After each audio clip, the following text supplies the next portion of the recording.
So I start off the day dropping my keyboard right as I'm trying to go live. So it's going to take me a second here to figure out what all these chords are. And definitely feeling very old dog, new trick at this point. All right, so in theory, you can see this, which is a little preview of what I'll be working on today, as I figure out why my chords look like a gremlin got in here last night, because I swear when I went to bed, I had everything figured out for today. I felt so ready.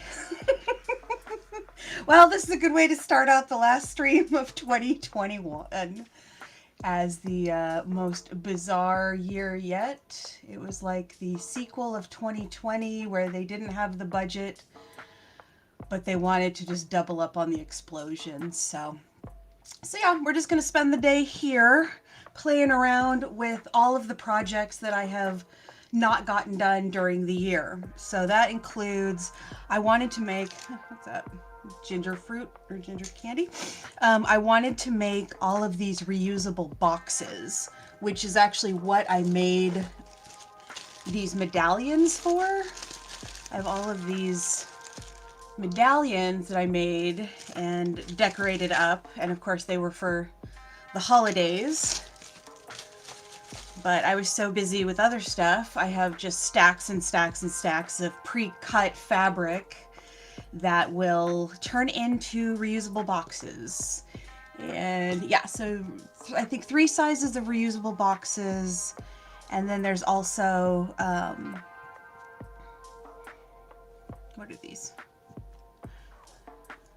Oh, they're these, maybe I'll start on one of these. I wanted to see how these turned out. This is a box design that I did for basically the idea of creating reusable packaging for gifts, items that would store easily, use year from year, clean up easily, function for a lot of different things. So I tried to come up with box sizes. I should pull this guy back a little bit. There we go. I wanted to design them in sort of generic ways, so that they would be able to function for a lot of different purposes. So this guy I designed with the idea of sewing up these sides so it becomes sort of a triangular box. And then when this is up here, it'll only be sewed to about right there, so that when it sits with something in it, it just looks like a little triangular box. But then when you pop it open like that, you can get the gift out of it. So that one is one that I designed pre-Christmas, never got around to actually sewing any of them. So I'm going to work on that today, work on the boxes. Oh, here is actually one that was completed, so you can get an idea. And it's white, so of course it is blowing out like a mofo, but whatever, you get the idea, right? Yeah, cool. Okay. So the idea with these little boxes is that they're big enough to put, do I have anything around me? I have nothing within reach that would fit inside of this. And I'm not going to reach anymore because I'm knocking stuff over. So the idea is, there you go, there's your little box. And then they'll have some sort of, this is just a selection of some of the medallions, and I have a bunch of those, and so those would just function as a gift wrap. And then to store it, it's just, you throw it in a bag, or in a, you know, it condenses down to nothing. And the nice thing about felt, this is all the felt that I use is from recycled bottles, which makes it a little better, but the idea is you're not using paper every year. You're not going through having to do all that sort of stuff. And over time, not only will these things, you know, continue to be used and used, you can decorate them every year. You can change them up every year. I'll have some that just come as blanks like this. And so you could puff paint on them or draw on them or whatever. And then the wrapping then becomes a part of the gift giving process. So that's the kind of stuff I love. It's the kind of stuff I tried to do for Christmas. And yeah, no, that didn't happen. So I'm going to be working on those today because that is a better plan than going out anywhere and trying to do anything. So this is my plan. So cheers. My water is full, and so we're ready to go on that. But because sewing is a fairly tedious process and I can only do it for a couple hours at a time, I'm breaking it up with a couple of other projects that are also, well, one is a finish up from this year and one is a just for fun. So the finish up for the year one, let's move this out of the way, is I had all a great friend of mine gave me a linoleum block that was like 18 by 18. And so I cut it up, I marked it off and then cut it up into smaller pieces. I did a whole collection of, I think, 5 or 6 Halloween ones that I'm going to use for making bookmarks next year, because I like to make stuff to give away to kids on Halloween. So last year I did haunted garden bookmarks, and then this year I did I actually just put out all of the random keychains and small crafts that I had made over the year and was like, here you go kids, take these. It's a great way to get rid of stuff. Kids are so appreciative of pretty much anything that sparkles. So I made the Halloween ones for that, and for the Christmas ones, of course, I was planning on making Christmas cards, but you know, 2021. That's just going to be my reason for everything. And so now that we're on the cusp of 2022, and I'm sorry, but I don't think there's any bigger sign that we're about to hit the apocalypse than Betty White passing away today. And that might seem weird, but that's kind of why I'm starting late, because I was crying a little bit because it made me sad. So, cheers to her.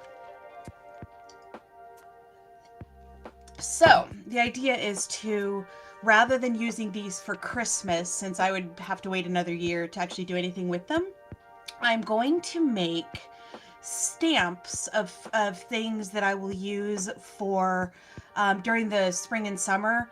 I sell seedlings out of my driveway and garden art and garden hangers and just all sorts of random stuff you can check out.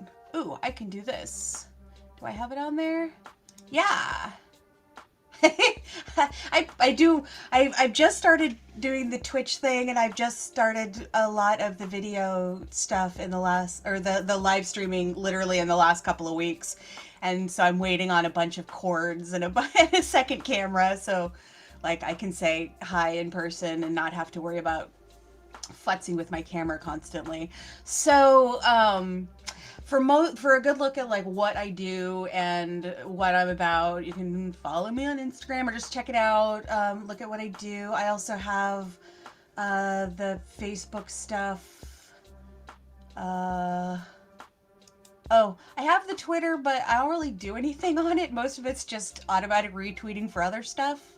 And then, of course, my main thing is actually I got into doing video again after years of not doing it. That's actually the last time I went to school was for video production and filmmaking, and I just stopped doing that for a while. And during the last year, part of my brain recovery stuff was to do an activity that I knew how to do and was complex and took a lot of thought, and it was to help like rebuild neurons and improve thought processes and memories and all that sort of stuff. So after I got bored of puzzles and then bored of I'm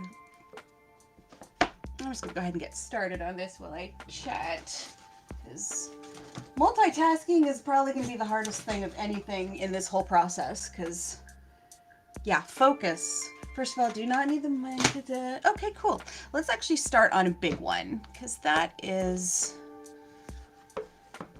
going to take some time, and this will get me going. So first is to decide what I am going to put.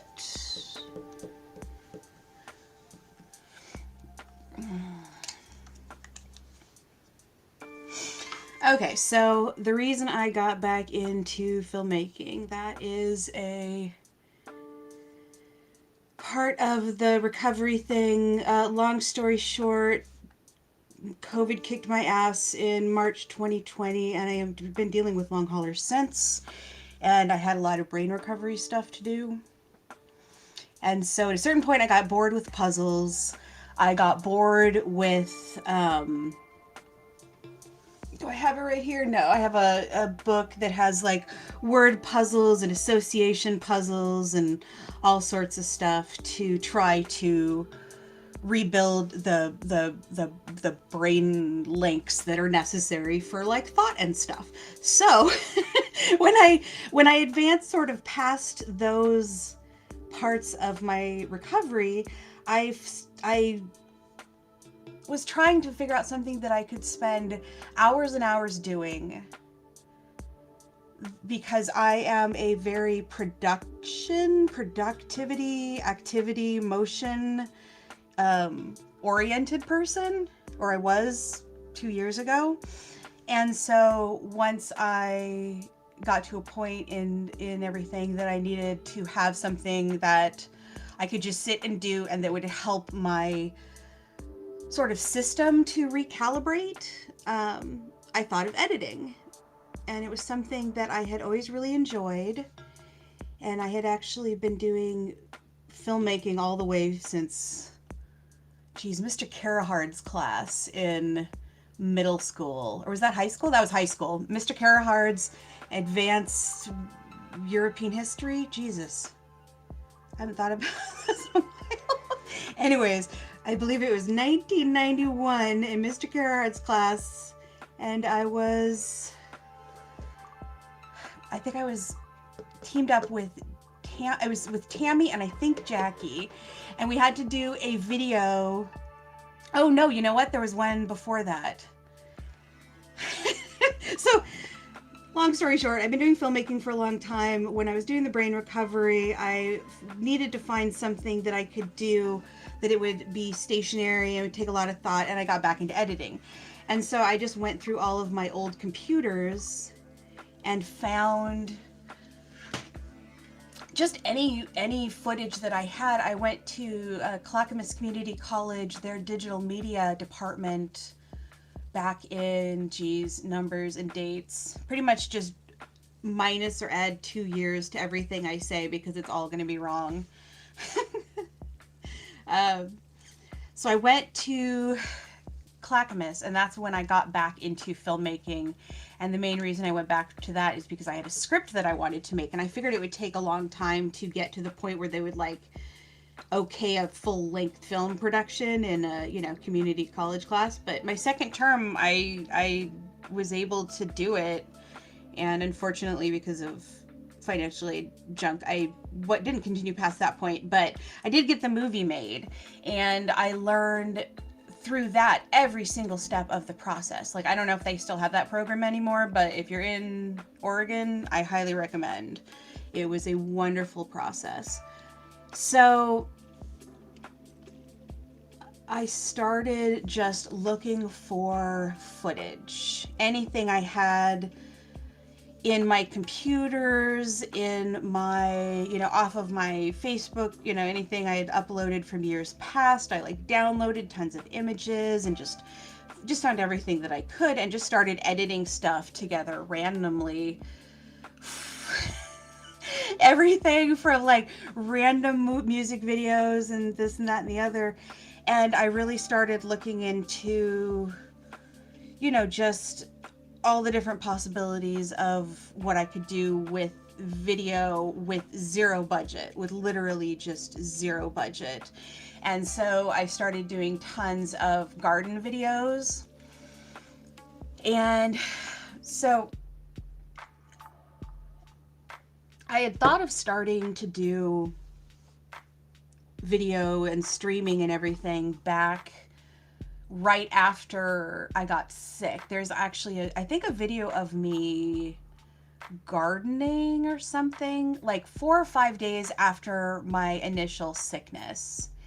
And I went back and listened to it a little bit. It's like I sound out of it. I sound so out of it. But I was so bored and I could barely stand up. I could barely move. I had not gotten out of bed, you know, other than to go to the bathroom and go back to bed with possibly a nap on the couch in between the two for like 3 or 4 days. And I was just bored. I was so bored. And so I just threw on a camera and, you know, was trying to do that. And then I continued doing some video stuff for the seedling CSA that I've been doing, which is associated with all the plant sales that I do in my driveway. So I did some videos for that when I was feeling better. And at some point I need to go back and like check out all the videos that I did during the last 2 years, because it's got to be this like weird reflection of where I was, like health wise and mental health wise and everything. Because sometime I was just bored and I'd flip on a camera and be like, hey, let's make something or let's plant something. And yeah, it just sort of became a thing, and it would come and go and everything. But most of it was live video because I didn't really get back into editing a lot until after basic time frame. Acute illness was about a week. Recovery from that was about a month. I continued to recover but never get better. Oh, hi, Kira. Oh, I'm on a secondary server, so I have to keep a track of like multiple screens, and I have no idea what time it is because it's not. Oh, it's right here. How are you doing today? I am. Thank you. I craft because I have idle hands at this point. I am. Yeah, but I've seen you do karaoke, so we all got like our special spaces and organizing, and good Lord, 3 amazing kids. How's your day going? What are you doing for New Year's?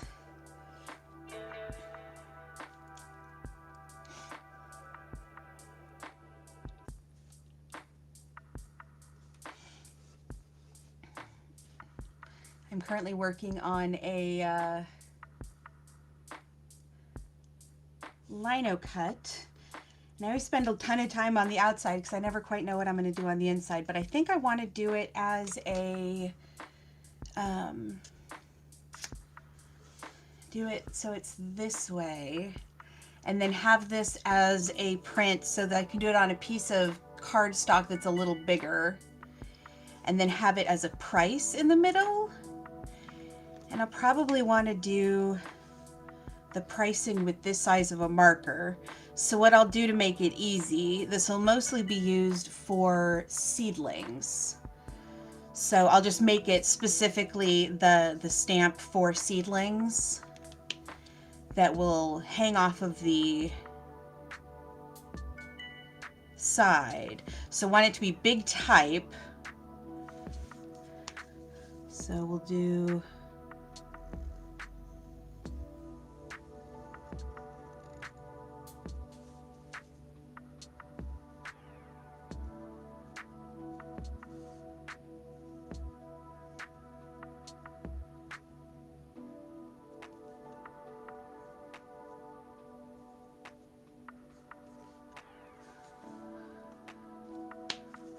okay.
like that.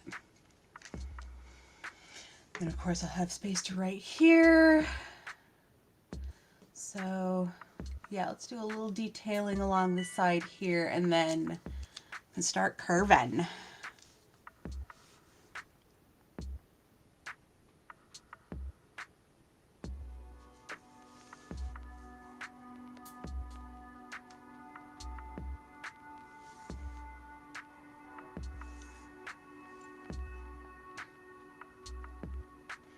Okay, I think I need to widen it a bit on the sides.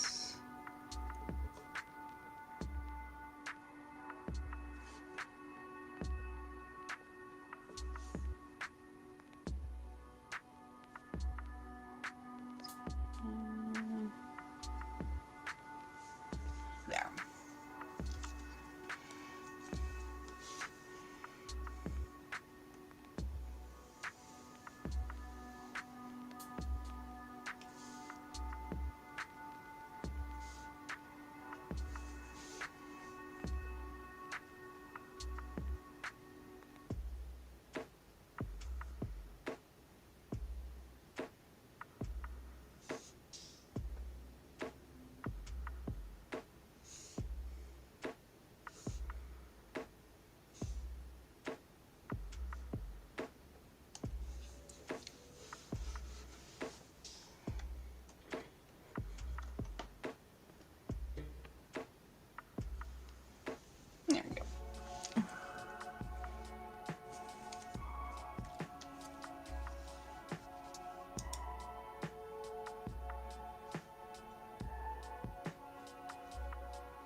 Best little packaging on the planet for tiny little bits.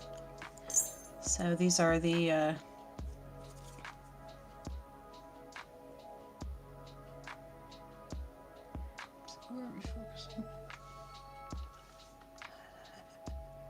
anything.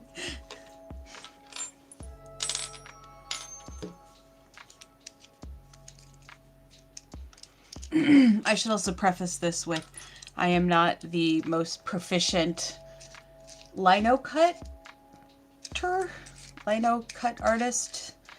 This is definitely one I'm learning because I got the Linocut from a friend about a year ago, year and a half ago, something like that. And cut it down from a large sheet. And then I actually inherited this. My roommate got it from a friend and he didn't need it, so he passed it along to me.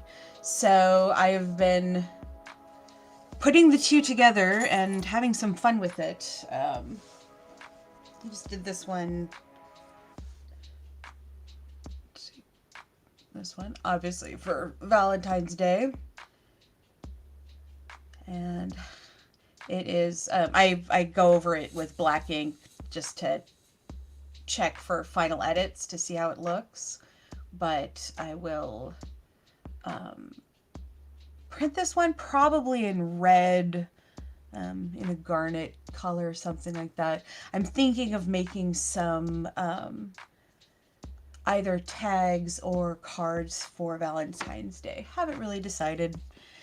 It all just is going to happen how it's going to happen. So basically I'm going to take out this entire,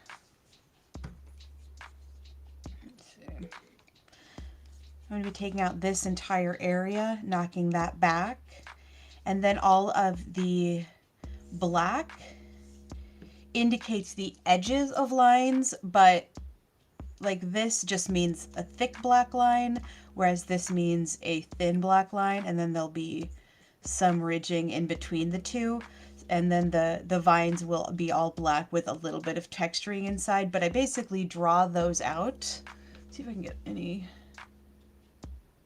better on that focus wise. Maybe I draw the vines and then the little nubs and leaves, and then draw another line sort of over that to give it all more depth, because once you cut something away you can't put it back. So you always want to err on the side of being a little chunkier, because, and that's the main reason why I put the black on at the end, because then I can see if something isn't reading, because if it didn't read as a heart, then I have failed. Which I should hold so you guys can see it right side up. Yeah, so it reads as a heart with stuff, whatever you read the stuff as. I was just sort of playing around in between doing resin and hot glue stuff the other day, so that turned out that way. So again, we're just going to be using this largest nib.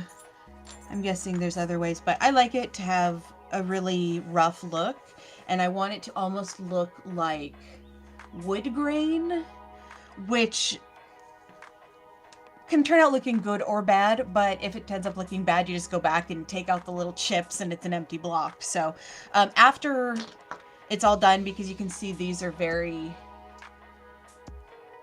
flimsy, they're not rigid, and so for printing you're going to get all kinds of weird quality. So after it's cut, I will cut a piece of wood that is just slightly larger and then affix this to that, so that then I will have a rigid structure to actually print with. And it also just helps it to sort of, the less movement you have, the less wear you have in the spots that it's going to break down in the fastest. So eventually that'll have wood underneath it, not super thick wood, just enough to give it good rigidity and make it hold up longer. So I'm just going to go ahead and get started on moving this blank space out. Again, this will be where I write the prices for seedlings in the spring. So if anybody has any questions, let me know.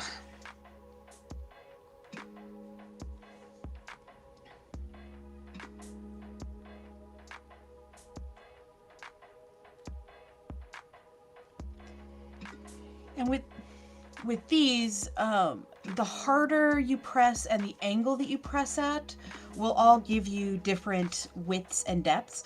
So you can see here, you can sort of see the lighter area. It will cut in, and depending on how wide you want your cut in, you can either, here I wanted sort of a rounded deep one, so I started here and I pressed and sort of dug in and went going, but it's all done as one motion. And that's the biggest thing with Linocut. Everything has to be one solid motion, one solid moving in everything. So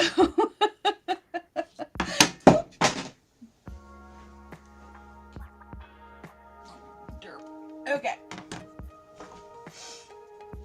And so for the next one, if you just dig in lightly and move across, and I'm sort of using that last cut as my guide, because I want in the first run to leave just a very thin, uneven, but solid line in between as much as possible, because I'm much more likely to fuck it up and take too much off. So here, you can kind of see that.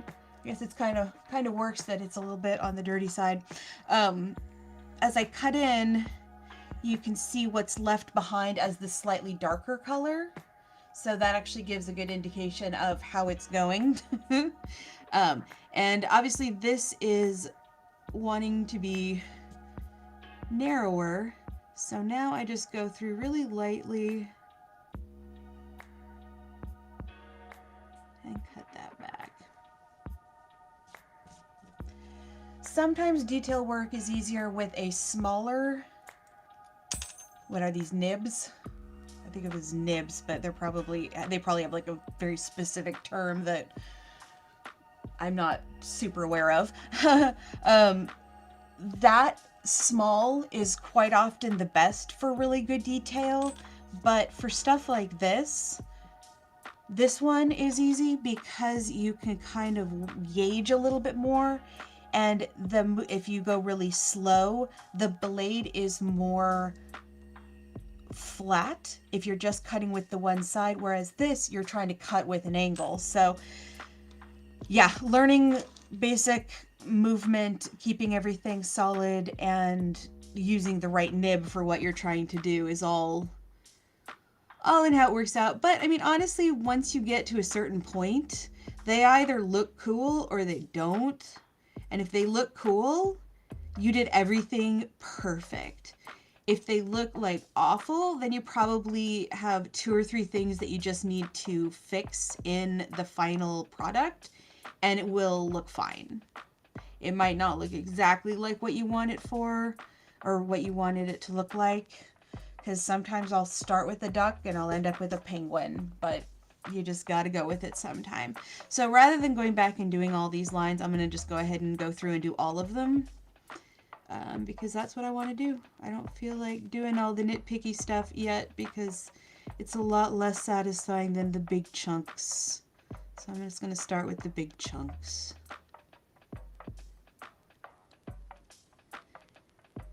Another nice trick with Linocut, or anything that you're having to do these very specific cuts with, I like to actually adjust my light to be just here. This is straight up from what I'm working on.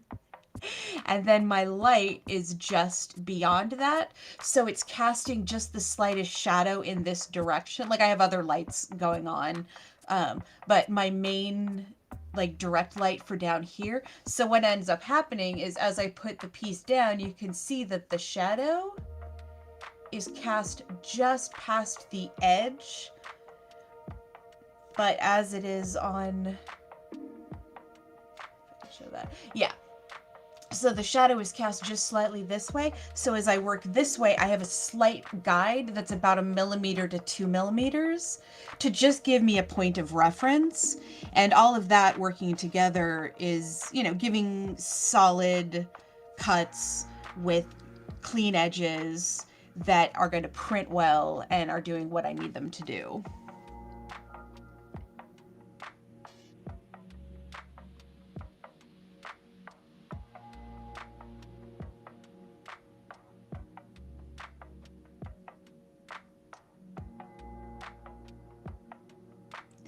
And endings, the big thing is to not overcut. So you can see along here, like that one's probably shorter than it needs to be, but these three, you can see the line of the dollar symbol is not breached at all, because I'm going to want to get that when I do the secondary cut following that line. Because if I hit it with these, then I'm going to have to change that line because I want to cut outside of that line. So I'm just letting them bleed off. And so they're all, I would say this is the shortest one. It's about 3 millimeters from the side of the dollar sign.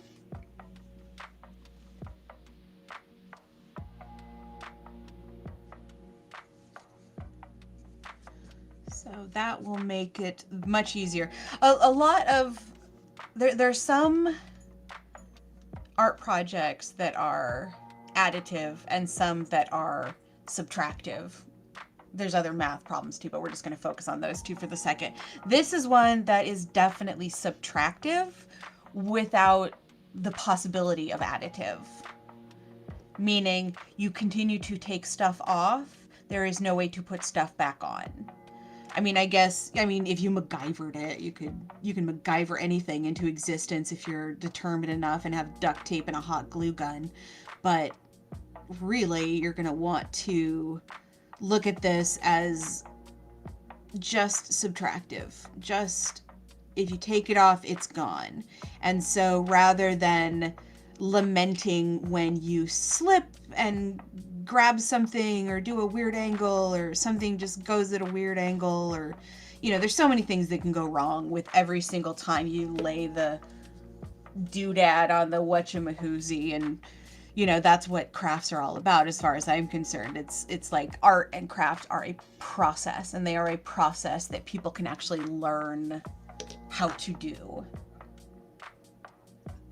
And when people learn how to do them, it then is a matter of just practicing and just doing the same actions and activities over and over again so that you're able to have the fine motor skills, because that's all it is. You know, and that's another reason I'm doing all these different things, because my fine motor skill went out the window in the last year and a half. I still have tremors. I still have weird tics and stuff that, oh man, I did not even realize how bad they were until I started to try to do videography again. I used to have such a good hit. Ooh, what is catching here? Something is catching. Okay, here we go. I used to have such a steady hand with the camera. I could do pans and tilts and, you know, just everything that I needed to do, and very rarely needed a tripod unless I needed a very specific cut or whatever. That is getting closer than I would like it. Okay. So I started videotaping, and I would be going along, and I'll just use this as my demonstration of what a camera is. So I would be, you know, holding my camera, and this would be the frame that I'd be holding, and then all of a sudden it would start doing this, and it's like, what is going on? And then all of a sudden it would like jump up and down, and I didn't even realize I was doing it because I wasn't doing it. It was my body was just doing it. It was just happening. And so I would get this video that was almost unusable. It was so frustrating. So I started using a lot of tripod stuff for a while. So I think during most of this summer and fall and everything's been pretty much on a tripod, because as soon as I go handheld, it's like, it looks like I'm trying to do Blair Witch, but it's like, I'm just cooking. I'm not trying to do scary angles or, you know, scare shots. It's just, I can't hold a fucking camera still to save my shot. So there we go. Here we go.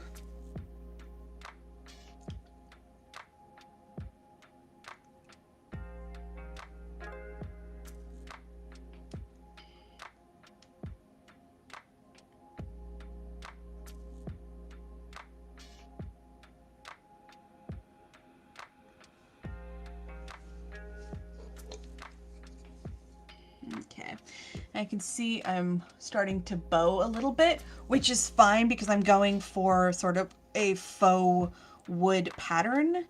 So what I'm going to do is I'm going to do a false start just so I don't get too off grid.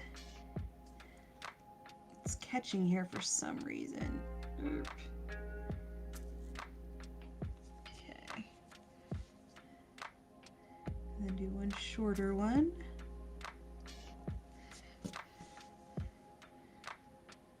And then this will just graze those two. So it'll create a large negative space, but it'll sort of bring me back to true. And then that's a bad angle, so I'm switching.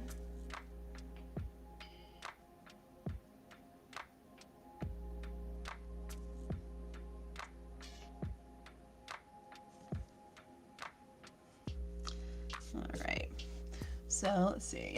You can see basically just creating a little bit of texture to the space. Again, these are going to be cut down significantly, but I just want to get the big chunks out because it is satisfying to get the big chunks out first. Hope everybody is having a wonderful New Year's. I am so far. I am just going to be crafting all day and finishing up projects that have been sitting around for a while and that I haven't gotten around to.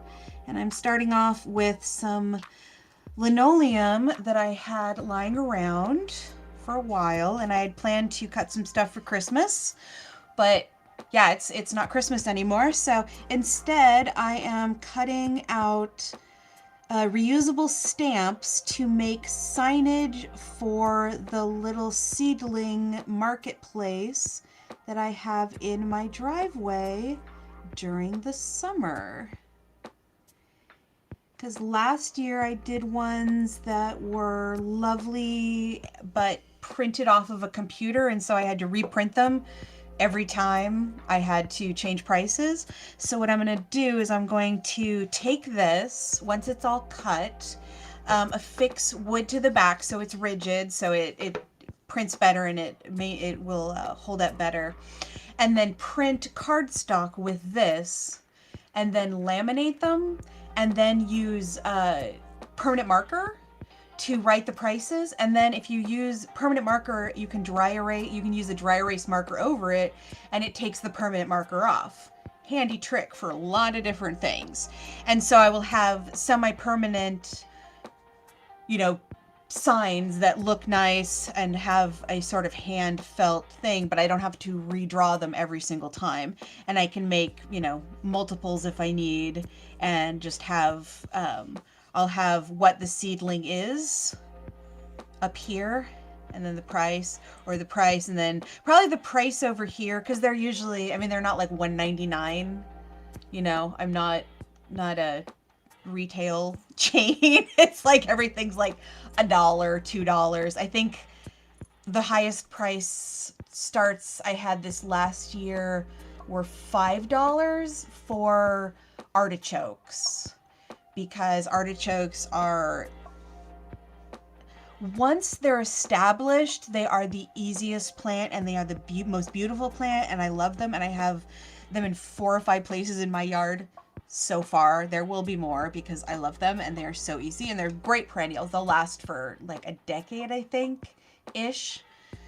So, and I now start new seedlings from the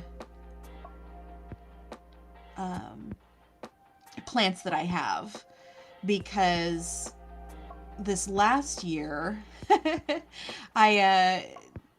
last year was rough. I did not get not this past summer, but 2 summers ago, I health-wise could not get into my garden that much, and so it was sort of like a catch as catch can kind of garden year.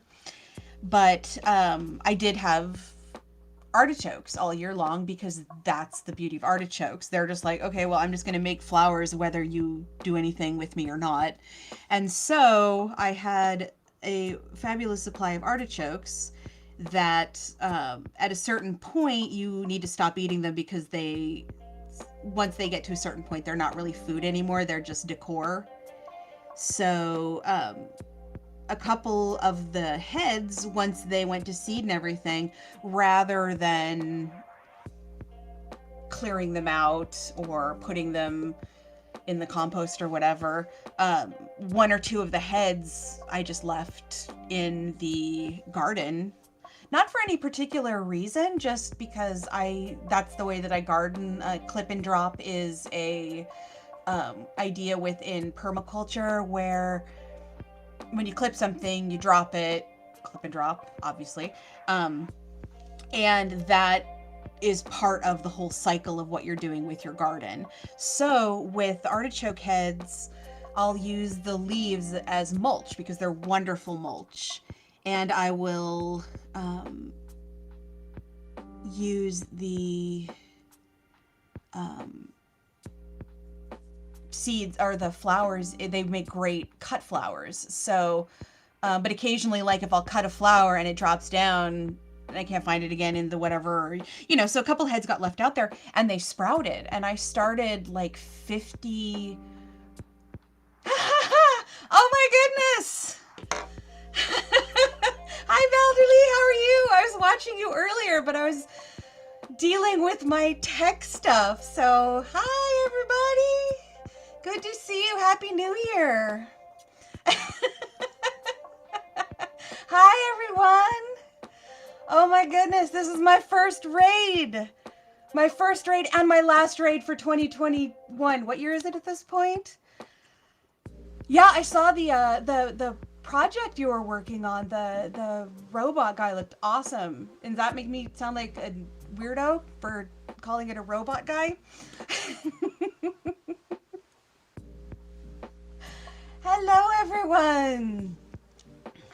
Geez, I know. I actually was writing out some paperwork yesterday, and I put 2020 on the paperwork, and I literally stared at it for 5 minutes and had no clue as to what was happening and why there were because it made sense, but it took me a moment to kind of figure out what was going on. So I figure for the first month or so, I'm going to be just confused all in all. Today, I have a couple different projects going on today because I'm just doing a Craftapalooza all day long because I'm going to be crafting anyways. I'm trying to finish up a bunch of projects that I didn't have time or focus to do during the Christmas season. Right now, I'm working on a Linocut, which is, I had a huge linoleum that a friend gave me, and I cut it down, and I used half of it to do Halloween cuts, but then decided to do the rest of them for Christmas. And guess what? I don't know if y'all have noticed, it's after Christmas, and I did not even touch them. So I was playing with this the other day in between other craft projects, and decided I was going to use some of the bricks that I have left to make up Linocuts that I'm going to use for like price tags and signage in the little seedling garden market that I have in my driveway every spring. I start plants from seeds and then I sell them out there. And last year I printed them out on the computer, but this year I decided that I'm going to do Linocuts of everything. And then I can print it on cardboard, laminate it, and then write the prices on. So these will be all for that. So it'll be like $1 for Cosmos or Cosmos starts or whatever. And yeah, I usually have about 3,000 to 5,000 starts every summer. So I always end up with too many of everything. So it's a good use of it. So other projects I am working on today, I had a bunch of I was doing reusable boxes, reusable holiday boxes that store really nicely in tiny little spots and just bounce back, and they're reusable time and time again. And the nice thing about them is you can, I'm going to be doing some with some medallions, that I made a little while ago. And they'll have sort of, here, I'll choose a couple that match so it doesn't just look like a schmargla. different medallions and stuff on it, and then you package it up every year, and you give it to people. And I have 3 different sizes, and then they just store away really easily. And I just like the idea of, and the felt that I use is recycled plastic already, and then these and will last forever. They just last forever. I actually have some larger ones that are like gift bag size that I've been using for years. And then I designed this tiny one before Christmas because I love that, because I get so many holiday bags and they end up in the trash. And that's the thing about it. Like, and then I end up with bags, like, because people will wrap tiny little things. So here I designed a little box that will be basically a triangle.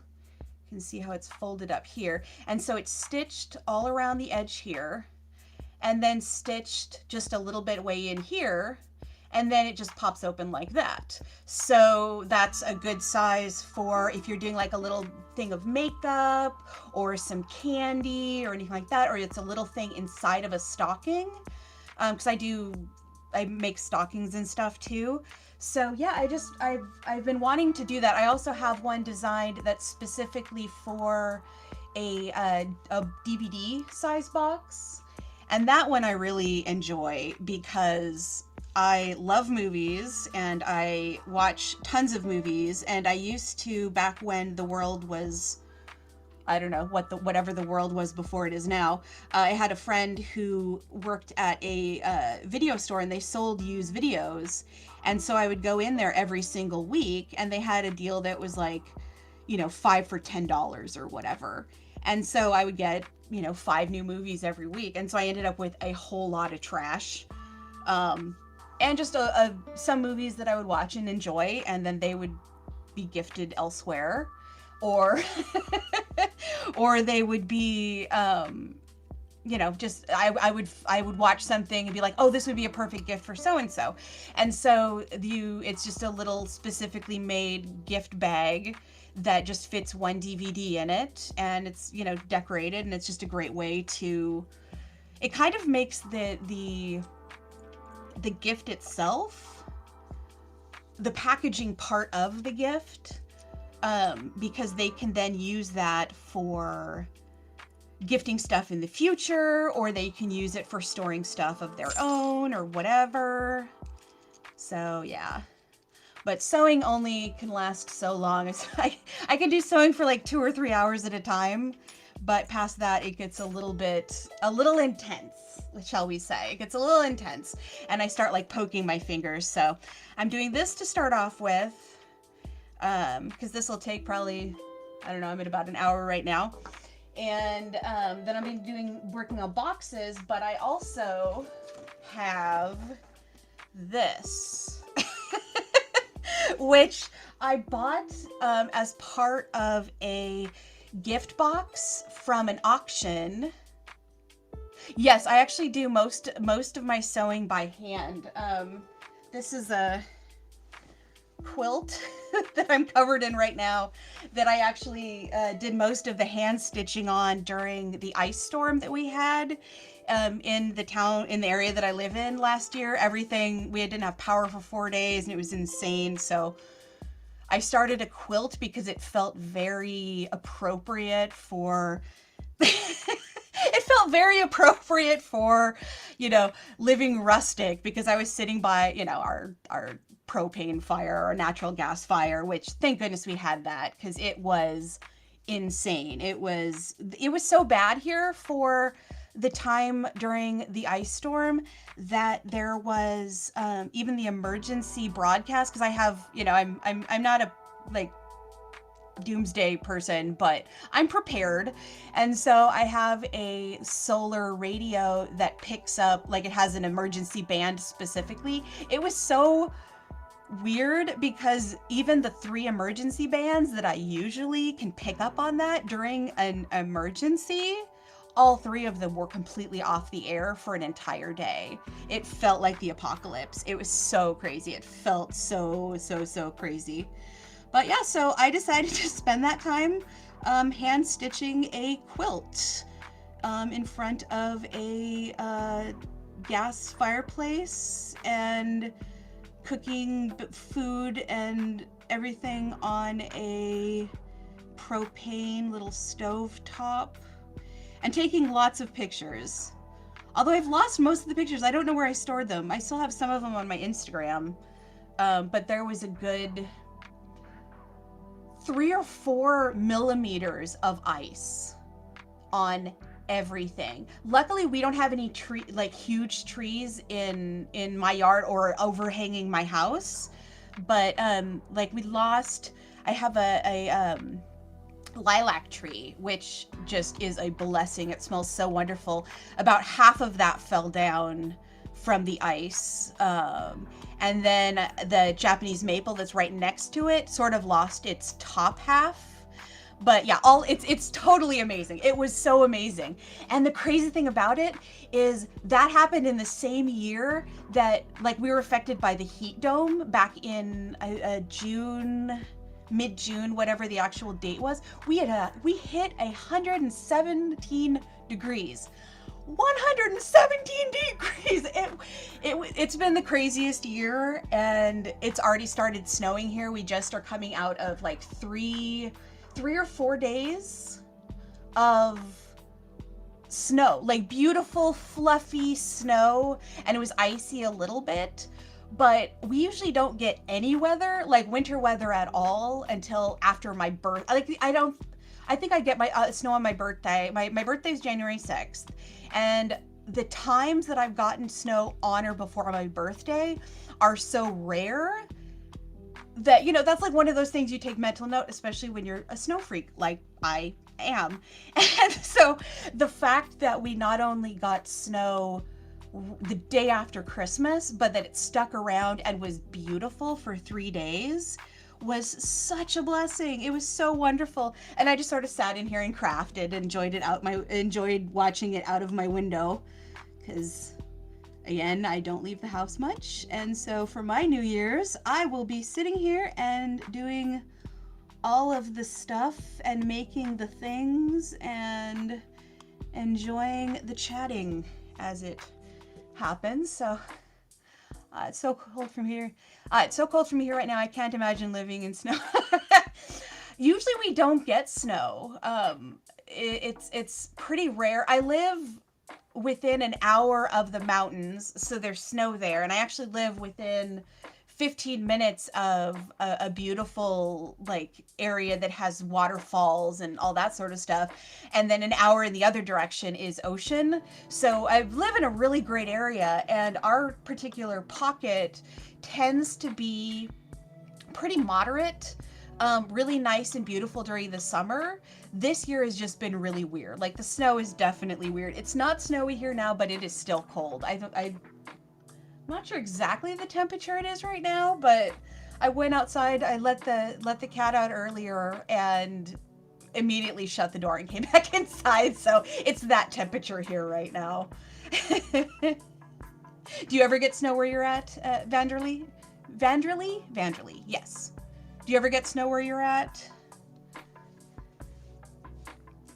It's such a rare thing here. It's noteworthy, but this year it looks like it might be a little more intense weather-wise, because we're actually under snow advisement again right now. It disappeared for 12 hours and it's back on again, so it might be a really interesting year, and as long as I can keep any sort of internet stream, I guess I will just be making stuff and hanging out at home. We have to drive to the mountain about an hour or two away. Yeah. Oh, okay. Yeah, I've driven through California before a couple times. I hear it's also always sunny in Philadelphia as well. 50, yeah, that's cold. That's cold for that area. I definitely agree. I was down my since passed great aunt and uncle lived in Brownsville, Texas, and we would go down there for Christmas back in late 90s, early 2000s, back when I was in high school, college time period. And we would be walking around in, like shorts and a t-shirt and swimming on Christmas Day because it was like 70 degrees. It was 70, 75 degrees. And everyone thought we were just like these nutty northern Yankee relatives who like did not understand weather or something. Like they would look at us like we were insane, but it was summer weather. It was literally summer weather for us there. Plus, it's so muggy down in the valley, the Rio Grande Valley, where Brownsville sort of abuts to. It gets so muggy down there that it never like I don't think I ever was down in Brownsville and ever felt cold. And I ended up living in Austin for like a year, I think. Right around a year, and it was always, I mean, it was always beautiful. But it was intense. Well, no, it was actually never beautiful. It was always sunny, and it was always warm, but it was never beautiful. Like we got thunderstorms and ice storms, and it was always muggy, and the camping was lame because there weren't like forests. So I don't know. I liked Austin. I got into the film industry a little bit there, and was actually enjoying my time. But the Northwest is definitely home for me.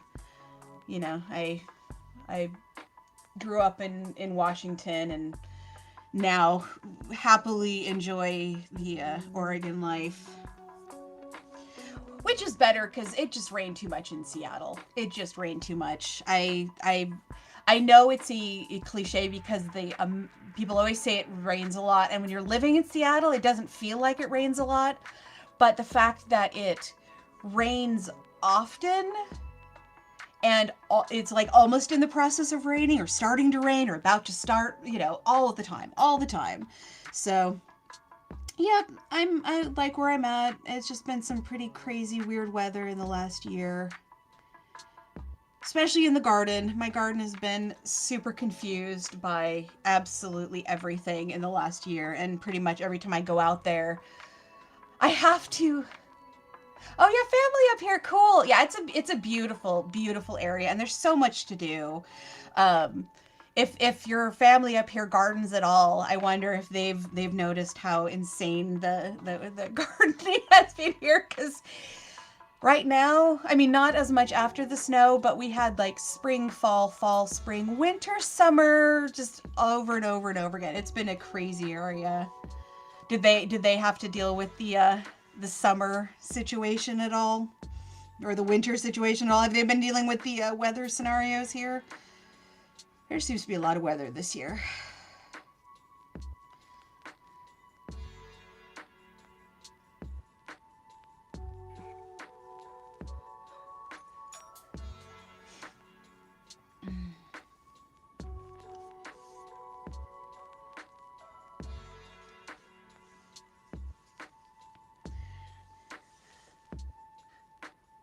I think because I'm not a like trained linocut artist, I probably don't do it in the most logical fashion.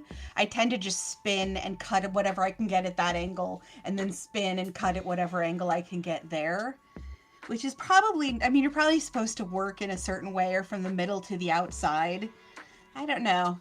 There's certain crafts and art forms that I've had like technical official training in. Linocut is definitely not one of them, nor is it one that I've been doing for very long.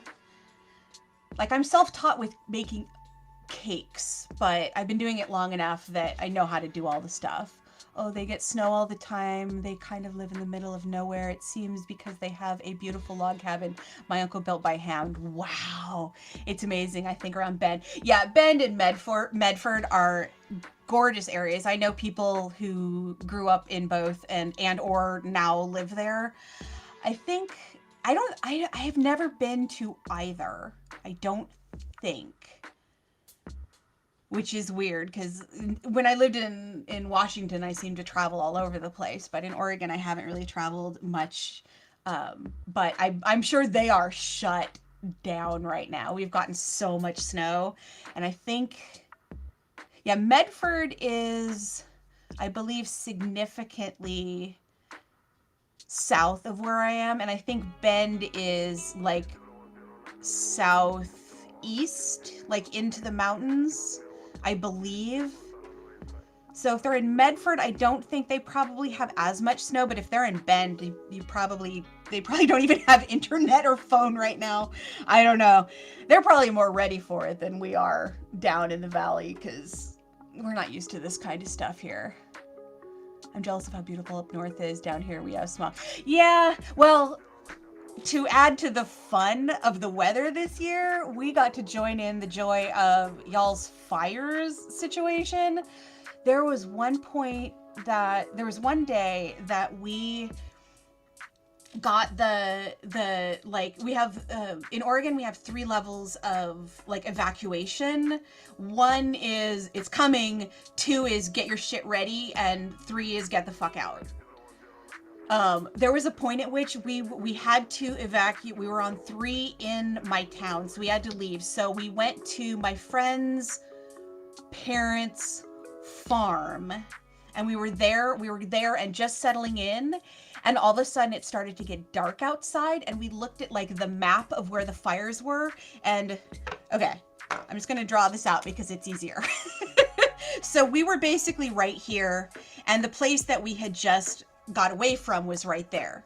There was a fire up here, which was the one that we had to evacuate for here. And so we went here, which was further away. Well, there was another fire over here that wasn't even in our frame of reference. Like, but the winds changed in such a way that the 2 fires, basically the smoke, were going there. I don't know if y'all saw the pictures there was tons like on Instagram and all the socials and stuff where the sky, like everything looked black, but the sky was red. Yeah, that's where I was at. It was like, that was the most horrifying, I think that was the most horrifying scenario that I had been in. Because then, you know, that happened, and we're all like, and then after about an hour, the sky started to clear. Oh, it was terrifying. It was absolutely terrifying. And then the sky started to clear again, but it looked like it was snowing because there was literally ash chunk coming down on us. So we're just like, okay, cool, let's stay inside, because also the air quality was horrible. And I'm a long hauler. I've been dealing with it since March of 2020 with my acute thing. And so my lungs are already shot to crap. And so I was wearing a mask everywhere, regardless of indoor, outdoor. But we finally are inside. We're getting settled in. We're figuring out sleeping arrangements and everything. And the alert comes out that where we're at has gone from level 0 to level 3. Because let's go back to my visual. This fire here, this little guy over here that we weren't worried about, this little guy went and shot right, and it like bumped off another one. And so we went from level 0 to level 3. And at that point, my friends and all of us were like, well, what do we do? Do we go back to Silverton, where the number has gone down, or do we go to Portland and maybe get trapped there, or do we go back home? You know, we couldn't figure out where to go in this whole scenario. So we just decided to go home and keep everything in the car and just be ready. Yeah, they absolutely travel like crazy. And we had one that came, like, my friends who live out of town, or my friends who have relatives that live just outside of town, a couple of them almost lost their houses. Like, it was absolutely a miracle, like, that our town didn't just get full-on paradised. Which is, sorry, that sounded a horrible way to say it, but like just gotten flattened. You know, it's absolutely could have happened. And the way that the fire was coming in, it was heading towards this funnel. That what they were saying is, yeah, basically if the fire had made it into that funnel and out of that funnel, it would have been hitting this whole new supply of oxygen. And so it would have just burnt through our area, because it goes basically this funnel, woods, town. So it would have just been boom. And there were certain points during this summer that they were doing like test surveys of the woods around our area, and the standing wood in some areas was as cured as the firewood you would buy a at the grocery store or wherever. So yeah, like it was there. So we weren't taking it lying down. So we went home and just decided to, like, my friends dropped me at my house cuz I'm close to them, and I left all my stuff in their car. They left all their stuff in my car. We were just ready for a 3-second, like, just get out. And luckily we actually went from, I think we went down from we were at a 1 when we went back, and I think we went down to a 0 because that fire that got super close just stopped miraculously. I mean, thank goodness.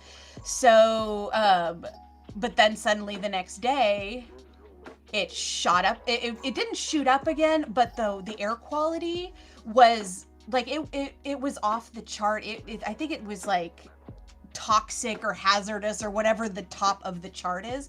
So I was inside of one room in my house with the internal vents just pumping away, and I had 3 fans set up with wet towels on them, and there was still like noticeable particulates in the air. And once or twice I tried to go outside just to see what was going on out there, and it looked foggy, but you could see the particulates in it. You could see the haze in the air. So my friend and I, just for air quality, decided to go up to Portland to stay with some friends for a couple days. But then we were up there for a couple days, and then there was a fire that was potentially blocking off I-5, so we wouldn't have been able to get back home. And the warnings were actually going up for the area that we were at, because the fire had just gotten to the house line in Portland that was like near to where the friends were. And so our friends were even considering the possibility of evacuating. And so we were like, okay, so do we evacuate farther? Do we do we do we go to stay with friends in Seattle? I mean, what do we do? But, there was really nowhere that we could go that was any safer than any other area, because the entire state was on fire and catching on fire and then dropping out of fire and then going back into fire. So again, we just decided to go home and just wait it out. And I think the air quality was just toxic for maybe a week after that. Probably a week after that. And I don't think I left my house for, at least a week. I used to live at the base of mountain, and we had to evac a few times. It was freaking terrifying because we didn't know if the house was going to make it or not. Yeah, fires really are one of the worst. Yeah, and they really are, because they have an insidious to them that most other, because like an earthquake is just a blanket event for wherever the region is, and it's worst in the middle, and it gets less as you go out. And of course there's the subsequential tsunamis and aftershocks and that sort of thing. But it's just, it is what it is, and it's over an area. But yeah, fires can just start out of nowhere, be it a freaking gender reveal party, or someone who doesn't put out their campfire all the way, or a lightning strike. We had one in the national park that's like nearby where I live. There was a fire that started out of nowhere, and they figured out that it had started because there had been a lightning strike, because we had a lightning storm in the area 4 or 5 days before. And it had just smoldered and smoldered and smoldered because it had been raining at the same time. But as soon as it dried up, it just caught. And then suddenly this big area of this small forest was just gone. Yep, and you can only fight fires during this certain time of the day, so it will burn overnight and possibly get worse. Yeah. And, and if the winds change, then suddenly all of these people are in severe danger. And especially considering the fact that they use prison labor as firefighters. Like, that part just horrifies me, because it's one thing, like, if they're doing, there are certain jobs within prisons, you know, and industrial complex. It's New Year's, fuck it, whatever. But the idea that they're putting people out there that aren't even going to have that training as a way to segue back into society, that they're not going to, you know, that goes beyond essential workers. You know, firefighters are actual heroes. If you see fire, you run away. These are the people that go in and stand within, you know, 100 yards of the fire and keep working. So though that's huge, and yeah, it should count upon release. So that's all I'm gonna say on that. It should count on release because that is heroism, and it deserves karmic credit. It deserves beyond karmic credit. So, but yeah, fires should just get anywhere, and they can start anyway. And not only are they dependent on terrain, but they're dependent on the maintenance of that terrain and what's in that terrain and which way the wind is blowing and if it's raining or if it's not raining, and it can just change in a second. Like, they can say that something is 90% contained, and then we get a strong warm wind that throws one ember past that line and it's not contained anymore. So yeah, I hope everybody's keeping safe during the, I guess, fire season's over. So woohoo, everybody made it through. Knock on, I think this is wood. We shall see. But yeah, it's almost 2022. Well, it's not almost 2022. What time is it? We got about 10 hours, 8 hours to go. Something like that. Don't ask me to do math at this point. I can barely talk and carve, so. Did you take some sort of a cutting class in college? I know, I think that's why I continued. Oh, that's an interesting combo. How did you land on that particular combo? That is fascinating. I myself went to school for another fire talk. Got it. I went for graphic design, and then I went back to school for film production. But yeah, I'm, especially with the amount of weather and the amount of fire and how that all interweaves together, has just become fascinating to me, because there have been like 3 or 4 times that we've like almost died this last year, and it's like, okay, I'm paying attention. Impression and love for nature. Yeah. That's a good combo. I think I landed on graphic design originally because I had wanted to be an architect from the age of, I think, 3 or 4. I started building these model houses, and I did one for my Care Bear figurine that was 2 stories plus a deck with a greenhouse that was covered in saran wrap, and it even had a microwave that opened and closed, because at that point microwaves were like the fancy new technology, and so I had to include it in my Care Bears like super special fancy home situation. But yeah, it had stairway and everything, and I just loved doing it so much that I thought I wanted to be a architect. And so I started learning architecture, but I took my first like technically architecture class my freshman year of high school, because I luckily enough went to a high school that offered that as an option. And so I took it, and I was like, well, I love the designing part, and I love the thought process part, but I don't like the idea of it then having, like, it doesn't exist. The design of a house does not exist as a piece of art on its own. Not 100%. I mean, everything's art when you draw it, blah, blah, blah. But you know what I mean? Like, the point of designing a house, the point of drawing a house, the point of designing a house is to create the final product. It's like having a, 3D designed printer that doesn't print. So I didn't like that idea, because then it meant that I wasn't making the final thing. I wasn't actually creating the final thing, because I wasn't going to become engineer and a construction worker and all the other things that are required to build a house. I couldn't. I was a freshman in high school. So I started looking into other avenues and started taking more art classes and more different, just whatever I could, anything I could learn, anything I could get my hands on. And I learned I enjoyed doing all of it. And a lot of the things that I tried, I was actually producing the final result. I was actually producing the end product. So I felt more a part of the process. I wasn't just doodling something on a paper and like, oh, there's that in this outside of me kind of way.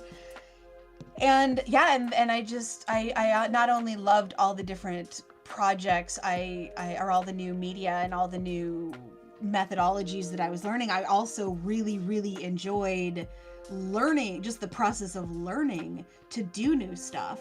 And I think that's really what's held with me through all the years, because people will often ask me, oh, what do you do? And I'm just like, well, like, I went to school for graphic design and filmmaking.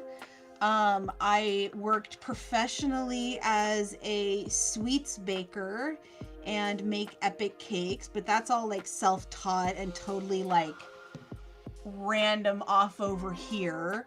And I also, I just make stuff. I also have a kids book series because I love drawing and all that sort of stuff. And I really enjoy editing, so that's another, hobby. So I don't know, just kind of learning how to do new stuff is one of the things I enjoy doing the most. And so that's part of the thing with the linotype and everything, the Linocuts, is like, I'm not good at it yet by any stretch. Like, I'm passable. I can make stuff that functions, for what I need to do, but I definitely am not as good as I want to do. So it's just a matter of doing it a lot. And that's what I found with every skill. It's more a will to learn. Cause like, I taught myself how to knit one night because I was sick and I was bored, and I had just inherited my grandmother's sewing kit, or a knitting kit, and it actually had 3 or 4 projects that I guess she was working on when she passed away, because there were still like needles in a project when I inherited this really cool old knitting basket from her. And so for Christmas, someone got me a book that was, learn how to knit.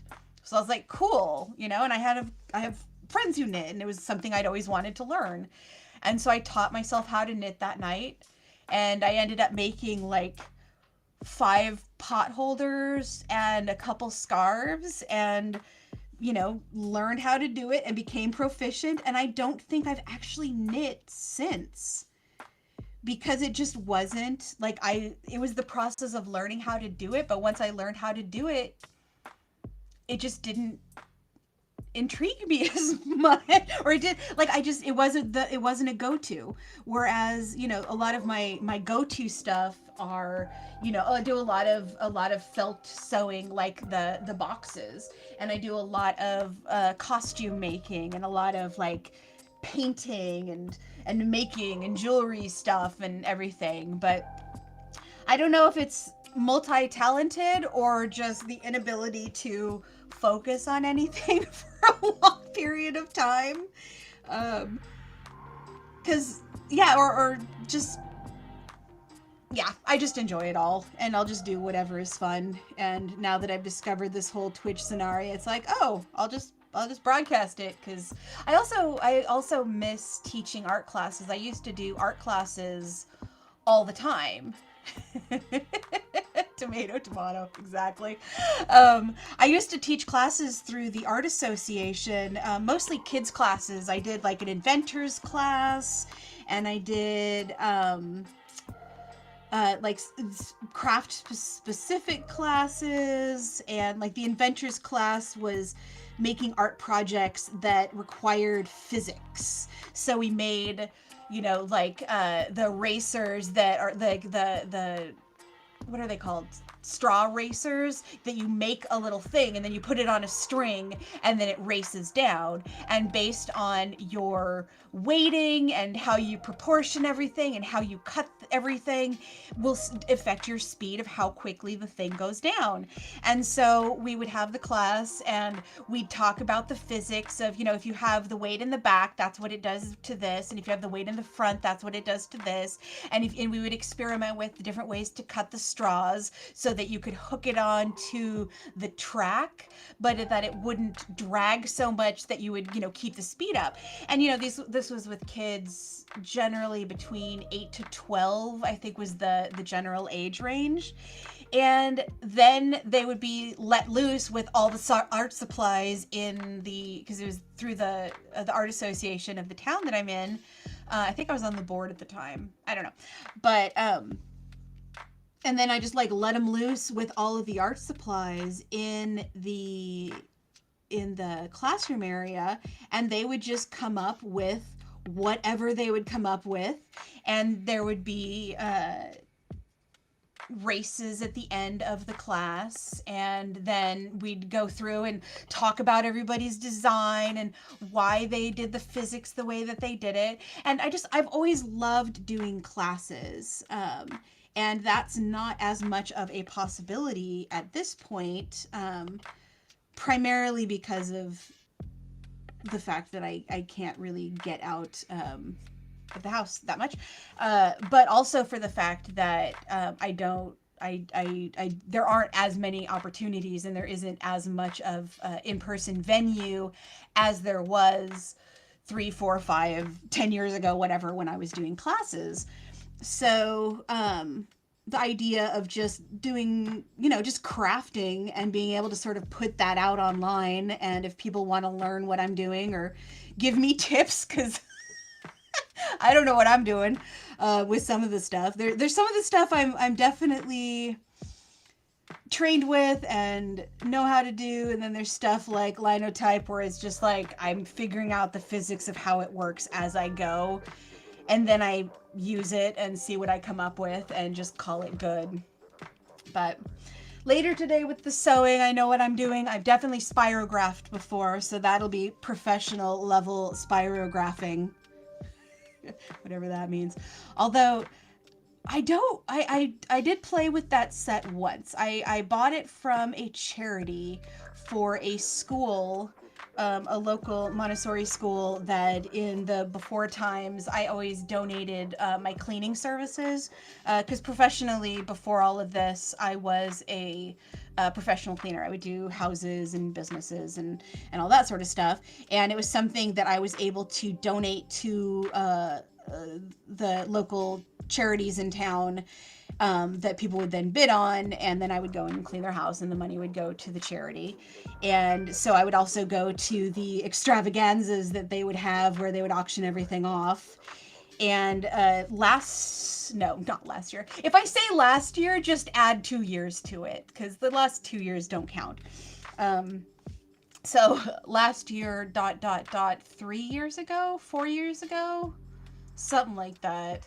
I went to the fundraiser and they had an artist pack, and it was all kids arts and crafts, but I love that too. So it had a spirograph in it, which is the main reason I got it.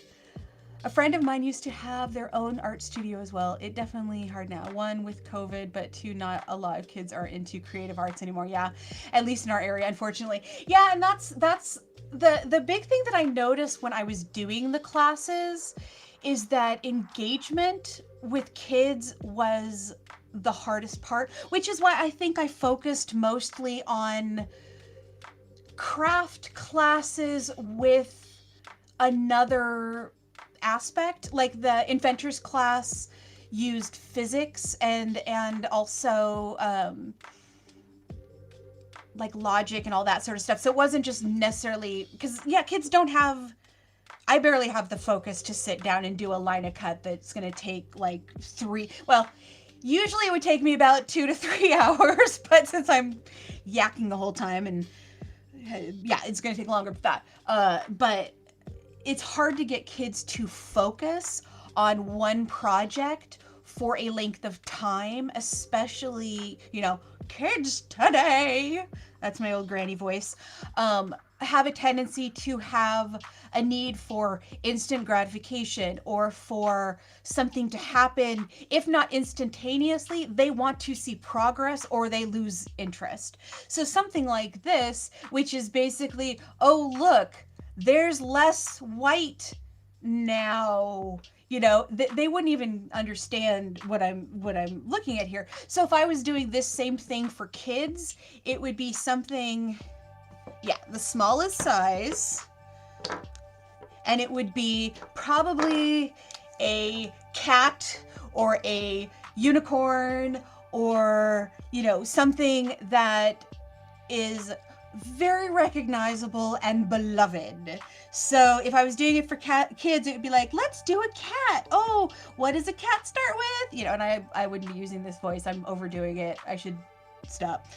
You start with the circle. And because, with kids, this kind of a process would teach them, how to look at a cat and do the math on simplification. So it's not just drawing, it's also logic. So, okay, so we're doing a cat's face. What do you start with? Oh, you start with a circle. Oh, okay, so you can do a circle or you can do a oval. Excellent. Okay, so we're talking about shapes and that sort of stuff. For older kids, we would talk more about different ways to stylize, that sort of stuff. So language tailored to the age of kid that you're talking to is super important, as well as the choice of project. So I could do this variation for kids, 5 to 8 or 9 with, hey, okay, so we're going to start with an oval. What else does a cat have? Ooh, ears. Okay, what are ears shaped like? Oh, they're shaped like triangles. Oh, okay, so I put them right around here, and so talking about what we're going to be adding and why we're going to be adding it and what the shape of it is. And okay, so what else does a cat have? Oh, it has a nose. Yeah, and so within the process of teaching kids, I find showing does nothing, and actually even telling opens the door. Showing starts the interest. Conversation is really the engagement that you need with kids to turn it from, look what I'm doing, into, hey, look what we're learning how to do. And so, yeah, I have secretary voice, and apparently I have let's work with kids voice. And so, yeah, the next step is a nose. Okay, so the nose. Okay, so then we would talk about what kind of a shape a cat's mouth is. Is it shaped like a human mouth? No, it's got a thing in the middle. Okay, how do you simplify that? Oh, I saw a cat that has it look like a little J shape going both ways. Oh, there we have the J shape. Perfect. And then, you talk about the eye shape and how you want to do the eye, and if you want to do the eye like this or like that. And you can talk about that sort of thing and make it really engaging through the process. And then then instead of my showing, then I would have everybody else take their block that they're going to be experimenting with, and we would go through and be like, okay, so what did we start with? We started with the head. What kind of a head shape are you going to do? Then everybody, there's a head shape. And then we repeat that process in the same conversation, because then not only do we have showing, we have telling, we have conversation, plus we have doing. Then we also have the critical thought of everybody's choosing how they're going to do their own, and then sharing with each other the different choices that they've made. And so then when everybody catches up with the full design of their cat, then we go, okay, so let's move to this tool. And then we do the introduction. Of course, I would be introducing it as the nib and the whatchamacallit, or the handle, because as being self-taught, I don't know the technical term for the stuff. And then we would go into, let's start on the back so that we, leave our design nice. Let's go into the middle. Okay, everybody just take a little piece out. Oh, okay, so then we talk about what happens there. So turning it from showing kids how to do stuff, because adults, will generally be able to be like, oh, okay, this is a handle, so you hold it like this, and I can watch what is going on here, and if I have a question, I can type in the question and ask, or, whatever.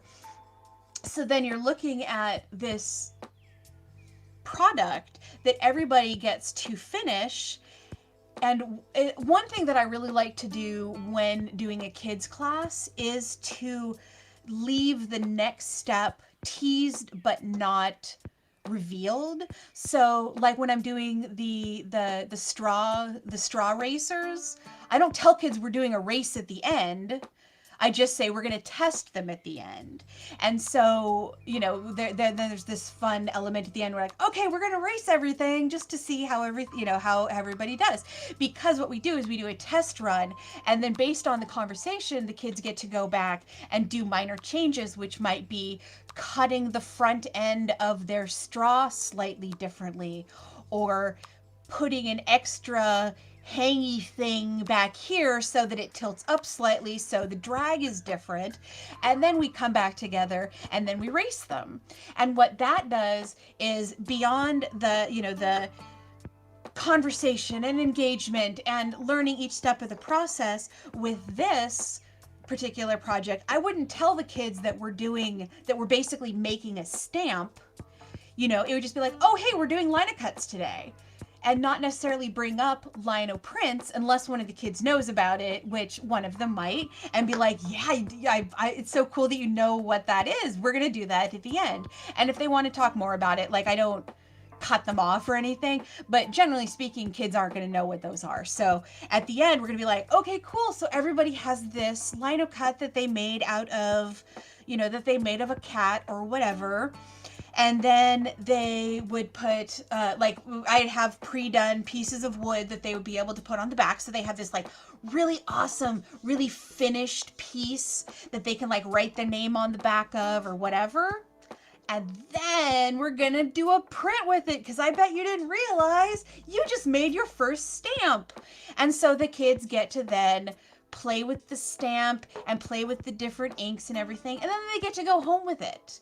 So the big thing with kids classes, and the part that I've always really been excited about with doing kids classes and also adult classes, like the conversation is different for different age groups, and it needs to be broken up into different parts and what you focus on. And there's always the conversation of safety with anything that you're working on. But for the most part, all the classes function the same way. It's always like, here's a thing. This is what we're going to do with this thing. This is the tool that you use for the thing, and this is the other tool you use for the thing. This is what you do with the first tool for the thing, and this is what you do with the second tool for the thing. Okay, now you have a thing that's another thing because you did a thing with it. So now we're going to do a thing with this thing, which is stamping. So and that's what I love about all art. No matter how good, or all crafts even, no matter how good you are at it, or how bad you are at it, or how mediocre you are at it, you end up with something.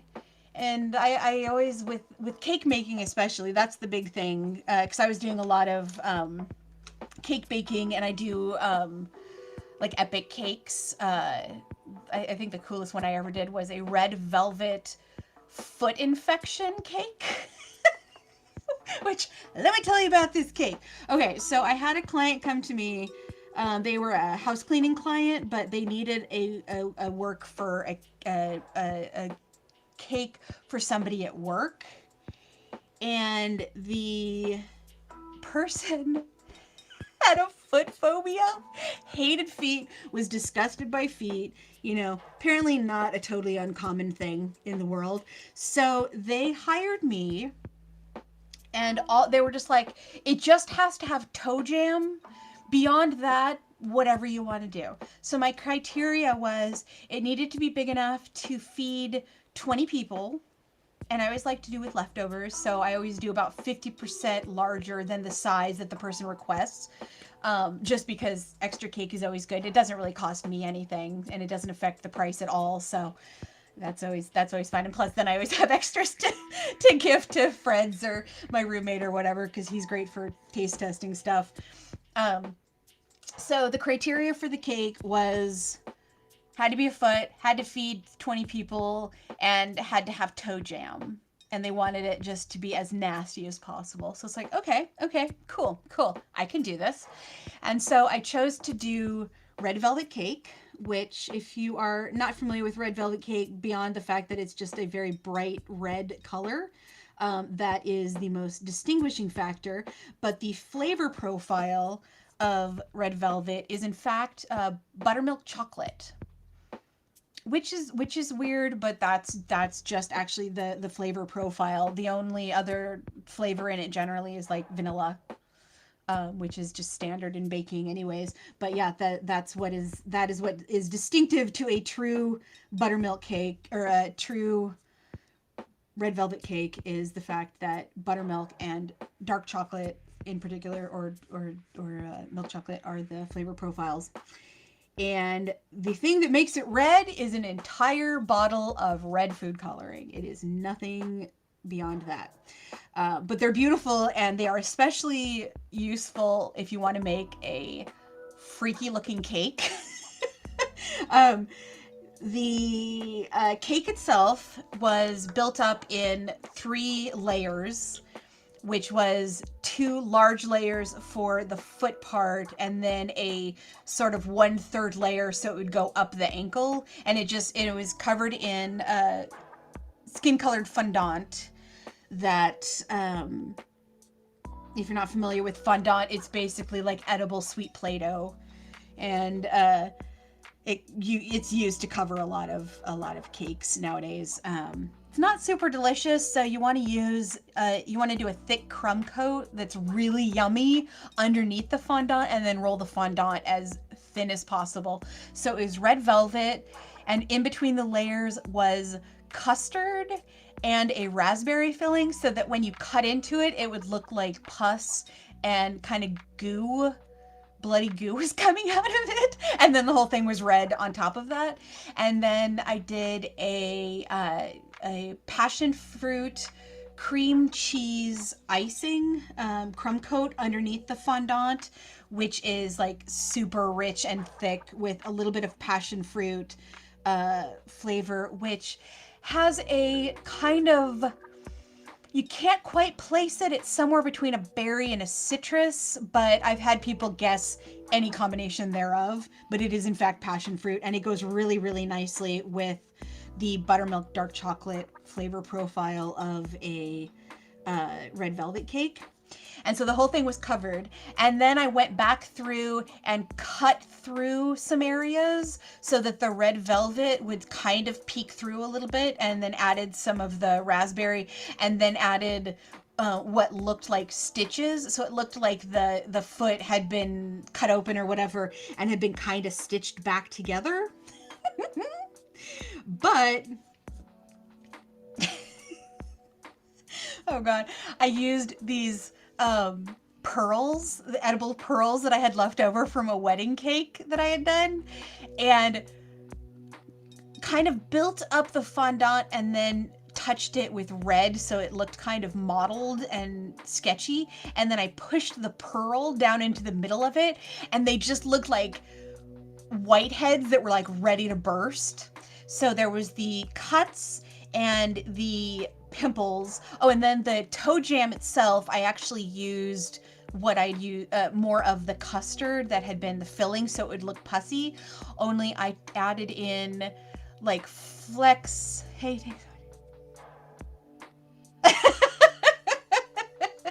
Kitties. I'm just explaining the nastiest, most disturbing, gross cake I ever made. Because in the before times, I had an epic cake business, Kiki's Confectionarium. And the nastiest cake I ever made was this red velvet infected toe cake, or infected foot cake. Oh, kitty, kitty, kitty.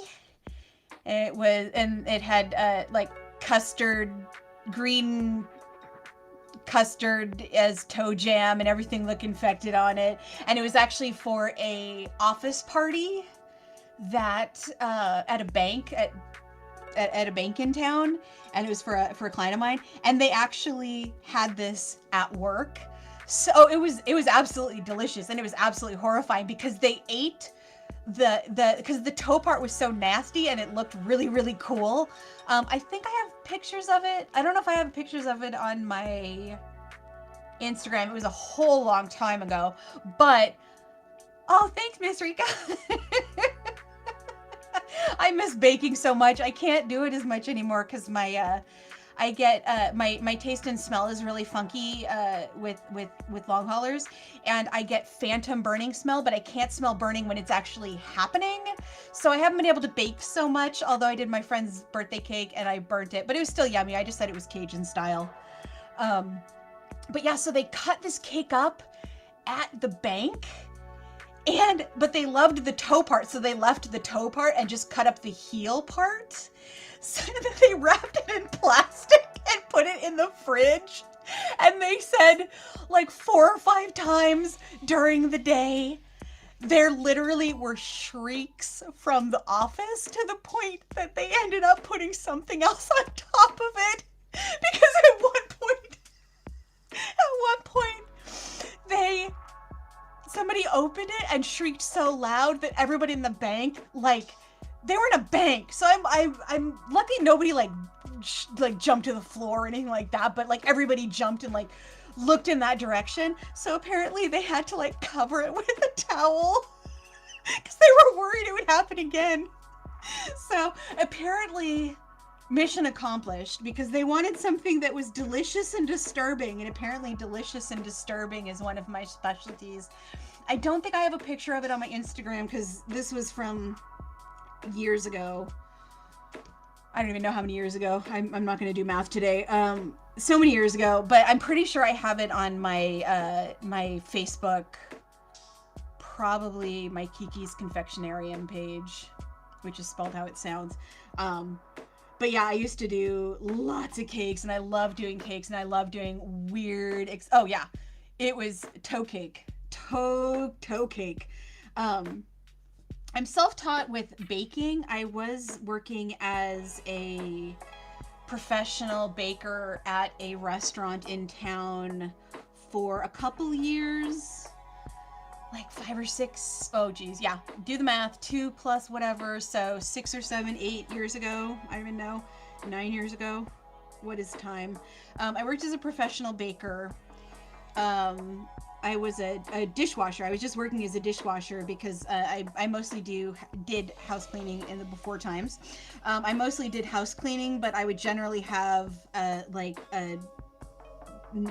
a 9-to-5 job, but a very, very part-time job just to keep things all stable, until I got so busy with house cleaning that I didn't need to do that towards the end of my cleaning times.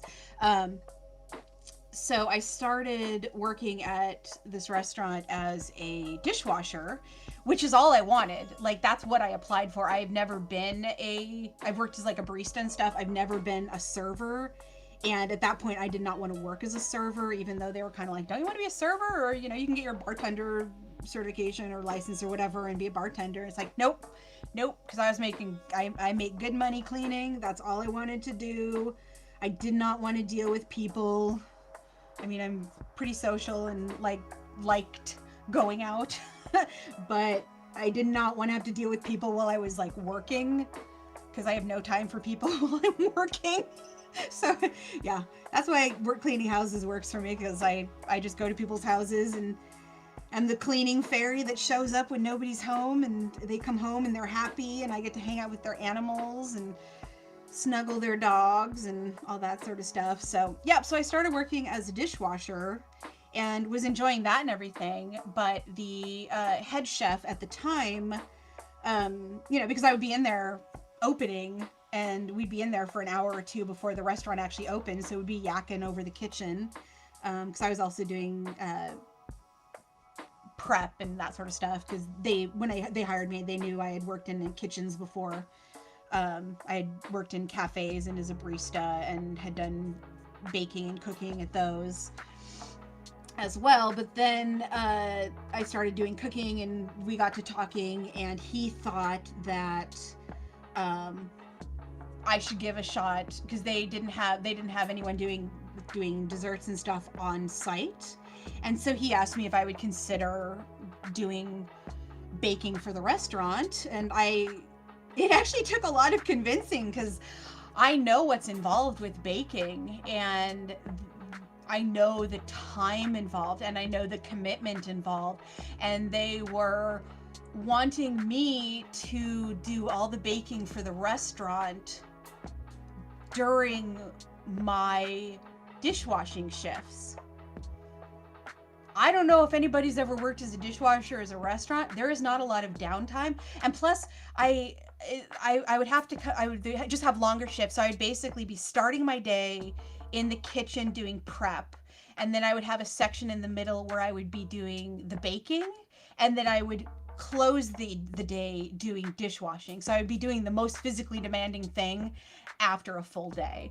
So that was not super exciting to me just in general, but also the fact that trying to bake when they're doing dinner service is or lunch service, it would be during lunch service, just nuts. It doesn't really work. But I gave it a shot because I love baking and I thought it was a good opportunity to do it professionally in a way that wasn't just, because the baking I had done before for cafes was muffins. Never downtime. I work at a bakery in college for closing shifts and then everything. Yeah. No, there's literally no downtime. There is no downtime. And can you imagine trying to do baking with lunch service going on and people constantly opening and shutting the only oven you have access to? I would be trying to do a cake and the oven would literally be opened and shut 10 to 15 times per minute because they're constantly pulling plates in and out.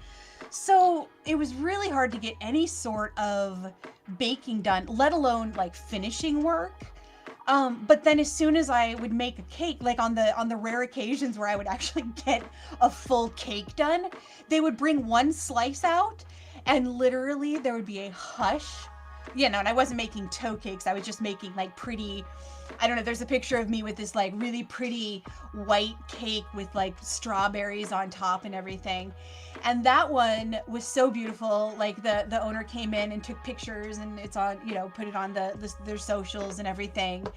And when they took the first piece out, there literally was a hush in the whole restaurant, because it was a small restaurant. Like, it's not a huge restaurant. Let's not overstate what's going on here. It's a small restaurant, but there was a hush and then this buzz, and the cake was sold out in 5 minutes because people ordered it for the end of their meals immediately.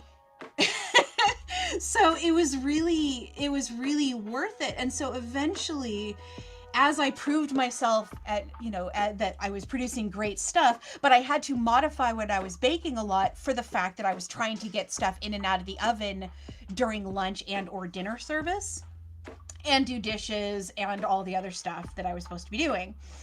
So I was doing a lot of galettes, which are, if you're not familiar, is basically a crust that is a pastry crust. It's sort of like a pastry crust sweet pizza. Yeah, let's just call it that. It's a pastry crust sweet pizza with, I would do like dried fruit that you soak in liquor, because we were attached to a bar, because I could use liquor for everything, which is great because, geez, if you want to just make anything taste more fabulous as a dessert, add some whiskey to it or some dark beer or anything like that. Like, oh, it just takes it to an absolute new level. So I was doing galettes that were a combination of fresh fruit and dried fruit that would be rehydrated using liquor, and then it would have like a caramel base to it or whatever, and I would do all different combinations of those, because those would go into the oven and out of the oven in like 15 minutes. And there would be enough in one run, because I could get 2 in during one lunch service. And so we would have enough dessert for dinner that night. And then they would do it with like creme fraiche, or sometimes they would do ice cream, or, whatever they wanted to do with it. I did a lot of creme brulees. My absolute favorite creme brulee. We had a lot of local farmers who would bring in produce, and so I did a lot of seasonal cooking So the galettes would have whatever seasonal fruit and then the rehydrated um, dried fruit. And then I would do different creme brulees for whatever was seasonal at the time. So my favorite of all time. And if you ever get a chance, if you ever make a creme brulee, oh, this is the way to go. What you do is you infuse the heavy cream with fresh dried, meaning dried for cooking with, um, which I can now get out of my garden here, which it just is fabulous. You cut it, dry it for a day or two. You don't want to use stuff that's like in a package or anything like that, unless it's specifically for culinary use, and then even then it's not as good. You infuse the heavy cream with the lavender flowers for like 30 seconds, and then you just make a full-on traditional creme brulee in the traditional manner with the eggs and the cream and the all the stuff. And then you cook it in a water bath in the oven, and then just put a little sprinkle of the flowers on top, because if you have them that fresh, they're still pleasantly edible. They look beautiful, and the flavor on it is so amazing. The reason you want to just infuse the cream slightly before you put it in, lavender flavor is very easy to overpower. Just like with rose scent in cooking, too much and it's gonna smell like flower. It's gonna smell like your like underwear drawer. It just gets overpowering really quickly. Like the that takes a little more preface. Underwear drawer being like with a rose sachet, like grandma's rose sachet makes everything smell like rose, and it's just overpowering. With flower flavors in cooking, you always want to do it very, very gently. So if you're doing a creme brulee and you want to infuse it with a natural flavor, you can do it with rose petals, you can do it with rose hips, you can do it with lavender petals. Marigold flowers give a really interesting flavor. Just look into any. One of my fave desserts is lavender saffron. Oh yeah, lavender saffron, beautiful combination. Cheesecake, oh yeah, yeah. For a friend's wedding, I actually did, it was a lavender meringue buttercream, which is basically if buttercream and a marshmallow had the most beautiful baby on the planet, that's that. And it was it's infused in the same way as the creme brulee, with just infusing the lavender into the heavy cream before putting it into the mix. Then lemon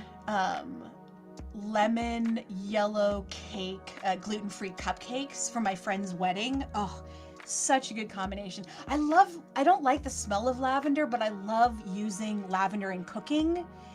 And dried is okay, but the fact that I can get it right out of my own garden at this point is just fabulous. It's also really good in tea. I don't know if you've ever, you just take black tea, and if you do it in a ball, in like one of those infusion balls or whatever, you can just throw a couple dried lavender bits in there, or whatever else, and infuse black tea with lavender. Oh, it's so nice. And it's really nice for the winter because I think of lavender as a hearty tasting flower. Like it has a really robust, it's very husky and musky. And so too much of it is overpowering, but a little bit of it is so nice. Oh, you're a foodie? I miss food so much. I am on such an insanely restrictive diet with my health stuff right now. I basically live off of I can eat potatoes, lots of water, I can get away with a little other stuff, but that's like 90% of what I eat at this point. It's so ridiculous. Oh, my palate of a 5-year-old. Oh, goodness. I know. I have a friend who will not eat mushrooms, will not eat olives, will not eat. So, whenever I cook anything or bake anything for it's like I have to be careful. It's so weird. I think the biggest thing about palates is that people are either trained into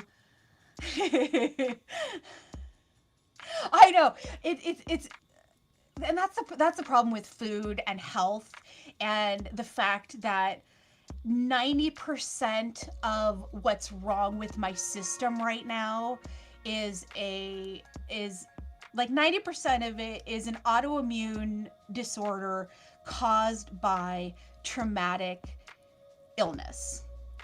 Like my system thought it was like my body thought I was dying, so it shifted, like my to a cellular level everything shifted weirdly. And this is something that you can look back, especially I guess with ebola. It was actually pretty common, for people to get a long version of it. um, but with my recovery, because I'm choosing not to be on heavy steroids and anti-inflammatories and heart medication and antihistamines and anti this and anti that and steroids this and steroids, like the list of stuff that is recommended to be on for long haulers is just nuts. And I'm choosing not to do that because most of the stuff that people are on is masking medication. In some ways, like there's nothing wrong with it, because if it's keeping you alive, awesome. I'm just choosing to do as much of my recovery as possible through the ways that don't require, I mean, honestly, a huge financial investment, because that's not even an option. Like, I can't even afford the stuff that they want me to take. But it's primarily for the fact that, like, steroids are meant to help your body, to give your body the extra kick in the butt it needs to heal itself. I have a thyroid helmet. Yeah. Yeah, and that's the thing. It's so hard. It's so hard, and it's so much math. That's the thing. Like, you can do all the medications, and then there's a set of math.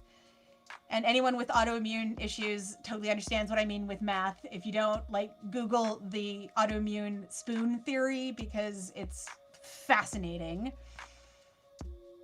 Yeah. Like, the thing is, steroids are within within a chronic condition don't heal you, they just make it so that you can function. So there's balancing out your body actually healing with being able to function, with feeling shitty from the medication, and all this different stuff. And so I'm just trying to do as much as I can to not get into this situation of having to have a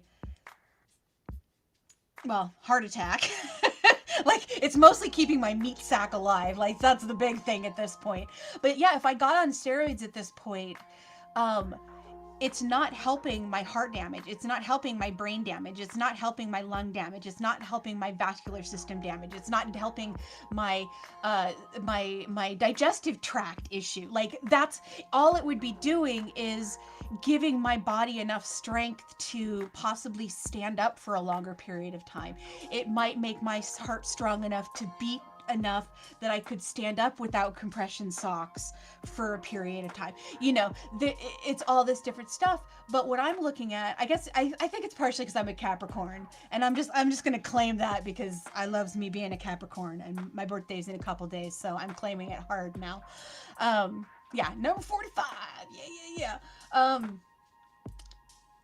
Without the steroids, I have to compensate by only putting into my body that which my body can accept, but it's not gray, it's not black or white. Everything is completely gray.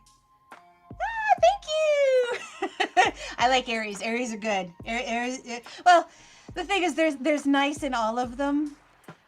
And it's funny because I tend to have the most friends that are duals, which are Pisces, Gemini, and Libras. Probably because my mom and my sister are both Libras. And so I like that dual, indecisive, back and forth energy is so comforting, because I'm so like, this is step 1, this is step 2. Oh, look, there is next 3. Okay, I don't know what step 4 is, so I'm going to look all the way into the distance. Well, Miss Rika, that is wonderful. I've always loved going to restaurants with Geminis, primarily for the fact that I'm fascinated by the ordering style of all of my Gemini friends. Thank you.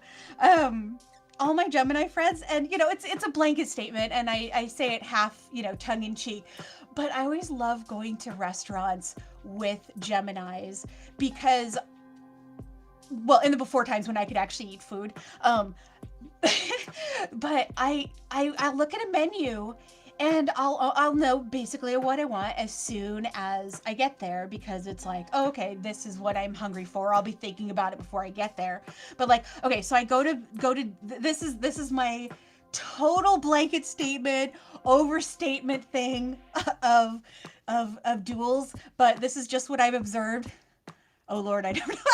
I know. So Libras, the scales, read everything, weigh everything, go through the whole menu, and then when they order, they always have to change at least one thing. It's like, so I want this salad, but can I have blue cheese, or can I add sun-dried tomatoes, or whatever. So it's like they've balanced everything and they've come to their decision. Okay, so that's Libras at restaurants.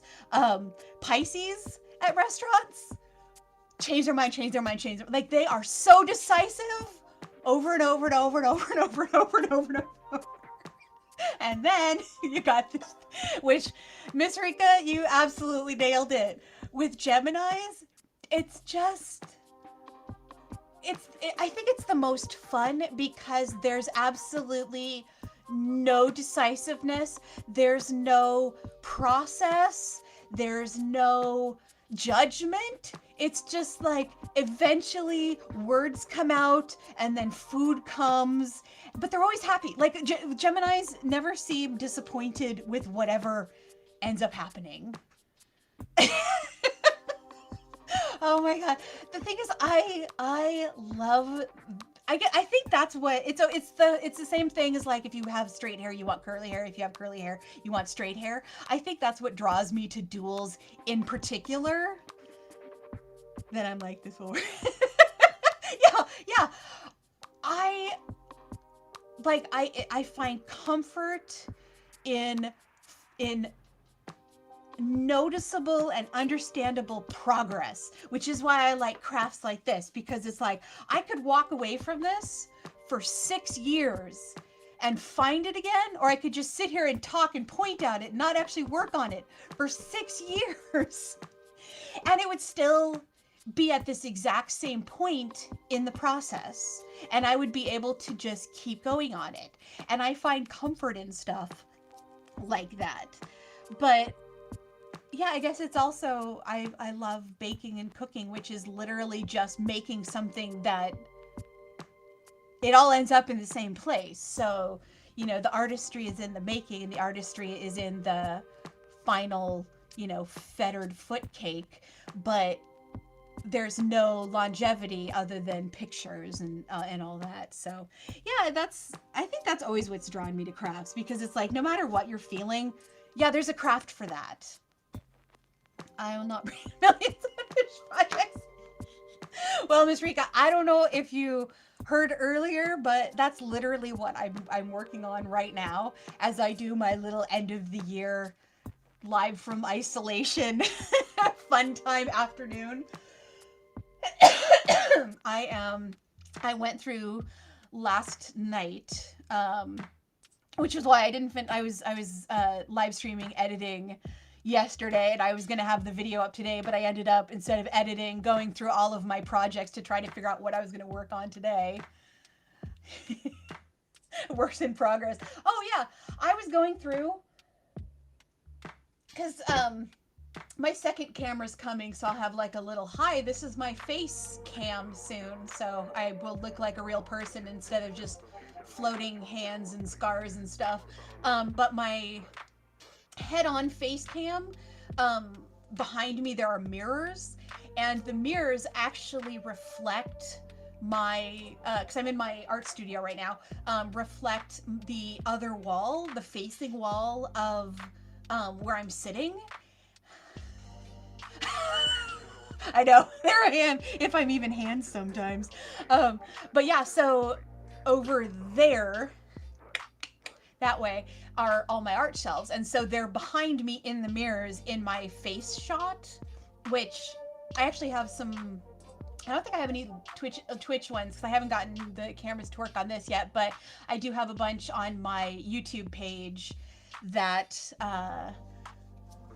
have the angle, and you can actually see my shelves. Um, There we go. We'll switch to that for a while. Where I just went through last night on all of my shelves and was pulling out all of the projects that I have that are not completed and are, like I have one box finished of I think about 47 total that I cut. Because I have a whole video in on one of my YouTube things that is cutting all the boxes and then sewing that particular box, and then I edited it, and then I haven't gone back to the project. So yeah, I was just going through on my shelves last night and trying to figure out what projects I could work on today. Because yeah, I'm planning on just sitting and crafting all day anyways, so I might as well just stay live. Although that does make everything take longer, but I'm not really. I mean, it's not like it's commission work or anything. I need this done by March. Can you get this done by March? Yes. Client me. Can you get this done by March? Yes. Yes, I could get this done by March. Have I mentioned that I've forgotten how to people since I haven't left the house in years? No, that's overstatement, but I am fairly hyperbolic in every statement, so take it with a grain of salt. Yeah, take everything with a grain of salt and add 2 years. That is the motto for the channel today. And just keep cutting. Cutting. So yeah, I was trying to get. I'm working on another video. I actually streamed editing yesterday. So if anybody of you are interested in learning any editing, more theory, not really programs, because I use the most antiquated editing program because it's the one that I like, and it's on a super antiquated Mac that I literally can't even hook it into the internet, because when I hook it into the internet, it will automatically start setting off alarms at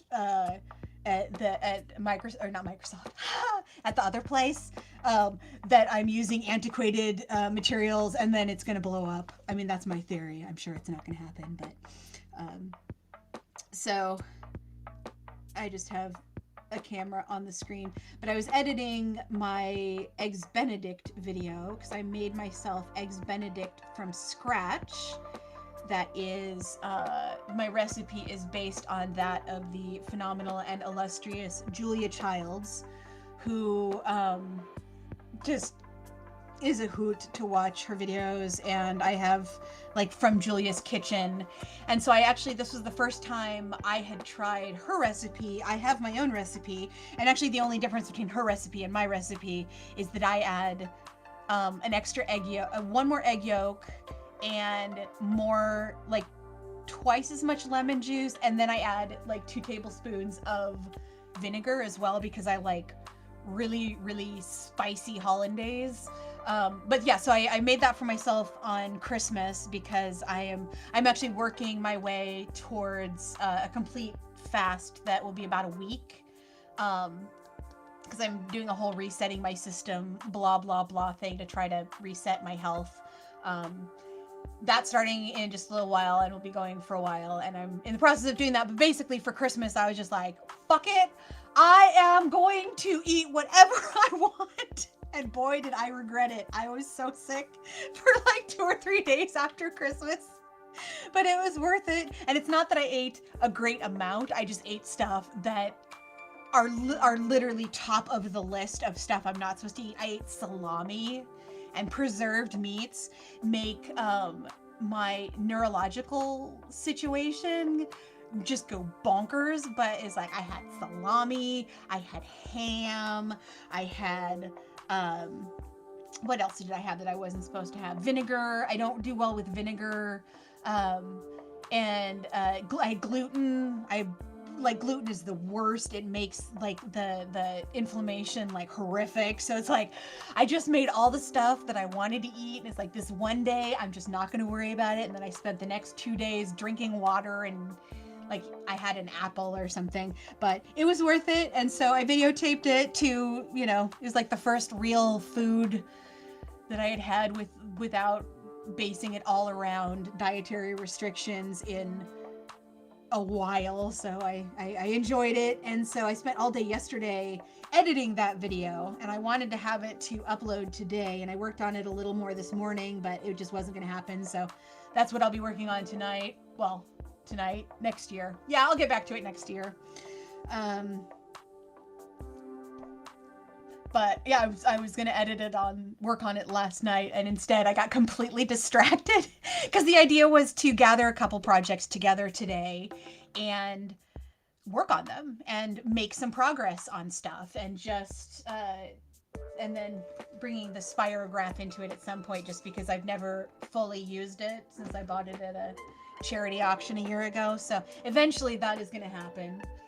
But at this point, so I was going through instead of editing, and I was finding all these fun things to work on. Like I have, I'm going to be whittling these, do I have it nearby? So the other day I made these acrylic figurines, and this is a little unicorn. This is the only one in reach, and I don't want to stand up right now, but I made a pig and a bunny, and that was actually the reason I got that particular set, was for, I'll put that right there, hang out with the unicorn for a while. Actually, which side of that's my hand, so we'll do it on this side.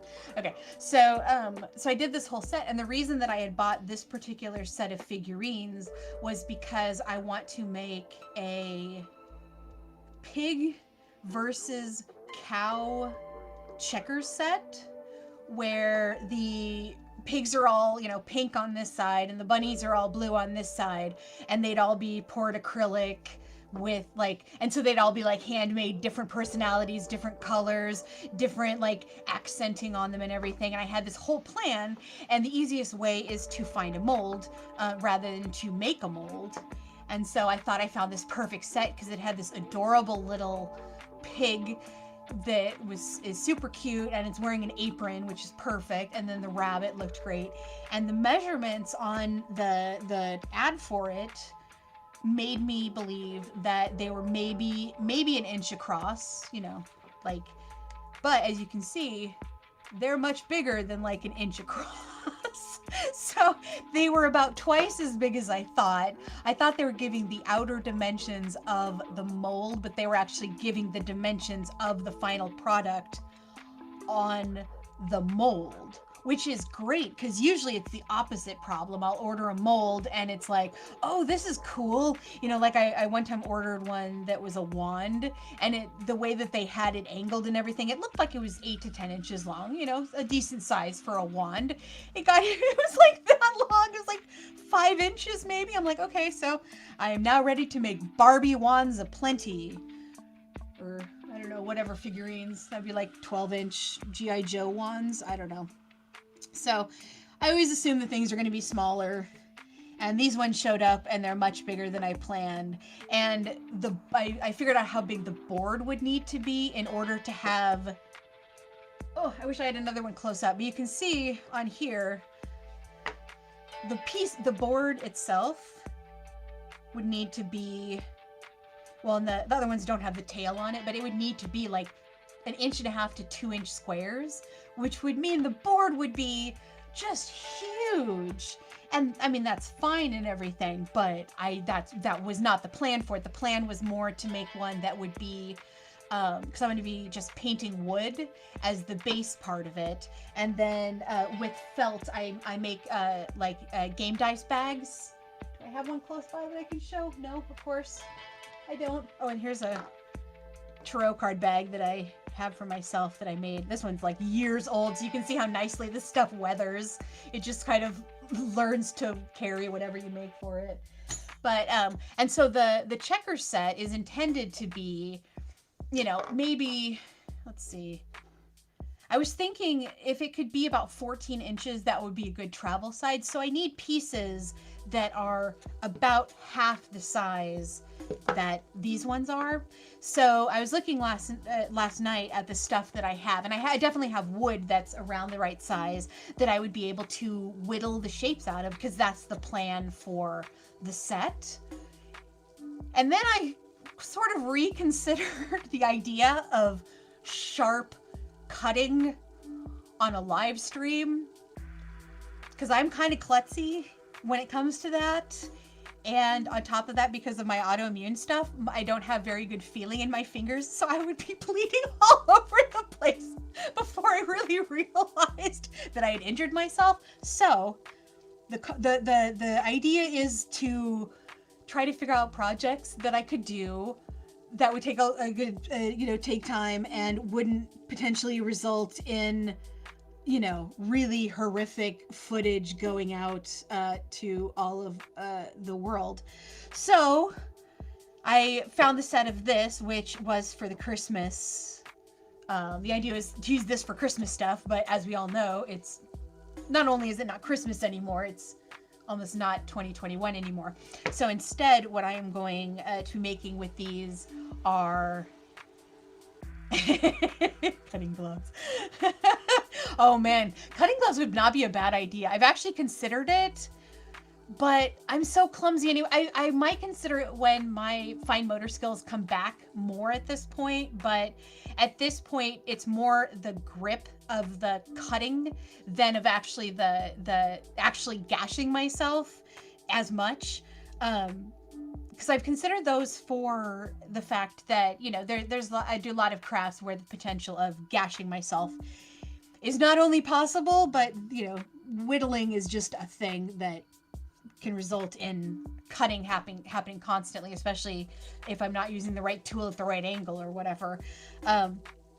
So eventually that, but at this point, I'm not going to be cutting on screen because first of all, I don't know if it would turn out very well, so I don't want to. There seems like a large amount of accountability doing crafts when you're streaming it out to the world, because it's like, if it ends up looking crappy, like, I don't know. Well, although the thing is, like, I don't care if my stuff turns out crappy. I enjoy doing it. That is the big part of this whole thing. I enjoy making stuff. I enjoy doing things. I enjoy learning how to do new stuff, which is how I sort of stumbled upon using Twitch, because I have been making crafting videos and stuff, and mostly gardening videos, but also crafting videos and cooking videos and stuff over on my YouTube channel for a while. Honestly, I made an emoji that looked like literal poop on Steam when I was made. LOL. Well, I love it. I know. I guess it's inevitable, or something that just doesn't work. Because like those tube things the other day, I just felt so bad because they were not complying. They were not like. And it seemed like every single time you started a new one, the function on it was. Oh, nice. Yeah, do that. There's a way to, like, with models, if something has multiple parts, it seems logical that it should be the same for each of the parts. But because they're just pieces of plastic, sometimes little bits will just pop in and work, and everything's like, oh, cool. Like, I was working on a Millennium Falcon model, which is the last one that I did, which was actually one that an ex-boyfriend gave me that he had found in his childhood basement and gave to me, and I felt bad that I had never actually done it. And so it was one of those things that I found it, and it's just like, okay, this is the next project, this is the next thing I'm working on. And so I did it, and at this point I wish I had been able to stream it, because it was a hilarious process, because it was obvious that little 10-year-old him, or however he was at the time, and his two brothers had opened it up, popped a couple pieces out, including including Han Solo, I might add. There is no Han Solo driving. It's just Chewie. So I call it like it's the Force Awakens version or whatever. Version of the Millennium Falcon. But I opened it up and I was all ready to go and super excited and just like, I'm doing it. I have the paints. I have everything ready to go. And I sit down and I noticed that Han Solo was gone first. I don't know why that's the first thing that I noticed, because it was not the only thing that was missing. But yeah, that one was a sad moment. I should just put like a Lego Han Solo like on top of it or something. I don't know. But so I'm putting the top together, and I'm snapping the different pieces together, and it's going great, and everything makes sense, and I'm looking at the picture and then looking at it and looking at the picture and looking at it, and everything's great, everything's fine. And then I get to the point where all of the pieces on the top section, because it was in a top and a top and a bottom section, so I got everything put on the top and I got everything put on the bottom. And then there's a point at which you were supposed to put it all together. And I was in the process of putting it together, and it literally did not have the main, like the 12 very specific main posts that were multiple sizes. There was like 6 of one size and then multiple sizes of other that were like the main joint points of the top and the bottom. I don't think I have ever sweared more in my entire life, because I was so close. It was this like putting those together. Then there was a couple other pieces that went on top of that, like some back grill area stuff and some front stuff to sort of mask the seam. And then I would be able to paint. And honestly, painting to me is the fun part. Well, not the fun part, but my favorite part. It's like just how editing is my favorite part of filmmaking. Painting is my favorite part of model making. So I wasn't gonna be able to paint it. I started a little bit, but I wasn't gonna be able to finish it. So I stopped painting because I was only gonna be able to get to a certain point. And I've learned better than to paint too much of something that I have to come back to later, because the paints never match. Even if you're using the same paint never matches. I don't know how that is a thing. It seems completely whatever. But so it went back into the box for another 2 or 3 years. I don't know. It spent a good couple of decades of its life just stored away in nothing.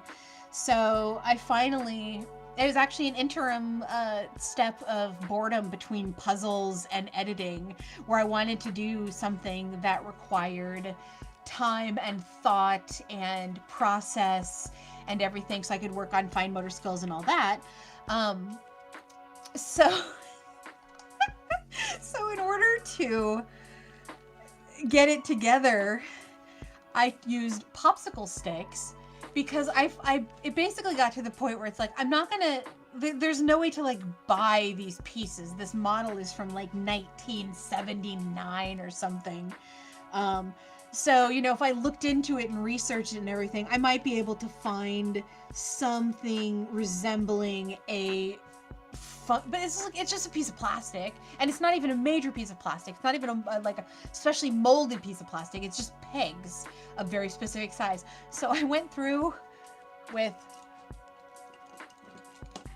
popsicle sticks, because honestly, popsicle sticks, what is it? Hot glue, popsicle sticks, and duct tape, and then the will of MacGyver. You can pretty much do everything. I'm convinced. I made an entire it was for, I don't know if any of y'all have played the game Last Night on Earth. It's a zombie survival game by, I'm wanting to say Laughing Frog, but I think that's only because Vanderly just posted a Laughing Frog. But I don't think that's it. I know that's not, I don't think that's not it, but it's not going to leave my brain at this point. So anyways, if you've ever played it's a tabletop game that is like semi role playing. You have a preset cards of characters, and you can choose various scenarios. And there was one scenario that we never really played because it was like take the house or something. But the way that the actual board was set up is there's like four L-shaped panels you put on it, so that it's a different game board every time. And then the middle is either the town square, which is basically just an empty space, or if you flip it over, it's a house. But it's only a house that's like this big in the middle, and it's one story, and it's the whole game is like blocking the windows and keeping zombies out until daylight or whatever. And there's other some scenarios where you have to get the oil or get the gas can and get to the truck and do it by sunset, and yeah, all these different scenarios. So we tried the different scenarios. We always ended up with just die zombie die, because that's the one where you just have to take out 16 zombies before sunrise, but if you don't, then the zombies win. And I always like playing the zombies because it's that's a game that's really fun to play zombies on, because you can play it either with one person playing zombie or with two people playing zombie. But we never really played this one scenario because the way that it worked is, unless you were only playing with like 3 or 4, like unless it was a really small party, the house was really crowded and there wasn't much depth to it because it was just one story of, 10 squares or 20 squares or whatever. And so we just never had really played that scenario all that often. So I decided for my friend's birthday, actually the same friend that I'm making the chess set for, it's a great part of making game stuff for your gamer friends, because then you have more games to play with your gamer friends. So I made him it was actually 2 stories with a roof and a bell tower. 3-dimensional game house for this scenario. And what it did is it just eliminated everything, and you would just play with the house. Like you would just play that scenario with the house without any of the including game pieces. And it was like multiple stories, and it had stairways, so you would have to count up the stairs for moves, and so you just play the game exactly the same, but in this 3-dimensional 2-story plus house. And I used glue gun to make spider webs all over the place, and it was all painted. It was very styled after the Psycho house. Like that was the absolute intent of it. And I don't think I have any pictures of that because it was before their kid was born. So, it was like 11, 12 years ago, something like that. And that entire house was made out of tongue depressors and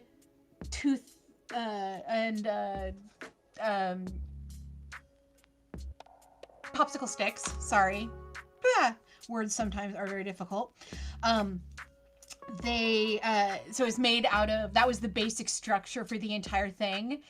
And then I painted it, and it was on this wood base. And then the way that I painted it was with like all dark blacks and grays, and everything to look just very, very Psycho house. But then I took a high gloss and painted out the squares for like the movement. So it wasn't that there were different colored spots for movement through the house. It was just gloss or not gloss, which was interesting because based on the lighting, it was easy to see or hard to see. I'd probably do it slightly differently if I ever made that again. But the most recent structure that I made actually was super fun. I don't know if we have any like D&D tabletop gamer nerds with me tonight, but I proudly represent. We've been doing an online game group, D&D, for a couple months now, because I finally have technology that will allow me to stream properly. We've been doing... You do! Yay! So you might be familiar with the concept of a dice jail, where you throw... Unfortunately, with digital dice, it's not so much of an option. But with real dice, we'd always have like, just a joke dice jail that, you just like put them off to the side of the table. And then during the whole pandemic, my friend got a dice jail that was just like off of some online whatever, and it's really cute. It's like pieces of cardboard basically that you like comes flat and you put it together and the dice goes in the top and then you just dump it out at the bottom. And yeah, cute. It was nice and functional and all, but pretty much if there's a structure that I can build. Oh my god. I think that's probably what I should have done today, but I don't have any popsicle sticks. I should have like built a house or something today, but I'm trying to finish up at least one or two things before I move on to another project. But so I made a dice jail. I am not unfamiliar with some D&D terms and rituals. Okay, cool. I started very late in life. Before I go on to my dice jail tangent, I'll give a brief history on D&D. I've always been, like, I was a total jock when I was a kid. Always loved to play board games. Pretty much any board game. Have always really enjoyed that. And always really enjoyed like thought puzzles and logic games and all that. So, I owned the first Nintendo when Nintendo came out, and I was an absolute Tetris freak. But I never really got into role-playing games or anything like that. I was mostly sports through my really young years, and then I was mostly into like board games and stuff as I got older. And I made friends with a friend of mine. Puyo Puyo? I do not know what that is. It basically, if it's anything from the last 10 years, I've probably not played it unless it is... Oh, Tetris with dumplings. That sounds fun. I love puzzle games. Yeah. Tetris with dumplings. Huh. I should check that out. What's Puyo Puyo? Yeah, I pretty much the games that I play currently. I'm in the D&D group, which is my like Sunday thing.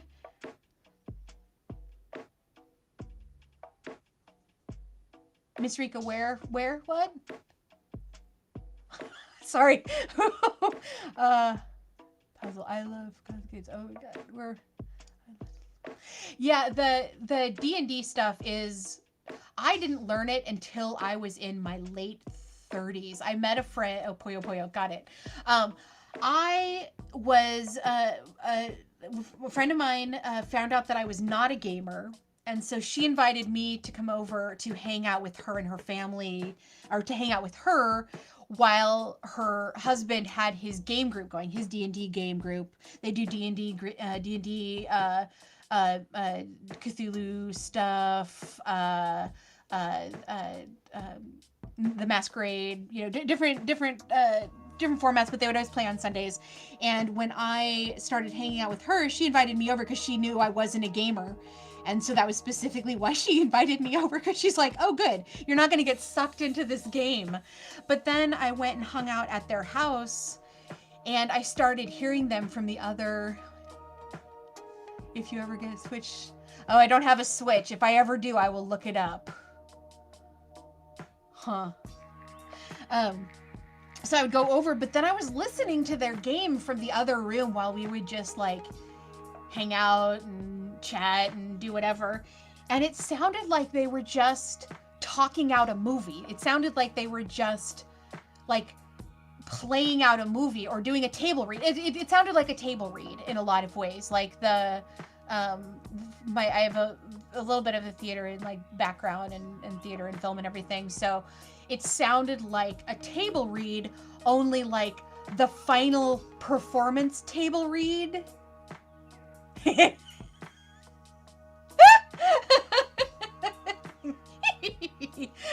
Of course, that comes up. The screen that I'm on my cord for my second screen isn't here yet, so I can only look at one screen at a time. So I can't have my Twitch screen up. So pictures and stuff sometimes just come up as words. And so as soon as Dr. Evil pinky finger to the mouth came up, all I'm thinking is, they're pinky on the brain. They're pinky on the brain. One is a genius, the other's insane.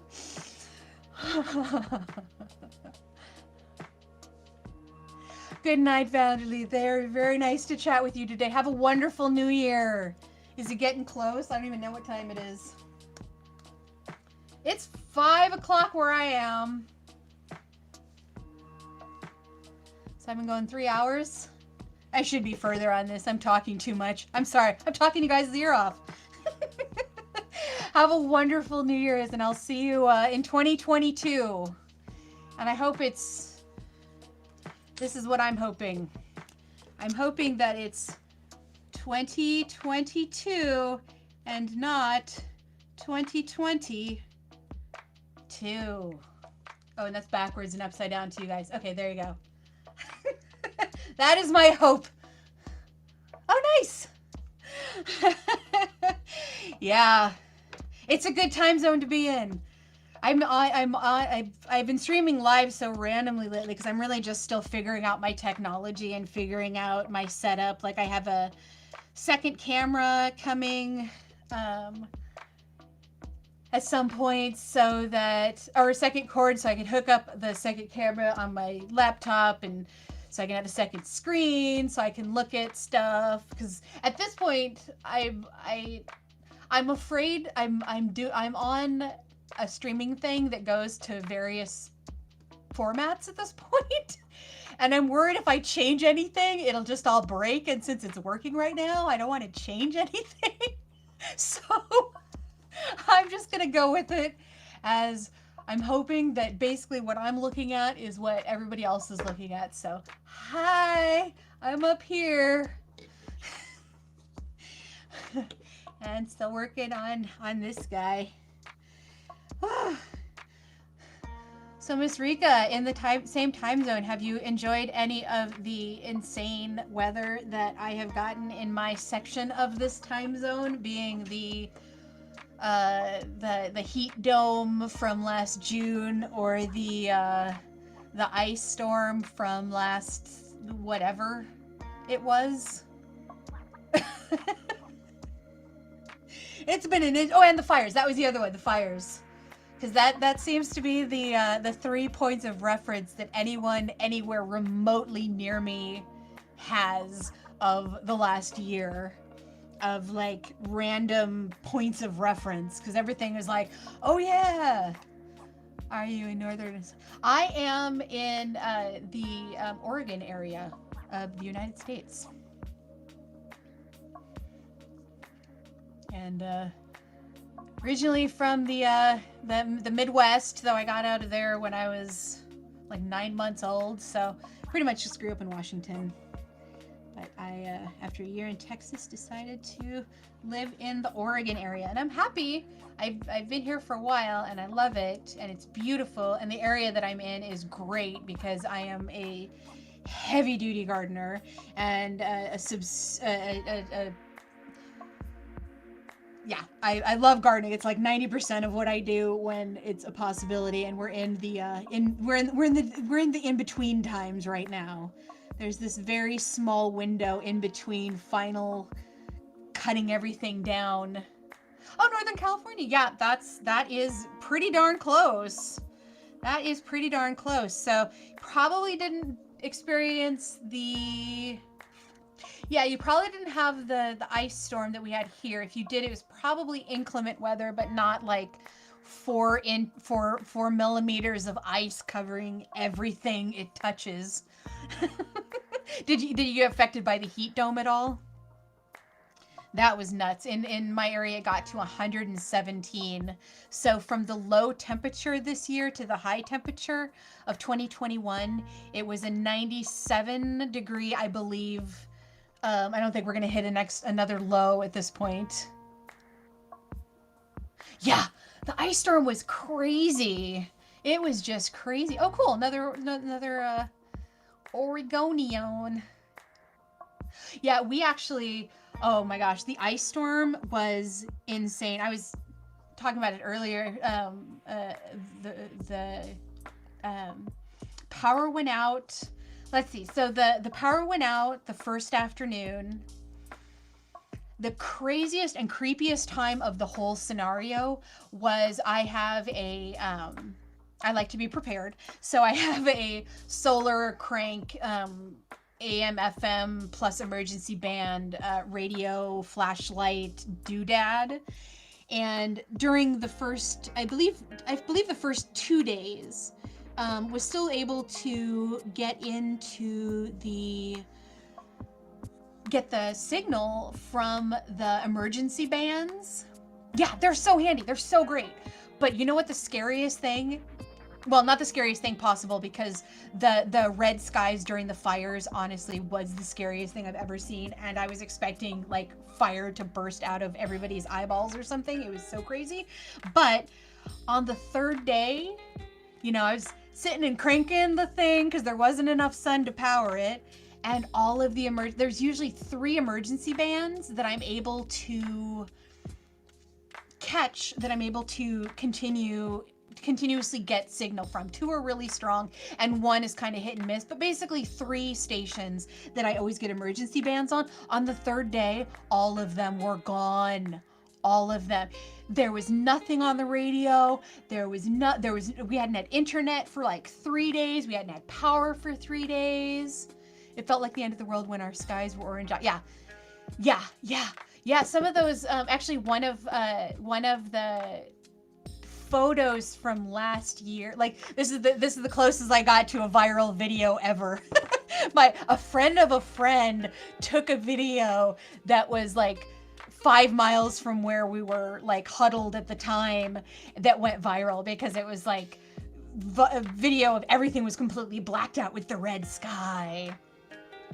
Yeah, I think that's the scariest part, because it makes it not an emergency channel, because like, okay, it's an emergency channel that tells you something's coming, but then what the hell are you supposed to do when it's actually here and there's no way to communicate?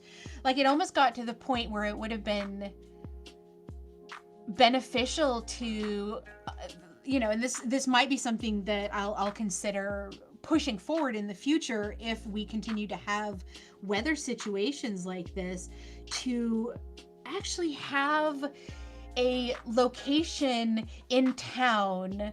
Like, it used to be that in my town there was like this particular bridge that people would go to and post stuff, but possibly setting up what would be considered antiquated forms of communication might be worth it, because between the fires and my friends and I and my area, we had to evacuate like 4 different times, because we would evacuate from one place and then go another place, and then they would have an evacuation, so we had to go back to our houses, and then we got another, and then the air quality was so bad we had to evacuate somewhere else. And within that, I can't even imagine having to try to do something like that wasn't like, there was no way to communicate it, because I was keeping up to date on emergencies through Facebook. Like, that doesn't seem like the best plan for emergency preparedness. Right, all the communication, there's no power, yeah, because it wasn't up. Yeah, it wasn't upkept. Like, part of the brilliance of hardline phones, yeah, you have to depend on Facebook or whatever socials you have. The big thing that a lot of people don't realize, and something, and this is, I'm gonna put on old lady voice right now, that a lot of people don't realize, that it was actually highlighted in the movie The Day After Tomorrow, which I really appreciated them putting this like random true thing in, that the only communication device, nice, I'll be 45 on, sweet, I'm actually turning 45 on Thursday the 6th, whatever the 6th is, so in like a week from today. So yeah, Friday, whatever, I don't know, I'm not doing anything for it. It's on Thursday because I have a live stream that day. So I'll just be doing a birthday stream. But yeah, phone lines, like the hardwired phone lines that people still have in their houses, but nobody has a phone for. One of the really big things that is important to have is even if you don't have it plugged in, have just some sort of old school rotary phone, because like nothing with like it's something that literally has no plug-in at all, because those old school phones don't require the electricity that's pumped into our house. They only just require the electricity that's pumped in through the phone line. They were designed that way originally. And because that was a technology that's been used up till very recently, well, I mean, it's still used today, but it has been used, so it's been upgraded over the years. Most telephone lines are buried, so they're not going to be affected by a lot of stuff. So if you have a hardwired phone in your house, that is your best bet at communication in the case of an emergency, because most emergency services are hardwired in, because they don't want to be dependent on power outages or whatever. But, since the emergency services went out, I'm not sure if that's true anymore. I guess we'll see when next the emergency arises that all the power goes out. But yeah, I was really, really lucky. Yeah, it's the funny thing is I don't even have one at this point. So it's like the cobbler having no shoes. It's like, I know this is an important thing, and I used to always have a phone like in my emergency kit, because it's a good idea to get one that is as small as possible and actually store it in your like go bag or in your emergency pack, because then wherever you end up, that's an option for you.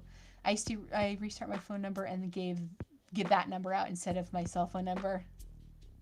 Yeah. It's interesting how, like, I don't know if anybody here has read a lot of dystopian novels, but I love dystopian novels and have read quite a few of them. And one of the biggest ways to make life difficult when powers that be want to make life difficult is to hamper or restrict communication. And unfortunately, what that translates into in a conspiracy theory. Yeah, and turn the radar off. And a way to look at that in a they're all out to get us, non-conspiratorial, but just a matter of how things kind of work. If something doesn't benefit somebody, they're not going to put a lot of energy into fixing something. And so if something is working for something, they're going to put a lot of effort into it not being fixed. So, always question motivation. That's all I'm saying. I appreciate a healthy skepticism. Well, maybe a hefty skepticism too, but mostly a healthy skepticism. Mostly.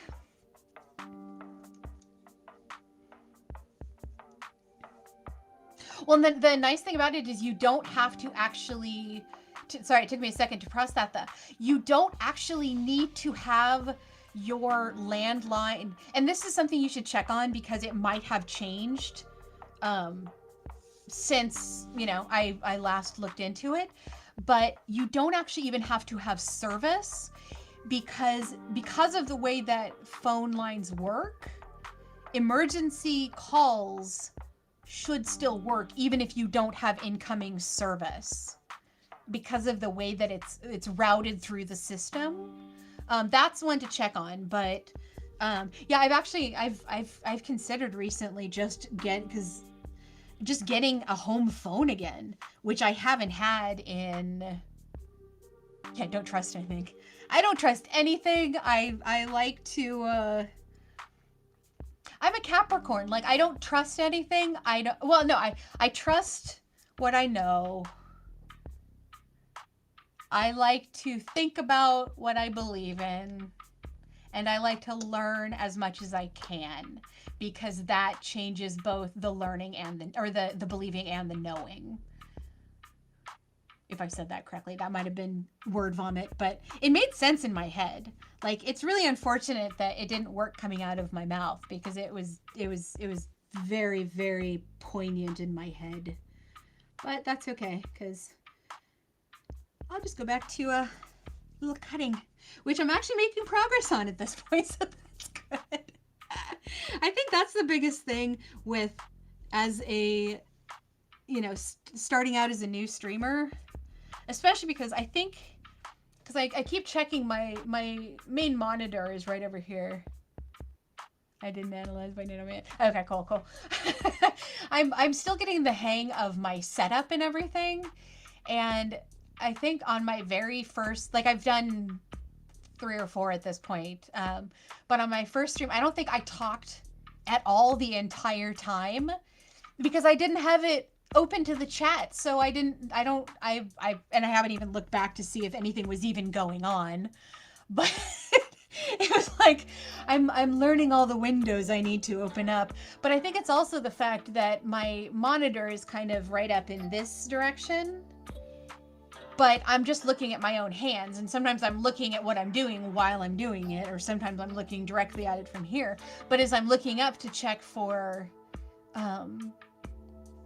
messages or anything, I don't see myself, so I just think of like what my hands are doing. And I've done streams in the past on YouTube that I think I just had muted the entire time because I didn't have options of, I didn't think about the idea of, oh, I can like interact with people as they're watching me do stuff, or they can ask me what I'm doing, because YouTube isn't really set up for that anyways. So, and and copyrighted music and everything. I didn't know what my options were for having background noise going, and I always want background noise going. And now I'm finally to the point where I think I kind of have everything set up. So it's like, okay, this camera's set up, the lighting's decent. Hopefully you can see what's going on more or less. And then as soon as I have the other camera set up, I'll have a little talking head, or I'll have a cat cam set up because my roommate's cat Chantrell has decided that she owns me. So that's part of the reason that she's locked out right now, because she gets irritated if my hands are doing anything other than petting her. So usually during a break, like I'll probably take a break here in a little while because it's been going for a while. But if I do anything other than pet her, you'll just see paws like coming in like this, trying to pull me down because she'll get set up in my lap and then start grabbing at my hands. So I usually take a break, throw some food in my face, let them inside, and then eventually she'll be like laying on the couch behind me. So usually, like I do a like videoed and edited together movie reviews and stuff over on my YouTube channel, and in that there's been a couple times in quite a few of them where she's decided just to camp out behind me. So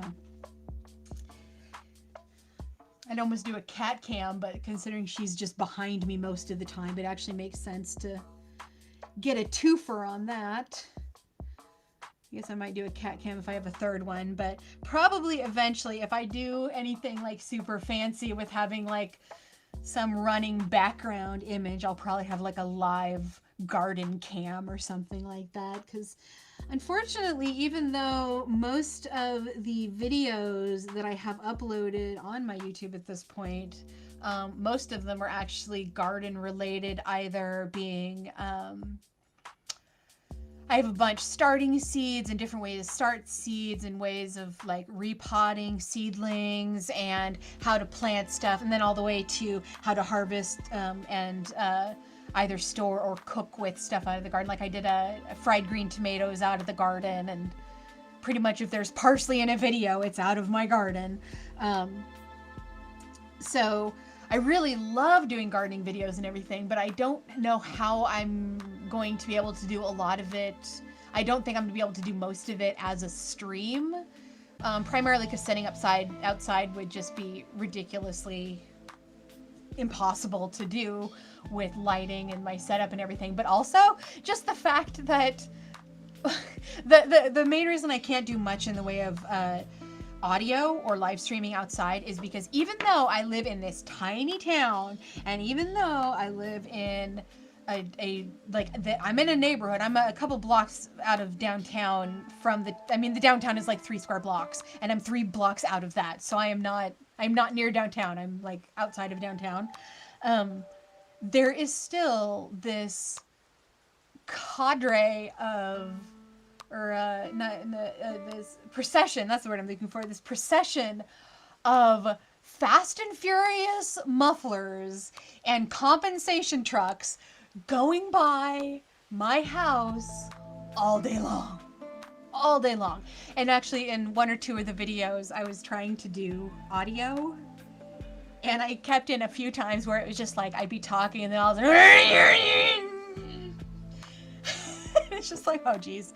Yeah, so I'm not going to be doing much in the way of live streaming outside, but if I'm doing any gardening stuff, I think I'm going to try to, by spring, figure out some sort of a very long cord or a like Bluetooth camera or a, if anybody has any suggestions on how to do a live cam outside. I was actually thinking of just setting it up as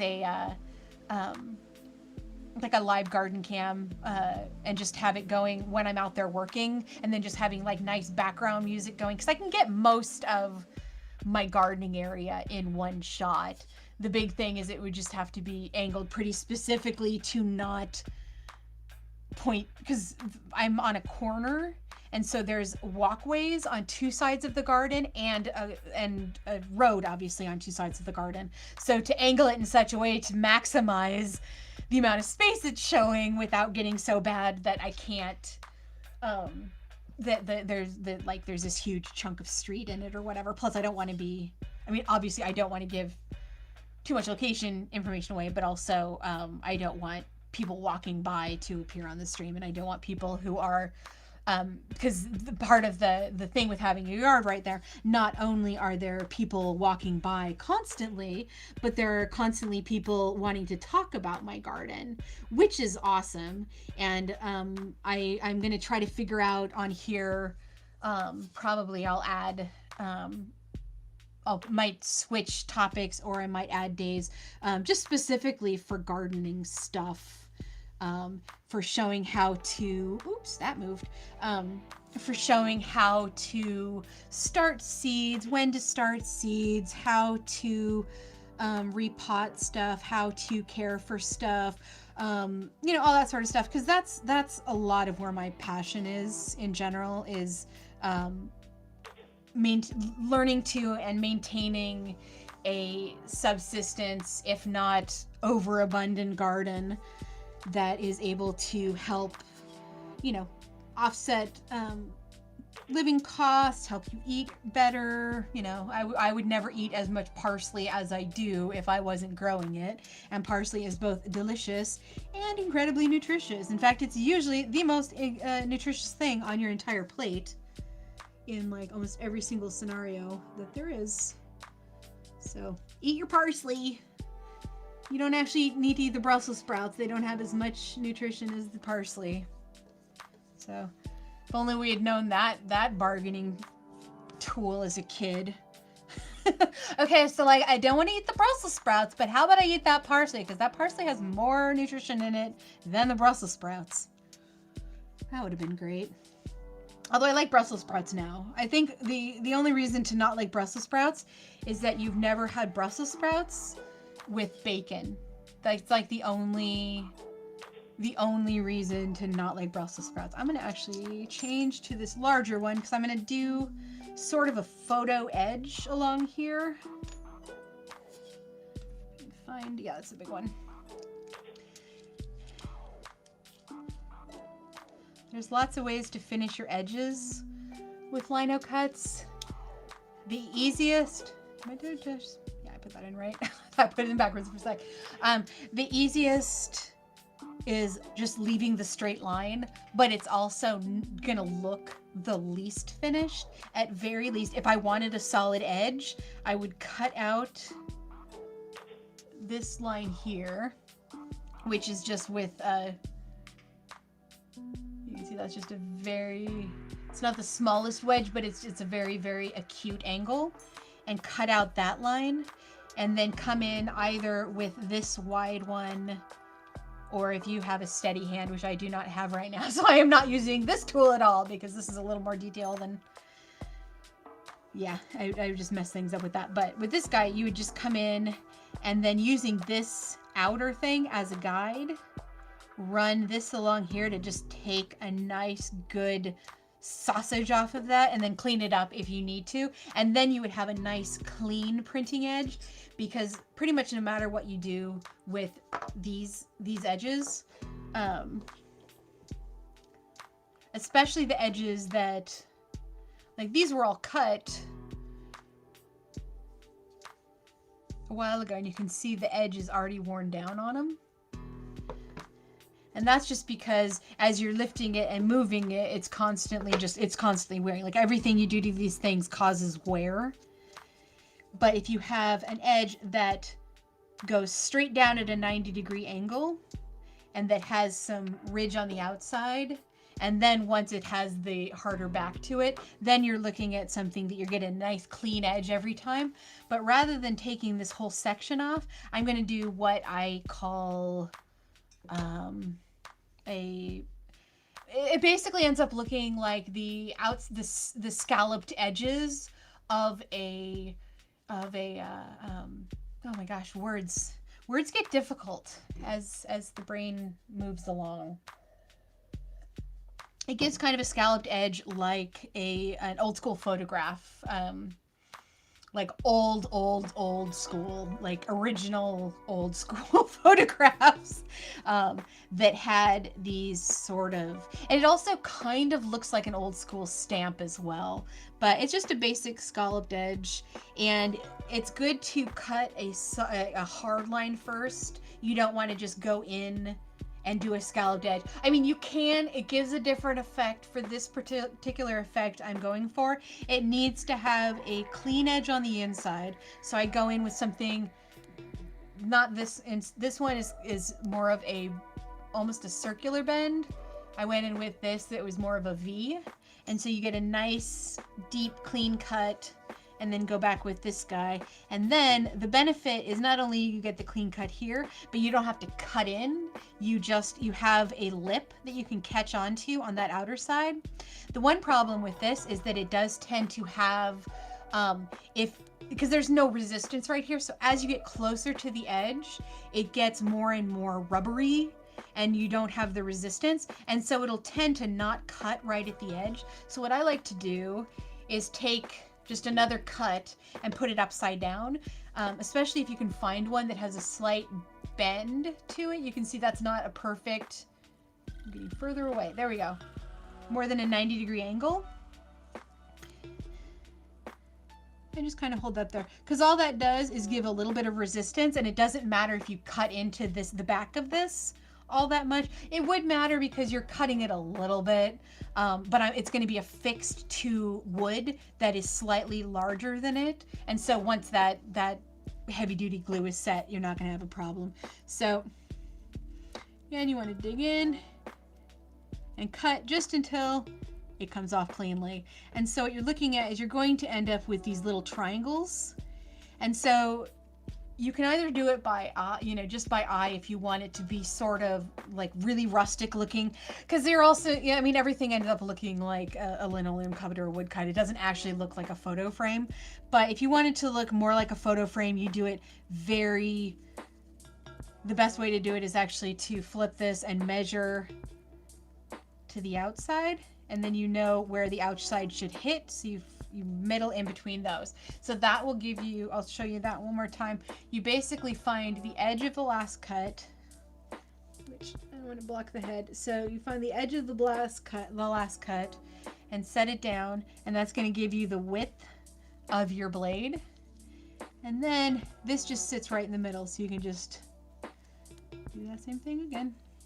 And you want to point at about a 45-degree angle for this, because you don't want to skitter along the top. You don't need to cut it in, but you do want to dig it in. Like go down and then up, because then you get that good, true round shape. So put and cut. There you go.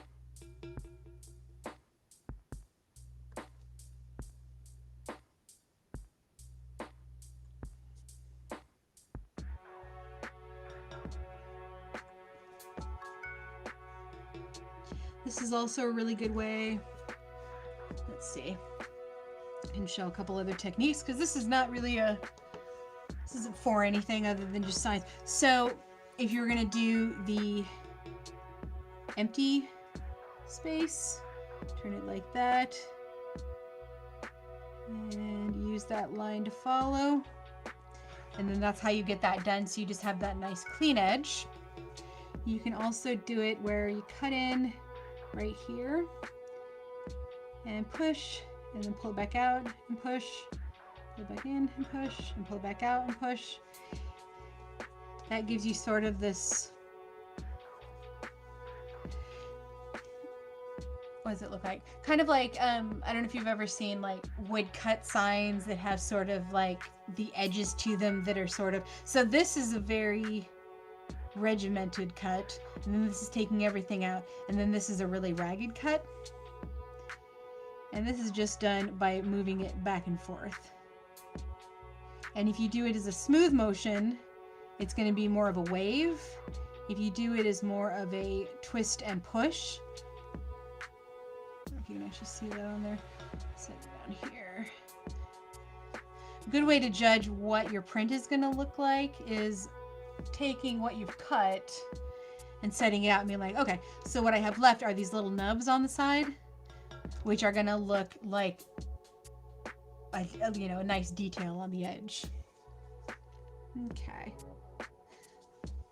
So I'm gonna go back to the regimented one.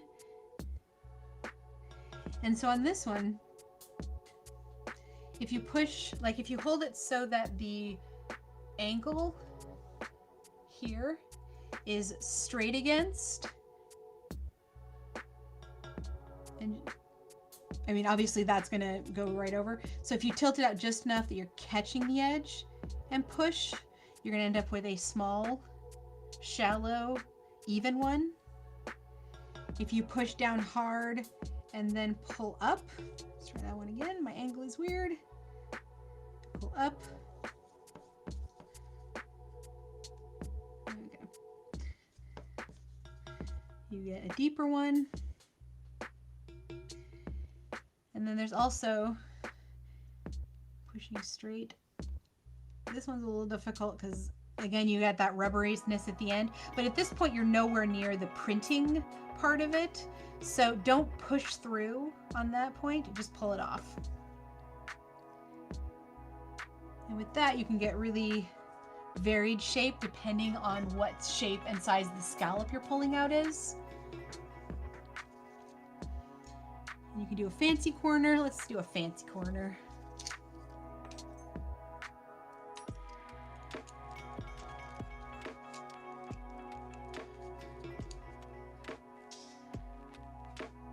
All right. I feel like another story is in order. So one thing I was thinking is it'd be a fun way to introduce myself by doing the story of my scars. Literal literal scars. So we're going to start with just the easy ones you can see on my hand right here. Got this big guy right here, which is all one scar in this whole area. And it goes all the way down to there. And that is a couple years old. So that is number one. Number two is the scar right here, which you can barely see because I got that one when I was in third grade, fourth grade. I don't know. I was little. I was very, very little. And so there's that scar. And then there's one other that I was thinking would be good for today. Oh, this one here. This is probably the most recent one. And this one, of course, I'm probably not gonna be able to get it to focus on any of them. I mean, you can see this one. You can see this one from a mile away. This one's pretty faded, so you might not be, oh, you can kind of see it. It's that light spot right there. That little light spot. And then this one, that one is from when I was in, oh, you know what that is? That one I thought would be perfect. I was confusing that with another one. Where's the other one? Okay, there's another one right here that I cut this chunk of my finger off when I was working on my sister's wedding invitations, but it's not really an interesting story, so not that one. This one, on the other hand, is the reason why I will not be carving wood in a live stream ever, because nobody needs that trauma. Nobody needs that trauma.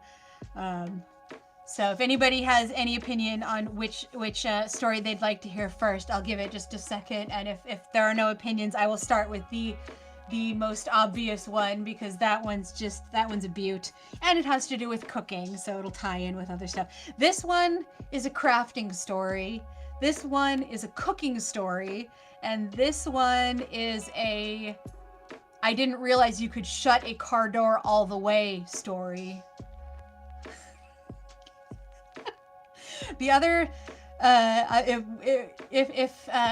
well, I'll probably do this again because I got a lot of scars with a lot of weird stories behind it, but a lot of them are actually on my face. I have a large scar over both eyebrows, or in both eyebrows, that happened decades apart in completely different ways, but were the reason that one of the reasons that I know that head wounds bleed a lot. And if you've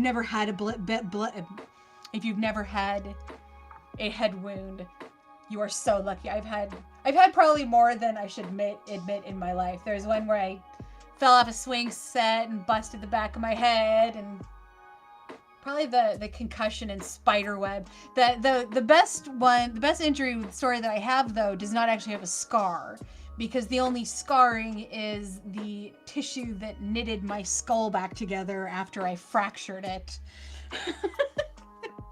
I was a very active and very not cautious child in my youth and in my adulthood, actually, because one eyebrow happened when I was a kid. The other eyebrow happened 4 or 5 years ago, and I have a sore head from rolling. Mine actually involves a bed, coincidentally. I split my face open on a bed. Actually, twice. I've gotten more. The thing is, the more I think about it, the more head injuries I've gotten in my life. But I guess I just don't think about it because I have so many head injuries in my life. Okay, so I'm going to start with this beauty. Oh, I was stabbed in the head with a wooden knife while part of my... I was stabbed in the head with a wooden knife while part of a Taekwondo demo. Ow! Like what? What part? That has thrown me for a loop. What part of your head, Miss Rika? Like, I'm assuming not the face, because if it was face, you would say face. And if it was neck, I would assume neck. So I'm guessing somebody like stabbed you in the crown of the head to try to demonstrate how not to demonstrate Taekwondo. Ow. Ow. Yeah, I've never been stabbed in the head. Top of the head. Yeah. Yeah. Ow. Yeah, no, I've that, okay. Just applause for that one, because I did not see that one coming. That did not block hard. It's like, let me demonstrate how not to do Taekwondo defense. Yeah. Yeah. And that's the big thing with anything like that. I have never done, I've done a little self-defense stuff, and I've done, very, very little of any martial arts, though I've been interested in it. But I have done a significant amount of stage fighting and like stunt work type of stuff. You know, so this was back when I was in film school. I was auditioning. I mean, I pretty much had the part, but I was auditioning. I was demonstrating my abilities at doing pratfalls and doing like stunt work and everything. And the setup for the video,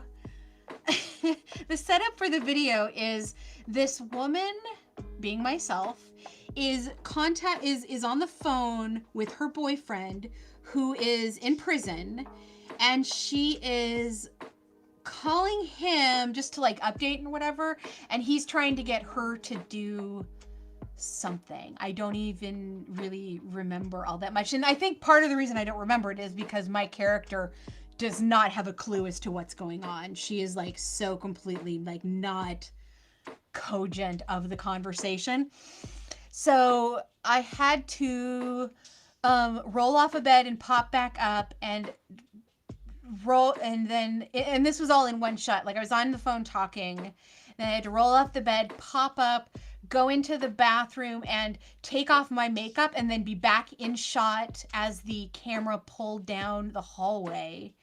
And then I would have to come into the shot as it was coming down the hallway, and then I had lines this entire time, so it was like one of those oneer shots that you think is going to it's just like 2 seconds of dialogue, or it was like probably 30 seconds of dialogue. It took a day of practice and an entire day to shoot the shot, and unfortunately the sound guy had the microphone in his pocket, so all of my audio has this dun dun dun dun, which it kind of sounds special effectsy, like cool, but it wasn't appropriate for the mood of the situation. So so I had to fall off the bed, go into the bathroom that was right there, quickly wipe off as much of my makeup as I could while still delivering my lines off screen, and then make it back into the hallway as the camera was getting to the end of it. So I had when his daughter was like PAing for us, and she told me when to step out, because I was continuing to do my lines with just a rubbing my face with a towel, just to, because it was supposed to look super trashy after I got the makeup off, because I started off with a huge amount of makeup on. And then as the camera pulled back, it stopped when it got to the kitchen, and I continued to walk into the frame. And the thing that sucks is that we set up this whole pratfall, which was really cool, and like sort of my pièce de résistance in the whole thing of it, because I can go from standing position to flat on my face as many times as necessary, because it's just one of the things you learn how to do. It's kind of like, if any of you are familiar with The Worm, because I was a break dancer very briefly back in 5th grade, and I actually won a breakdancing contest in 5th grade, which sounds like total BS, but it was a thing.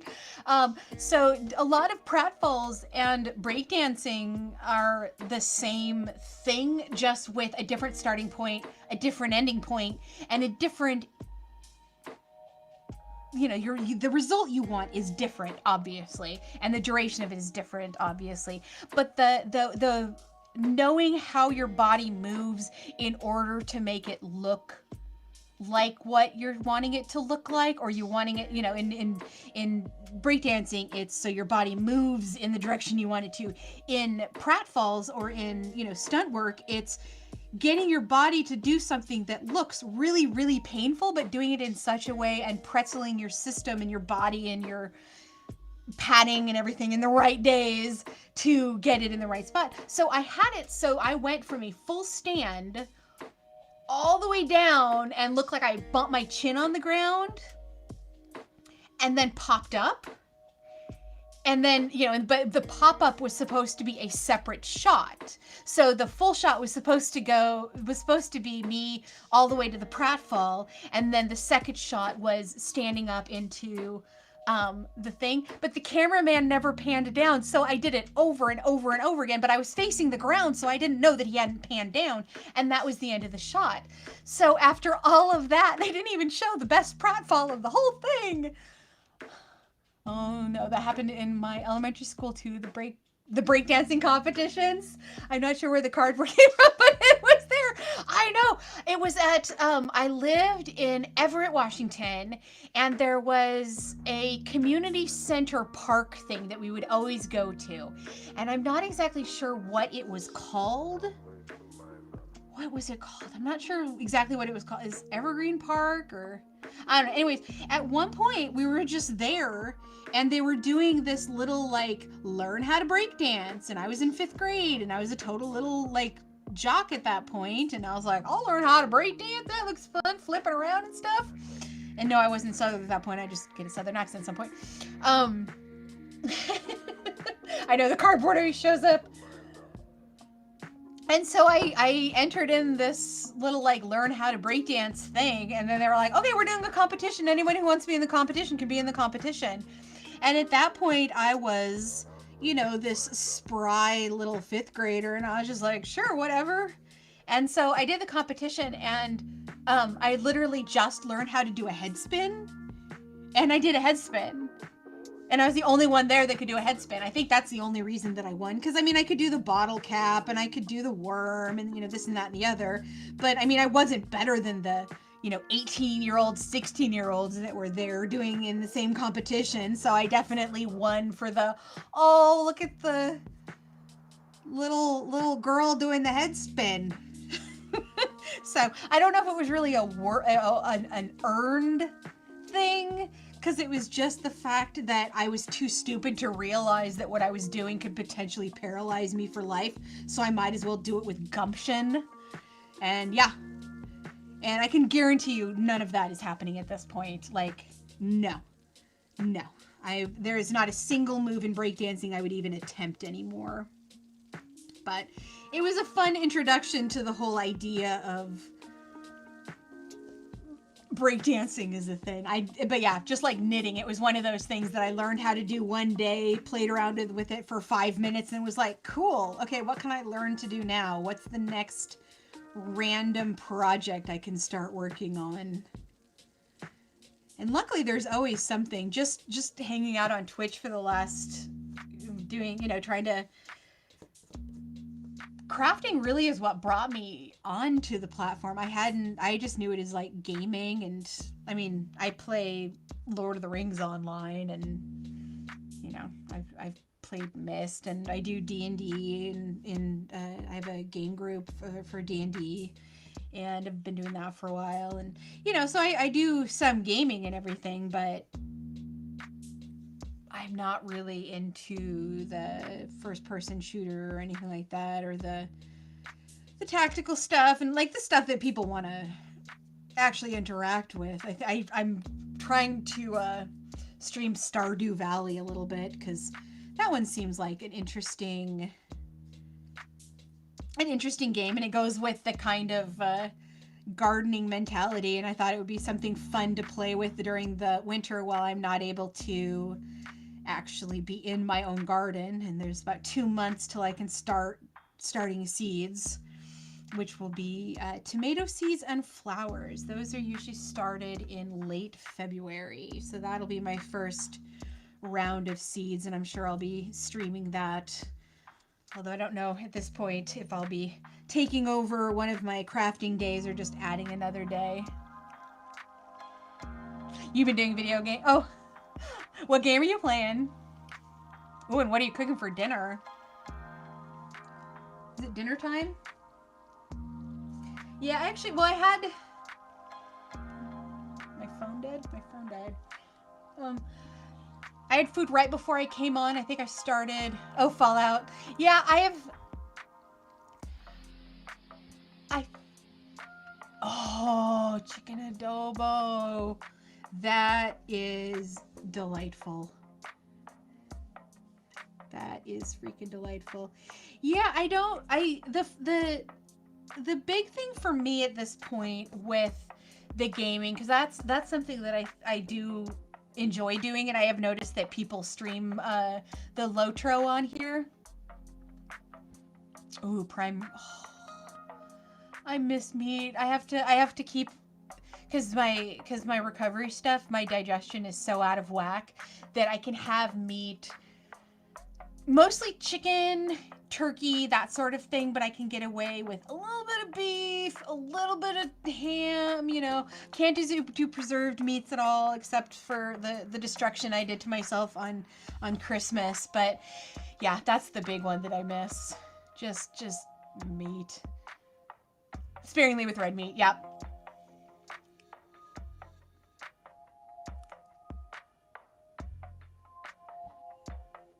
Pancit? Pancit? Pan. I'm not sure what that is.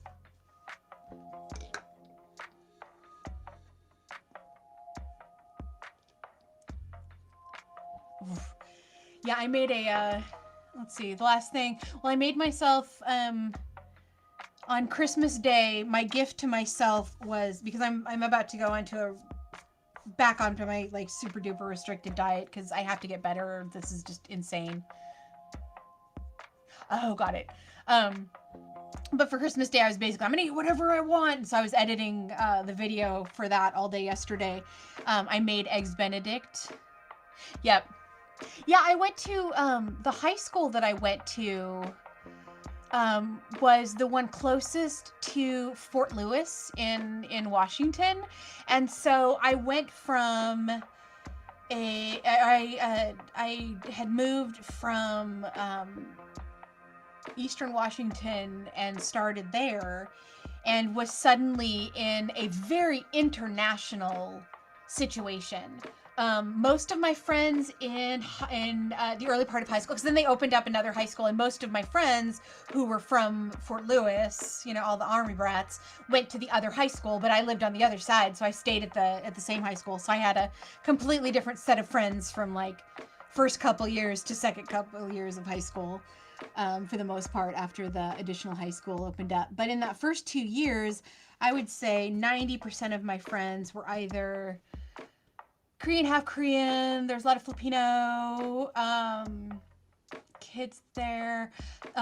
Just a lot of international. And so suddenly I went from eating, you know, burgers and fries at over all of my friends' house to going over to my friends' houses and their Korean mothers feeding me and really, really, really teaching me quickly how to use chopsticks properly, and just the proper way to eat things. And then suddenly I was eating all of these amazing things. Like I haven't had as much Filipino food. Though the first one I was introduced to that just made me absolutely fall in love with the concept, all in all, was oxtail soup, the peanut butter and oxtail soup. Oh, I ate that and I'm just like, I mean, honestly, my thoughts throughout the first 2 years of high school is like, Jesus, white people don't know how to cook, because suddenly I'm around all of this just amazing, complex, delicious food that sort of brought me this whole other area, because my mom had grown up in Texas and had a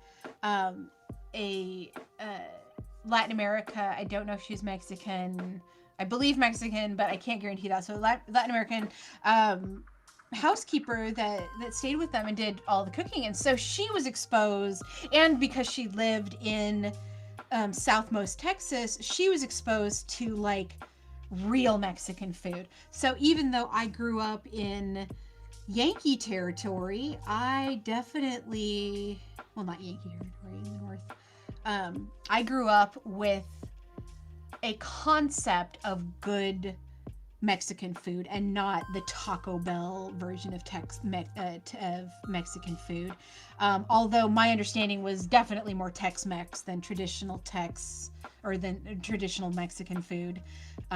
Just because that's obviously she grew up on Tex-Mex, and then I lived in Austin for a year and continued to enjoy that. But yeah, in middle school with the new high school, I was suddenly exposed to all of this international cooking, and it not only made me realize that there are different kinds of food out there, but there are different philosophies about food out there, and the idea that the reason that Japanese food developed the way that it did was because of of location and because it's an island and because of the natural resources and the reason that food in the Pacific Northwest developed the way that it did is because we have this and this and this.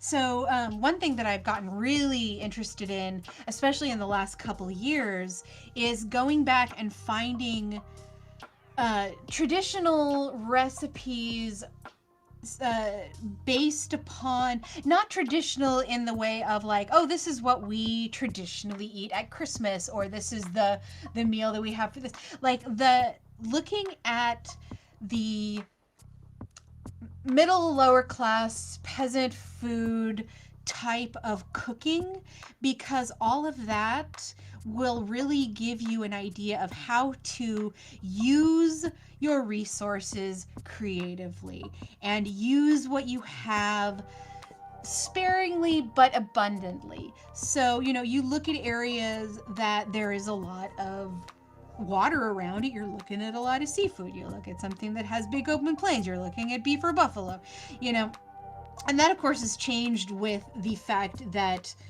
importing and exporting, and there's a global food market, and you can now go down the street and get sushi or Greek food or a burger. Well, not in the town I live in, but in a lot of areas you can do that. When I lived in Austin, there were certain one, like we went to sushi once or twice, but that is way too far away from the water to have the best sushi. But you can go to a different country every day, and now with the delivery services and everybody staying home all the time, hopefully people are getting into more experimentation with their food. Because one thing that I found within the the studying and the exploration I've done with especially with the development of food and cuisine within the United States, which is the country that I live in, so it's one that I look into. Food and the development food and who can have food and what food is considered special and how it's prepared and all that sort of stuff is just fascinating. But if you look at cuisines of the lower to middle class, and you're looking at seasonal and you're looking at available and you're looking at cheap and what they can grow in their own gardens, that's how I'm trying to base my eating habits, because the more I can integrate food that I can grow in abundance in the tiny little thumbnail that I live in, and the more that I can make a large variety of foods within the things that I'm growing. Like, let's just take one that grows insanely well in my area, which is pumpkins and squash. Like, there are so many pumpkins and so many squash and so many different kinds for so many different uses. And a lot of the time, if you get them set up in the right area with the right conditions, you will have way too many. Like, I ended up eating so many zucchini and squash and everything this year. It was phenomenal. It was great. But that's the thing. If you zucchini is the big joke that, you plant one plant, you're gonna have two. You're gonna have just enough. If you plant one, you're gonna have too many. If you're gonna have two, you're gonna have enough for the neighborhood. Whatever. So you have to be planning year to year how much you're using, but you can't plan everything perfectly year to year, because there might be a drought, there might be a fire. Like last year we lost all of our hops because of fire. Last year we lost all of the squash because of the heat bomb that we dealt with last year. Killed off a good number of my more delicate things, because and I was out there every day. I had tarps set up, or not tarps, but I basically set up these little tents with bamboo sticks, because I have some bamboo on my property and I cut it down and use it for trellising and everything. And so I have all this bamboo, and I use that to hang up pictures or big sheets of material to just give a little shade, because everything I didn't do that to just burnt to a crisp. And I had this big tarp over all of my squash, And so the plants themselves didn't die. They didn't die off, but I didn't get that much production, even though I had 6 or 7 different squash plants going. But because of the heat, it just stressed the plant out too much, so it didn't fruit that well. But then my zucchini, which was actually I planted in a natural shady spot underneath my strawberry tree, had enough shade, and therefore it didn't die off. The main plant didn't get so stressed during that time period that it died off. So most of what I had was zucchini. And if anybody has ever grown zucchini, you know there is a lot of production from one zucchini plant.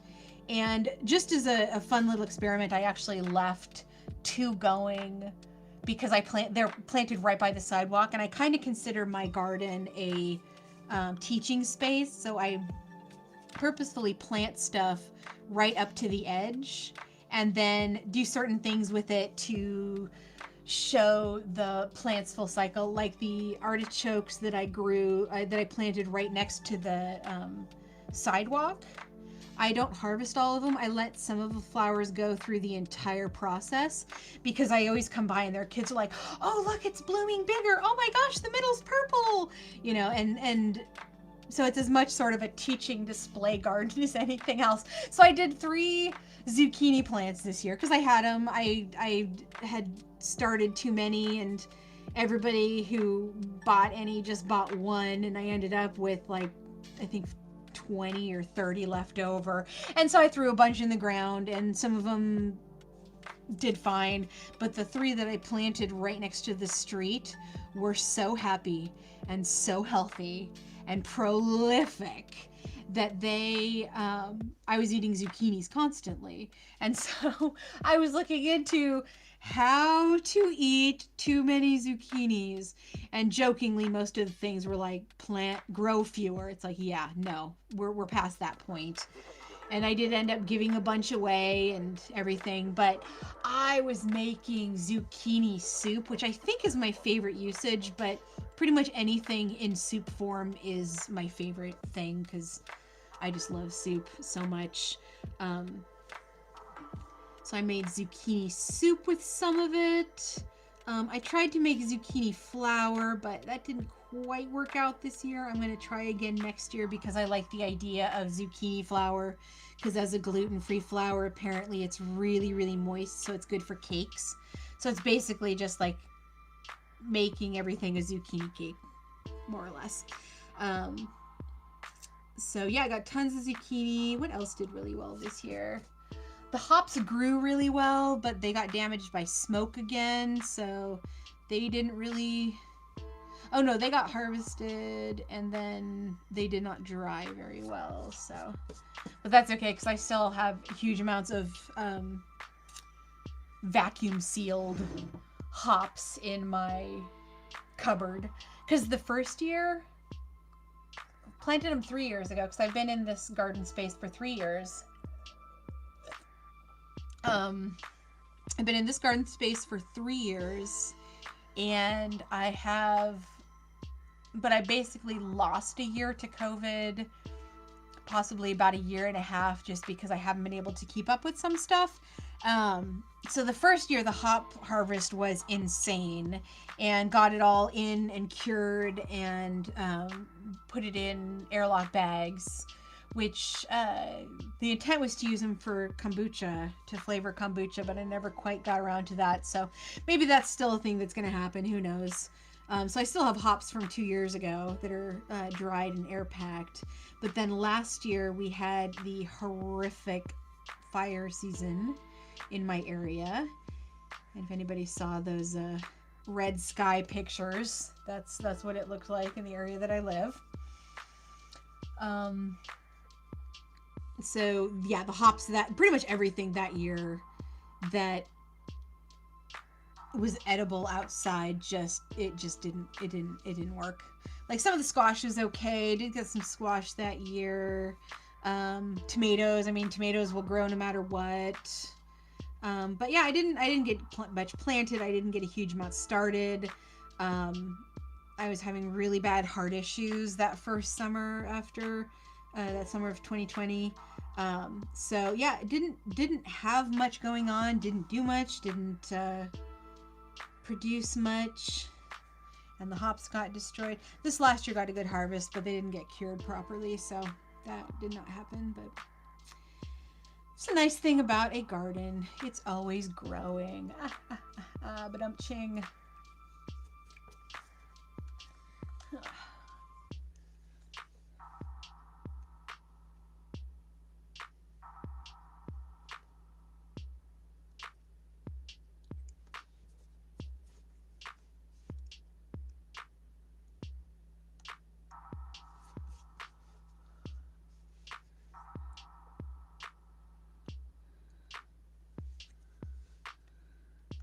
All right, back to the subject of cooking. I will tell the story of this scar. I was cooking my breakfast, and I had 2 burners going. One with my eggs going in it, which was like just a normal aluminum pan. And then the other one was a cast iron that I had oil in the bottom because I was doing some like fried potatoes. And turned the oven off, or turned the stovetop off. I had turned the egg one off already, so I moved the burner over and went and sat down on the couch to have my breakfast, and heard kind of a thwump noise that, if you've ever heard this particular thwump noise before, you will know that it is not a good sound. And if you ever hear it a second time in your life, you will be again traumatized, because that thwump sound is the sound of combustion in a quiet space. So from the angle I'm sitting, I have to look behind me to see my kitchen door, and it's just an archway from my living room into my kitchen. And it takes me a minute to figure out what's going on, because from that angle I can see into my kitchen, but all I can see is a blank white wall that a little further past that is where the kitchen table sits. But at the angle I'm at, all I can see is that white wall. But the wall's not white, it is a mottled orange. And it takes me a second to realize that what I am seeing is the light of flame lighting up that wall. So at that point, I jump up and run into my kitchen and realize, well, I didn't realize until afterwards. There wasn't much realizing going on when I walked in there. But just to preface what I realized afterwards, the burner that the pan that had a layer of oil in the bottom on it, though the turning knob was turned to off, the burner itself was on high. And so I walked in, and all I realized was flame that were going about 3 feet in the air, I would say, somewhere around 3 feet, because they were hitting the wooden cupboards above it. Yes, my apartment was such a sketchy death trap. It had wooden cupboards 3 feet above the stovetop and no fan. So with the amount of cooking I did there, I guess it was good that this was the only time that it turned out quasi-tragic. So I run into the kitchen and just sort of stop, and I see 3 feet of flames coming out of my cast iron pan, and the burner underneath it glowing bright red. So I process just enough to be like, to realize I do not have time to call 911, because the Venetian blinds that are directly next to my oven top are slowly, let's see if I can get an angle. Here we go. Slowly doing this. And I realized to call 911 and for them to get to my house. And I actually lived in a death trap of apartment more than the fact that there was there was just wood above the above the stovetop and no fan. There was the stairway. It was a second story, and the stairway to get into my apartment is so beyond not legal regulation, which I discovered because I would always stumble on it when I was trying to go in my door drunk and bang my knees, and I was like, it's not me, man. Like, I can walk when I, after a little drinking, practice. But I would fall on those stairs so often. So at one point, being the Capricorn and ex-aspiring architect that I am, I looked up what the regulation on, because you probably don't realize, but stairways are actually incredibly standard size. They are certain number of inches this way, certain number of inches this way. There's, it's all regulated. And for most building permits, you have to actually apply for a deviation or a derivation. I don't know, something in order to put in stairways that are not regulation, which I'm sure is what they did for this building, because they converted it from a housing facility or like a multi-room rental house into independent apartments. And rather than giving me one that came in from the main building, they put a stairway on the outside of the building leading to this door that just sort of exists in the middle of this huge wall. And then they had to build a stairway up to it. Well, the placement of the door was such that the stair rise was about half an inch more than it was supposed to be. And the rise is how far it goes up. It's the tread, I believe, is how wide the step is. Like, as you step on it and step up, there's the tread and the rise. And the rise was more than it should be. And the tread was actually like an inch and a half narrower than it should be.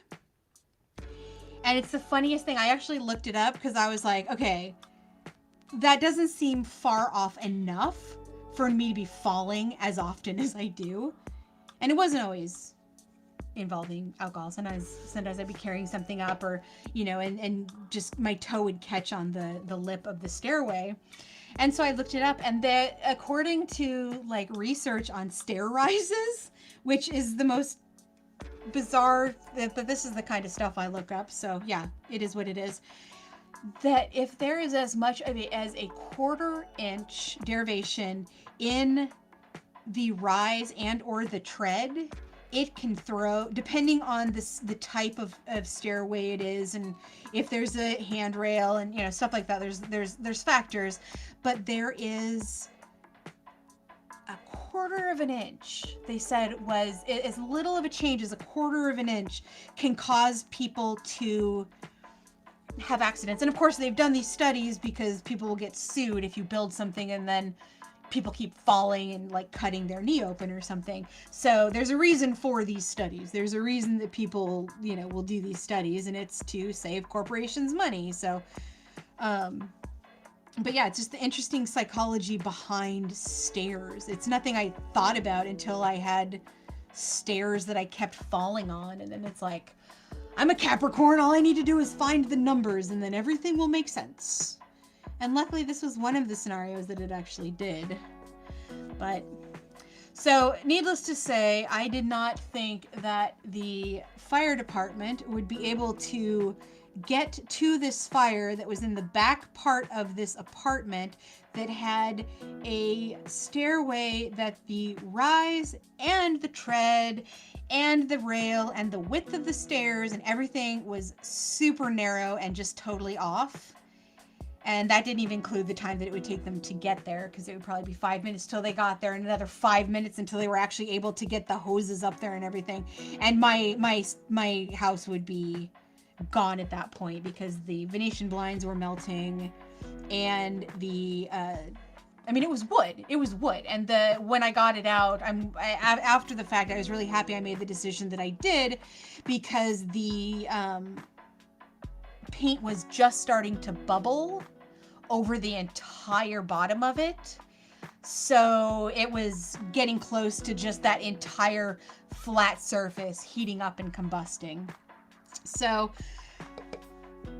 rewinding to when I actually ran into the kitchen. I run in and I do all of this math very, very quickly as black smoke is quickly filling up my apartment, and I am losing the ability to see anything other than this smoke and this very, very, very bright and huge fire in this tiny apartment. So I made the decision, which was both genuinely heroic. Well, I don't know about heroic, but there was 5 other apartments in that building, and at least 3 of the 5 were elderly / infirm individuals that was in my thought process when I decided what I was going to do. So, I did not have a fire extinguisher because I had used the one that was there. I lived in this place for like 6 years. At that point, no, I had lived in there about 3 years at that point. I think I lived there for about 5 years total. But I had been there for a couple years, and a while back I had used the just a tiny bit of the fire what are they called? Fire extinguishers. And it had, put it out, and I used it for like 2 seconds, whatever. And the thing is, the apartment complex said to contact them to get another, and so I had contacted them a couple times, and then I had forgotten about it. And so when it came down to needing it this time, it was not available. So, and plus on that kind of a fire, obviously that fire extinguisher is the best thing, but with that size of a grease fire, it wouldn't have even necessarily taken the fire out, but it would have doubled the amount of nasty chemicals floating around in the air at that particular point. So my options were to run for it and, start banging on the doors of my neighbors as I called 911, or I could grab the pan, move it off of the heat, and try to put the fire out myself. And making the snap decision, I grabbed the pan and slapped it down on the floor, right in the middle of a large, well, not large, it's probably a 5, not even 5 foot, like a 3x4 rug, something that's a decent size but not huge. Slapped it down in the middle of that, threw like the 3 dish towels that were right next to me on top of it, and then flipped the 2 sides of the thing up on it, and then I just stood on the 2 other sides. And I'm not a praying type, but I just prayed that it would be done. And at very least, I had slowed it down enough that I would be, and it wasn't on the cooktop anymore, which was also was the main thing, was to get it off of the stovetop, because it wasn't going to cool down if it was constantly being heated up. So got it down on the carpet, got it out. It started to feel hot, but it wasn't shooting out flames or anything. So I just sort of stood there for a second, and on a certain level, on a certain, in a certain frequency of my brain, I had felt pain when I had grabbed the pan. Because I had grabbed, I mean, thank goodness I had grabbed a pot holder, because if I had not grabbed a pot holder, I might have accidentally dropped it, which would have caused flying, burning oil to go everywhere. So yeah, there's so many worst case scenarios that could have been, but I was just trying to make the best choices I could make within the 3 seconds this whole process happened. But yep, so it was in the inside of all of this stuff, and it all luckily got smothered, and the towels completely melted to the pan, and I just took the whole thing. Once it all cooled down a few hours later, I took the pan and all the stuff that was melted to it and just threw that away, and then rolled up the carpet and threw that in there too, because it was just like nothing was felt salvageable. And the floor got a little warm because it was like plastic linoleum wood tiles, but meh. Wasn't as bad as what was going to happen, because there was wood right above the stovetop. So I got it smothered, and I had felt a little pain, and this was sort of the first time that I looked down at my hand and arm, and as you can kind of see, it goes from here to here. Stuff here, and there was actually splattering, because it's like sloshed a little bit, and so just tiny little droplets had fallen on my exposed the fronts of my the bottom parts of my legs and on my feet, and so tiny little burning puddles of oil had hit my my legs and everything, and so there were just like little red circles all over the fronts of my legs and my feet. And then I looked at this part of my hand, and it just was getting redder and redder and redder, but it was hurting less and less and less. And I realized at that point what had happened, and I realized further that this was when people talk about, there are injuries that you get and you have a time frame in order to deal with them, and the time frame has a lot to do with how well everything turns out. And I knew with a burn like this, the quicker I got it cooled down and the quicker I got it to re-moisturize, or and like aloe on it, that sort of thing, the more likely I wouldn't need to go to the hospital, because can't afford the hospital, so I wasn't going to go to the hospital for a little burn. And so I didn't quite realize how messed up my system was at that point, because I was still in shock. But luckily I was in, I'll call it Capricorn shock, where it's like your body and system keeps functioning until you've decided, okay, I'm done. And then everything just stops at once. Because I was going through the steps of, okay, I need to get this cooled down. I need to get aloe on it. I need to drink water, because my system is kicking off toxins like a mofo right now, and I need to figure that out. So I got the ice packs out of my freezers and got towels for those and went and put them by my couch. I got like 2 jugs of water and put those all out by the couch. I cut off a leaf from my aloe plant, which my aloe plant, for reference, at this point, the individual leaves are about 2 feet long. At this point, they were about 1 foot long. So, I mean, it was a good size aloe leaf. The base of it was, I can't shape it like that, but you get the idea. It was like a full hand of a stalk. And I got some snacks and I got the remote, and it's like, okay, I got all my supplies, and I melted into the couch. Um, well, actually, I ran it under cold water for about half an hour, but I got everything set up, ran it underwater, and at a certain point, my knees started to give out. So that's the point at which I melted into the couch pretty legitimately.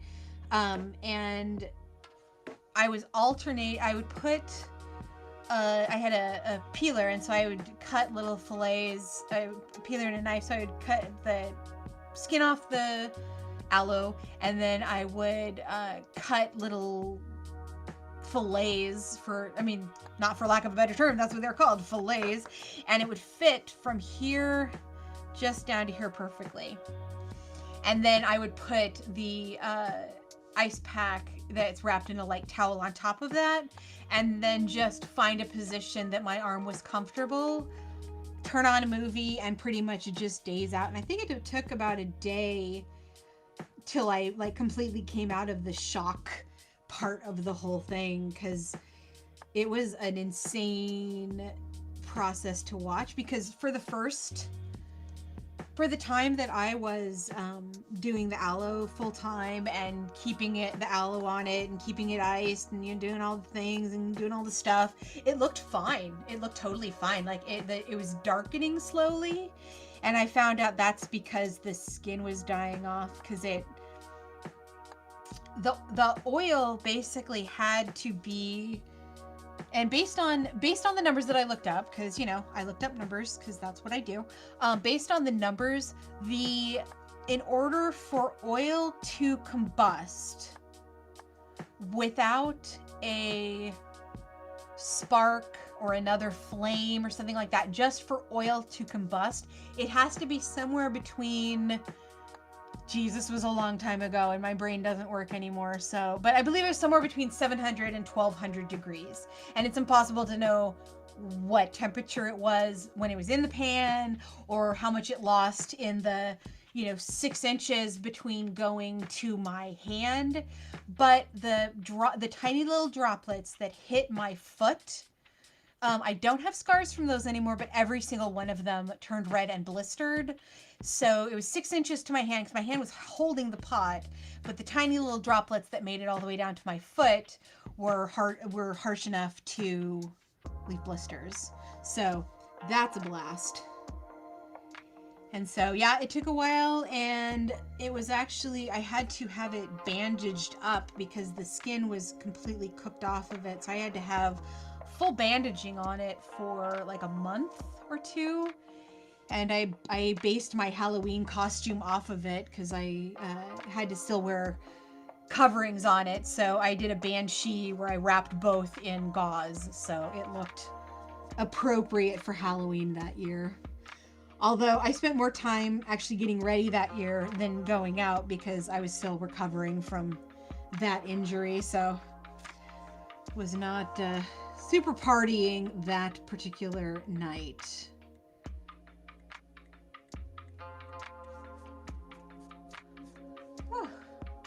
Ah, the sun is set. I didn't even notice. What a day. What a day. It's almost 2022. I cannot even believe it.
it looks like on this, I just have to clear through the vines here and here, and it is done. Oh wait, I need to do that. Let's do like that effect. I'm going to continue that up here.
It's getting so close to New Year's, I can't even believe it. Hope everyone is having a lovely evening tonight. Let's see. I always say I'm almost done with something and then I find something that I need to work on, but I think this one is getting pretty close to being able to test out, which by testing out, I mean I color the entire thing with a marker to see how it's looking. Because at this point, without a backing to it, it's too flexible, and so if I tried to make a print of it, it wouldn't be an accurate representation necessarily. But I can just color over the thing with black marker, and it shows me what's cut away, what's still there, what I need to work on a little more, and just gives me a basic idea that doesn't require trying to get a good print of a floppy thing.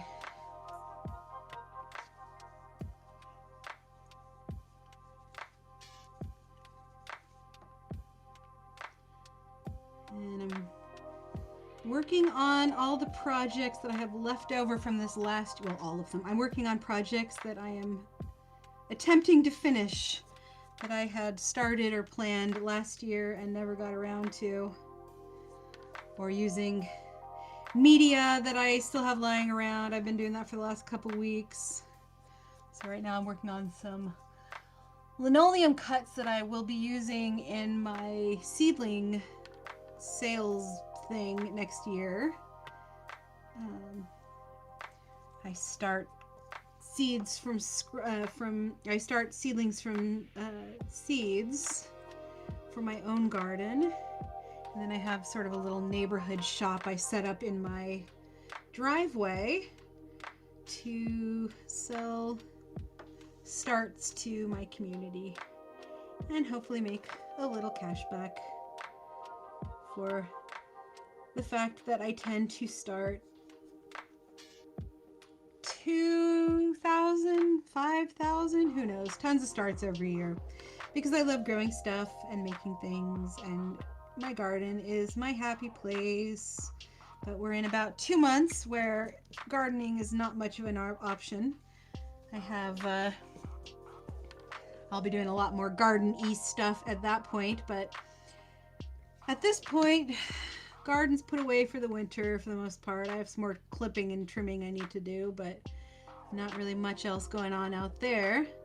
So I will be spending my days indoor making stuff, because that is what I do, whether I share it with the world or not, because it is just what I do. And I don't get out much, so I'm happy to share it. And if anybody has any questions about what I am doing, feel free to ask it in the chat. And if you'd like to see other things that I do, you can check out my website, or the best place and the one that is the most updated is my Instagram, because most of the stuff that I do can be explained in a picture. And let's see, I was just working on some resin models on Wednesday.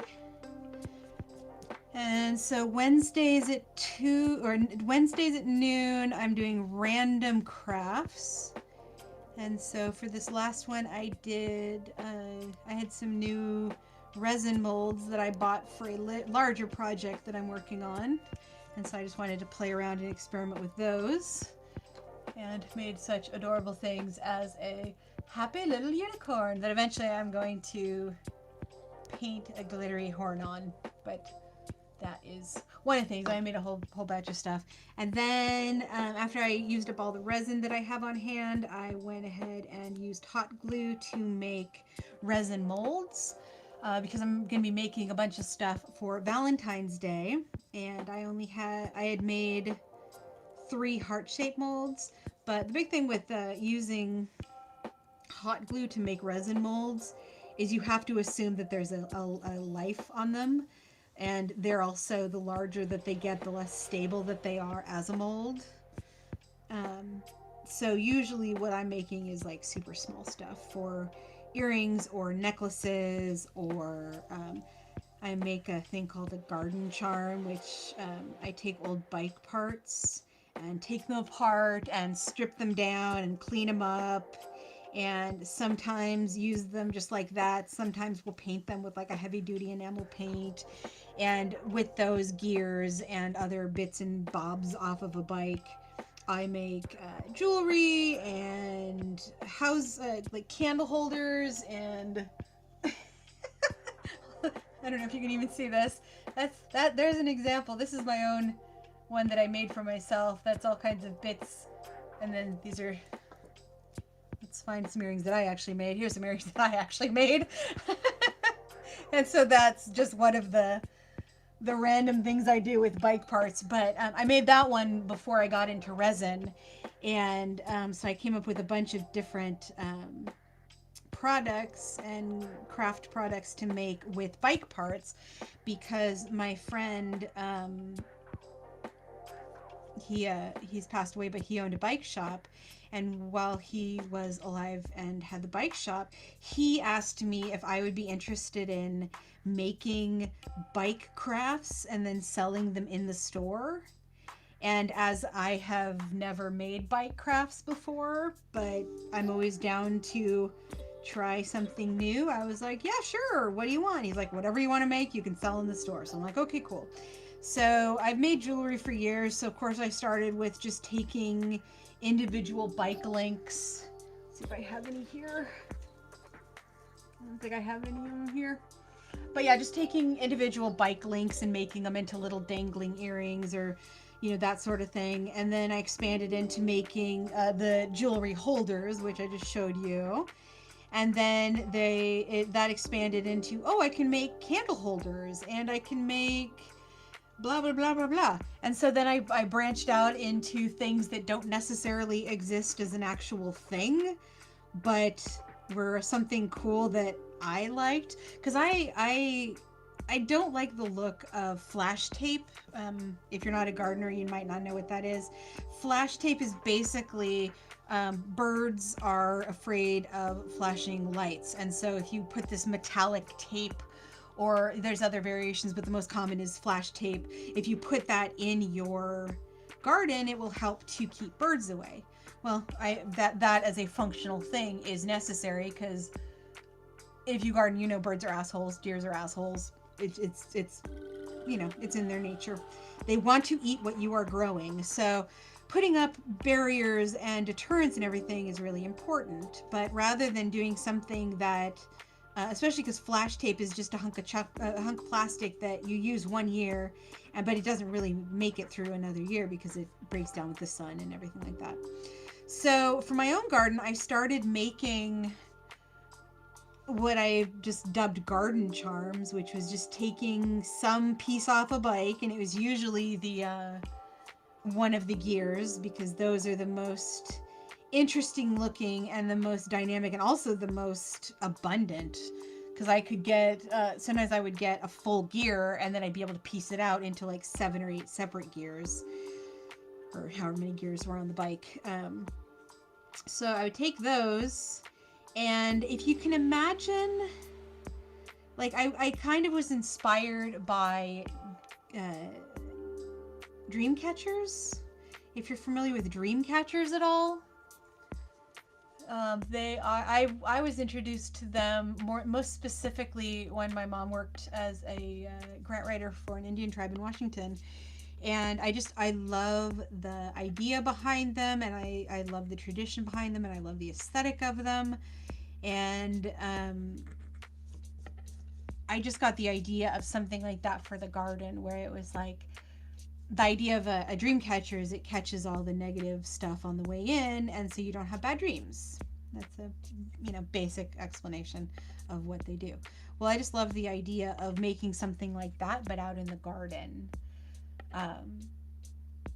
Just on a lot of different levels, I like that idea. So I just started to develop with the circular gears a thing, a garden charm that basically has a hook on the top, some sort of a chain or spacer so it hangs down a little bit, then has the main gear, and then it has stuff hanging off of that. So I was making those with bike chains, and I also do a lot of stuff with repurposed old jewelry and stuff like that.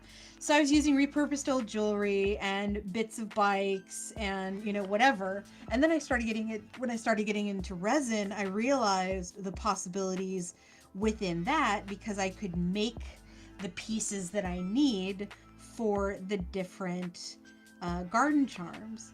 And so I would make, on some of them, I took the whole round of the gear. And on one in particular, I scattered seeds inside the whole thing, and then I poured resin. So the entire thing is a gear that's about this big that has seeds floating in it. And then it has a clear with a slight bit, I think I did a slight bit of glitter. And then that was hanging from a chain with stuff hanging from it.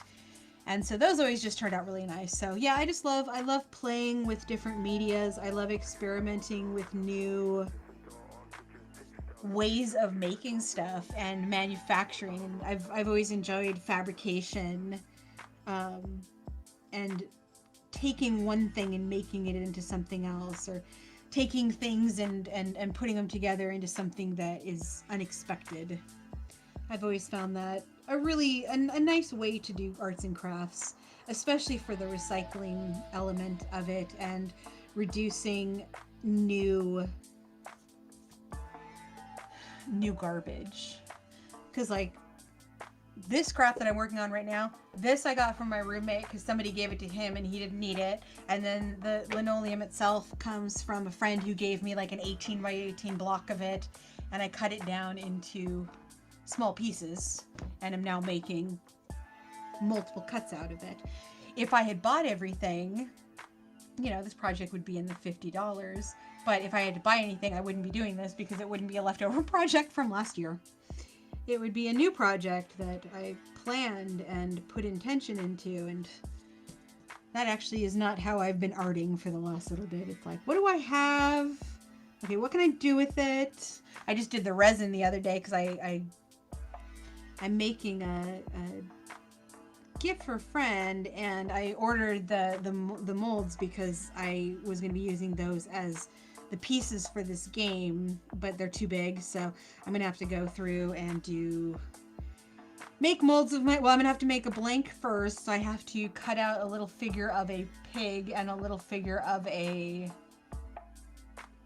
figure of a bunny, and then I'm gonna use those blanks to make hot glue molds, and I'll probably make 6 of them, so I only have to use each one twice, and then make the full set of the game that way, because I said earlier in the stream, it would be a huge board for stuff that size. So unfortunately, you never know when you're ordering it from somebody else exactly what it's going to be, but that is why I like to make a lot of my own stuff, especially for stuff that I'm just making for myself. Like these, I'm just making for myself. These are not with any intention of any purpose beyond the functionality of just making my own signs next year and having it be easy, because that's what next year is going to be about. Doing as much as I can, both in the limited and the abundant way. Like there's only so much I can do, but there's only so much I can't do. Yeah, that's the ticket. Okay, that's almost cut out.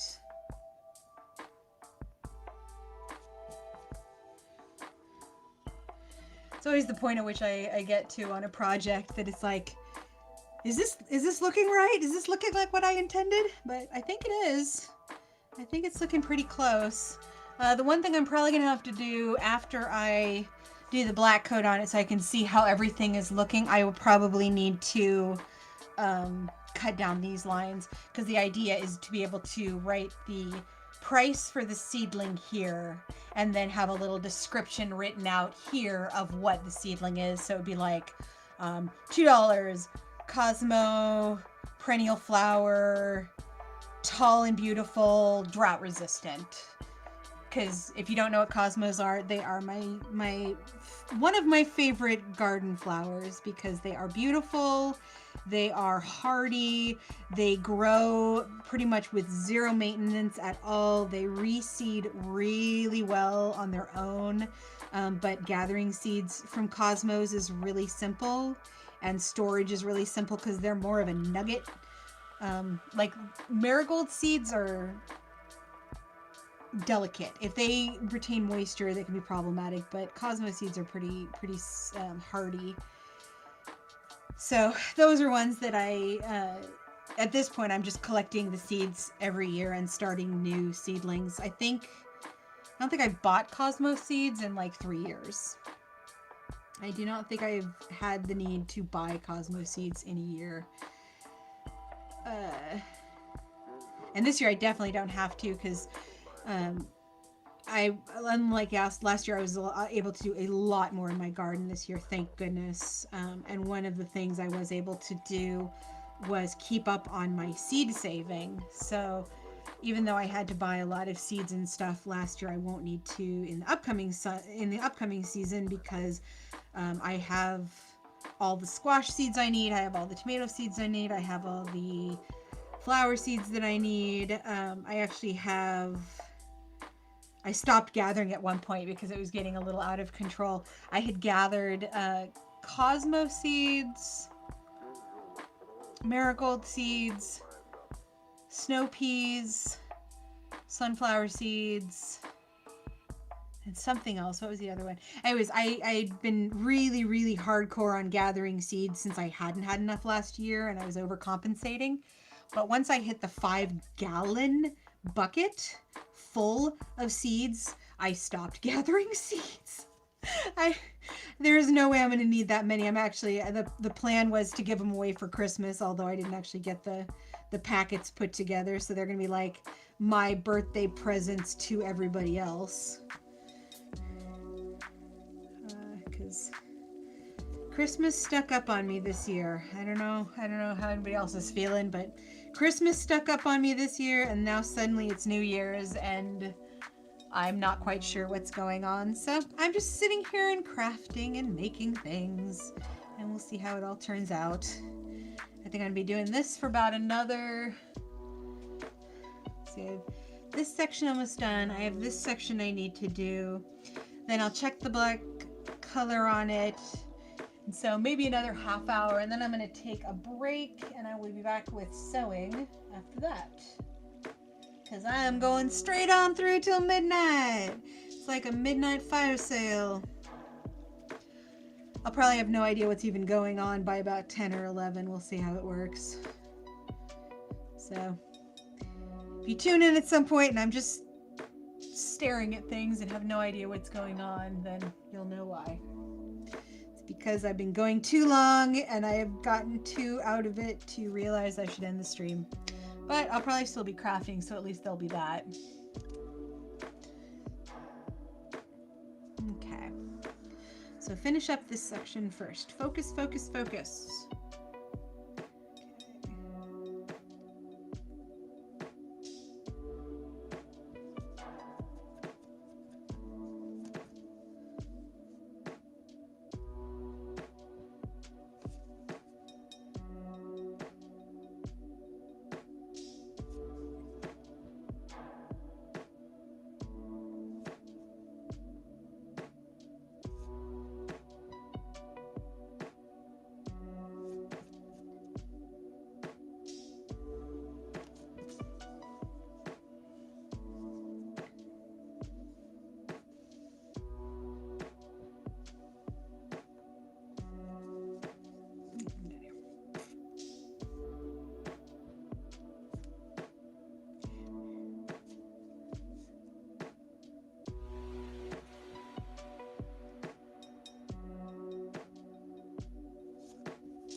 Tell how much pickup work is going to need to happen because there's a certain point at which, like, you can tell the deep crevices, but some of these tiny things I'm looking at, it's like, did I cut that already? Is that a cut? Because for the most part, the deep cuts are not necessary as a aesthetic choice. It just empties out an area like this faster. But for areas like this, when you're using, this tiny little point, sometimes you're looking at it, it's like, is that a shadow or is that the actual edge that I'm looking at? Which is why I just kind of go as far as I can, and then when I color it over with the black, I'll be able to see what relief is still there. But we'll call that side done. I think there's a little more detailing on the flowers and stuff, but I don't want to overdo stuff either, because if you overdo a flower, it ends up looking like a jagged circle, which is not, we're going for impressionist. We're not going for realistic. Obviously, this is not how that's going to work out. If I was going for that, I would be sadly disappointed, and I do not like to set myself up for sadness, generally speaking. I like to try to at least set a goal that I can attain. So I'm going for a very woodcutterly kind of aesthetic with this, where it feels like some person whittled it out of wood on their patio when it was all beautiful and sunny out, and there's probably some sort of an icy beverage involved. So if that's an aesthetic, that's the aesthetic I'm going for. If we'll accomplish it, who knows? It might end up being like, what was she thinking kind of vibe, or what in the hell is that kind of vibe? But another nice thing about linoleum, you got two sides. And if you missed it earlier, I explained the fire situation and the evacuations that we did this last year when fire hit the area. But that, even though that was used as a demo, that is still viable. So if this ends up looking horrible, then I will just carve something else out of this when I get back to linoleum cutting in the new year. Because, oh my God, it's almost 2022. Is anybody doing anything fun for 2022? I mean, hopefully everybody's staying home. I wish everybody just stays safe, stays safe. Trust me, this is not an illness that you want to deal with, nor is the long haul version of it a walk in the park. It will ruin your life. So take care of yourself, take care of each other, and drink lots of water. Not that that affects it much at all, but I just like to take any opportunity I possibly can to remind people to drink water, because people don't drink enough water. So cheers to water. This is my specifically water only water glass.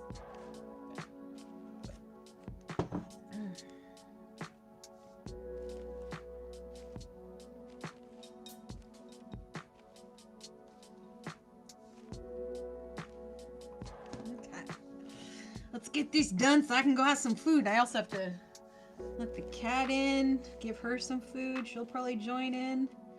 So cat sniffing and snarfling in the background will probably be happening when I get back. I have a separate camera, which will probably end up being a cat cam, not infrequently when I'm working on stuff.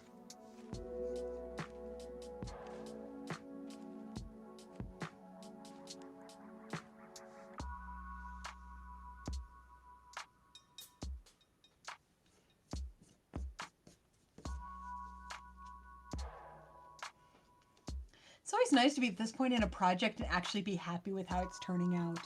I mean, y'all probably can't tell it's working out. Maybe I'll just do a little bit here so you can sort of see what I'm talking about. Yeah, we'll just do this corner as a little sneaky peeky. So, yeah, that's what we're looking at this point. And I would say, I am biased, but I would say that looks like a dollar sign. And that looks like a vine. So we are on the right path. Thank you for your support. We can do this. So yeah. So just to go back, this reveals the overall cut, and then I can go in and be like, oh, I want to smooth this out a little bit. right there. And then I can really see what I'm working with. So, but at this point, I'm finishing up the initial, so I'm just going to walk away from that knowing it is not perfect and that perfection does not exist. And we do not want perfection, because if things were perfect, then they would not be us and they would not be made by us. They would be made by freaking machines. Right? Right. Although sometimes I produce stuff that I'm impressed with because of the fact that it looks like it was made by a machine, but usually that's not the case.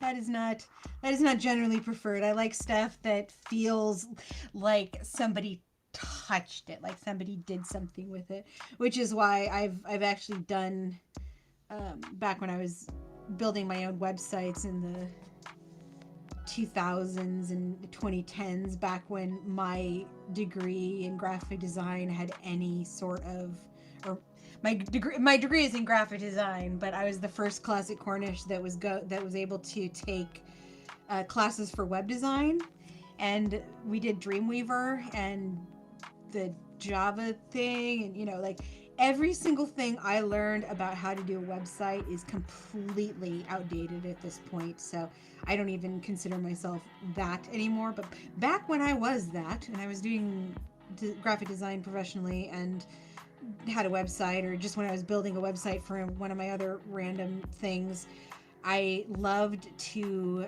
integrate things that made the digital media of a website feel handmade. And I always really liked it because it kind of throw people off, but in that good way. So I would have, I do illustrations, so I would do hand done illustrations for them. But then I would do them in such a way that they didn't look like computer animations. They looked like handmade things. And then like the background of the website was actually like textured paper, but not in that like, oh, I'm going to put the textured paper effect in Photoshop, but in, I would actually scan a piece of paper in so that the entire thing would have the variations that an actual piece of fancy paper would have. And then I would do like a different kind of paper that had like different kind of flecks in it or whatever for each different page. Do handwritten stuff or hand-drawn lettering. I even had a website at one point back when I was starting in film production that I took this I think this describes just exactly what kind of crafty nerd I am. I literally took old letter-set type, and if you don't know what that is, it's the pressy type stuff that it's like on a sheet of plastic, and you put it over and you like rub it on. And it was originally how a lot of graphic design happened before you could just print out whatever. It was a cheap and easy way to do your own lettering for signage in a store or whatever. And I've always loved it. I still have stacks of letter set type, because whenever I get it offered, I take it because it comes up useful in so many ways. But yeah, sometimes I'll just make some sort of a weird title with letter set type, and then use the zeros or whatever to make a pattern, and then scan that in, and then use that as the header for my website or something like that. And the idea of mixing digital and mixing hand done or traditional crafts, and coloring online, and all that sort of stuff. I've always been really big into the mixing of digital and traditional media. Like I have a kids book series, which 3 books are done and out there, and then 1 I have completed, but 3 years later I haven't bothered with the getting it published part. The series is called The Happy Undead Friends, and I've been doing the writing and illustration on those for, I don't know, it's never been like a major hardcore pursuit or anything, and every time I get approached by publishers, it was like to produce them cheaply overseas, which I am not all about. So I did self-publishing through an evil corporation I will not mention, but at least it's like printed in the US. I don't know. It's so hard to do shit this at this point because everything's owned by something bigger, and everything bigger is doing some shady shit in this world. So So yeah, I'm doing my best. I mean, if I could, I would make the paper myself, hand illustrate every single one, color them in with coloring paper, hand bind them myself because I love binding books. It's such a fun process. And setting type, like old school printer press. All of that is so much fun. Like I would do that, but then I would have to sell each book for like $200. And nobody's going to spend $200 on my cute little, zombie vampire kids graphic novel book things. So yeah, that's. But the reason that I bring that up specifically in the realm of integrating digital and traditional arts for my books, I started out originally drawing everything by hand with ink. And then using colored pencils, Prismacolor in particular, because I love them, to color the whole thing in. Well, I got halfway through the book and I had already spent $150 on Prisma pencils because that shit ain't cheap. And I mean, I still have pencils the colored pencils that I bought 10 years ago to more or less degree of aging. But I was going through and coloring with that and I wasn't getting the color quality that I wanted. And I wasn't getting the sort of surreal quality that I was wanting with the pictures. I wanted basically the premise of the books. It's a kids book series that starts off with the first book that it's a zombie, wandering alone in the desert and he can't make any friends and he doesn't know why. And he meets a ghost in the desert who's like, we should come live with, I live in a little town where all the misfit monsters of the world live. You should come live there. And so he's like, okay, cool. And and then he goes to the town and he meets people that don't run away from him and aren't scared of him. And he's so happy. And then he gets a house to live in and he,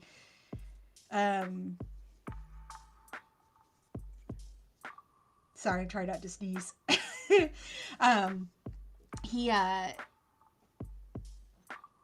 Sneeze is not going away.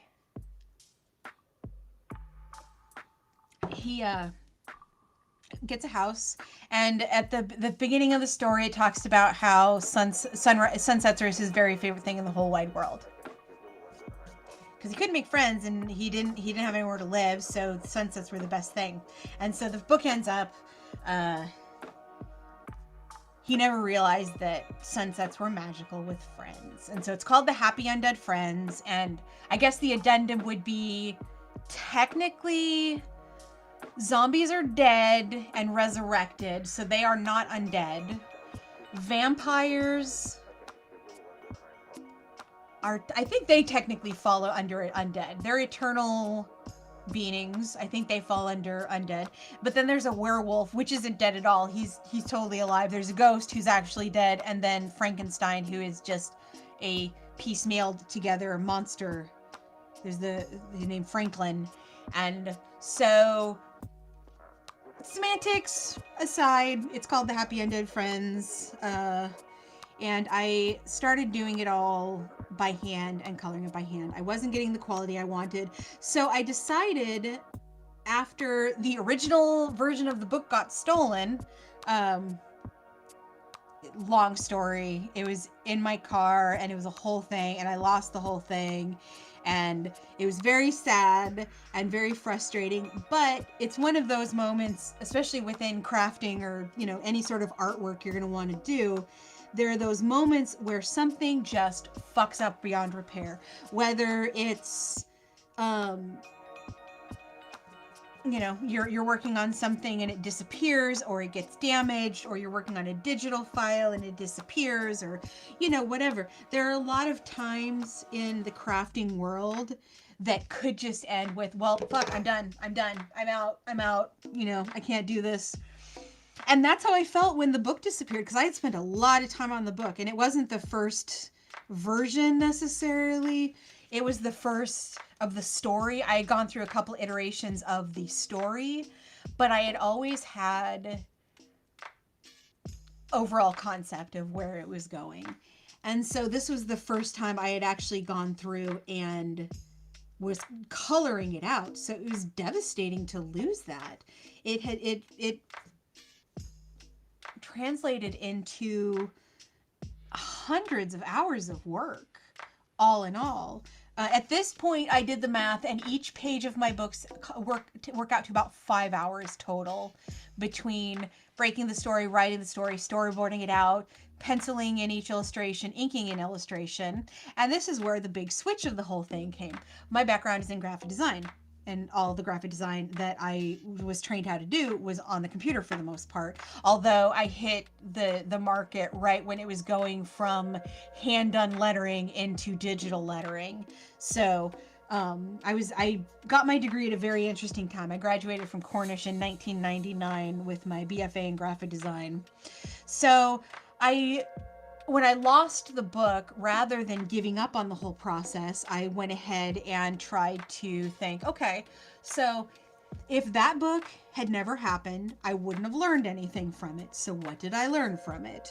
And it's the trying not to go down the toxic positivity route, but trying to encourage myself enough at least to get back into the swing of making the book, because I loved the concept of the book. I enjoyed the drawing of it. I was just heartbroken at having the process thwarted in such a significant way when I had finally got my shit together enough to actually work on it. So the decision that I made was that I did not want to spend that much time repenciling, nor did I want to spend that much money repenciling all of the illustrations after I had inked them again. So I decided instead to go with hand inking, because I just feel I have the best control over the line quality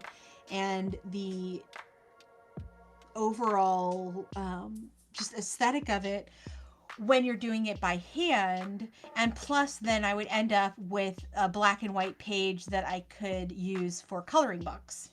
So I decided then I was going to color everything in the computer, which I am so happy I switched over to for that, because it's so much cheaper to do it in I think I did some of it in Photoshop, and then later years I did some of it in Fireworks, maybe GIMP.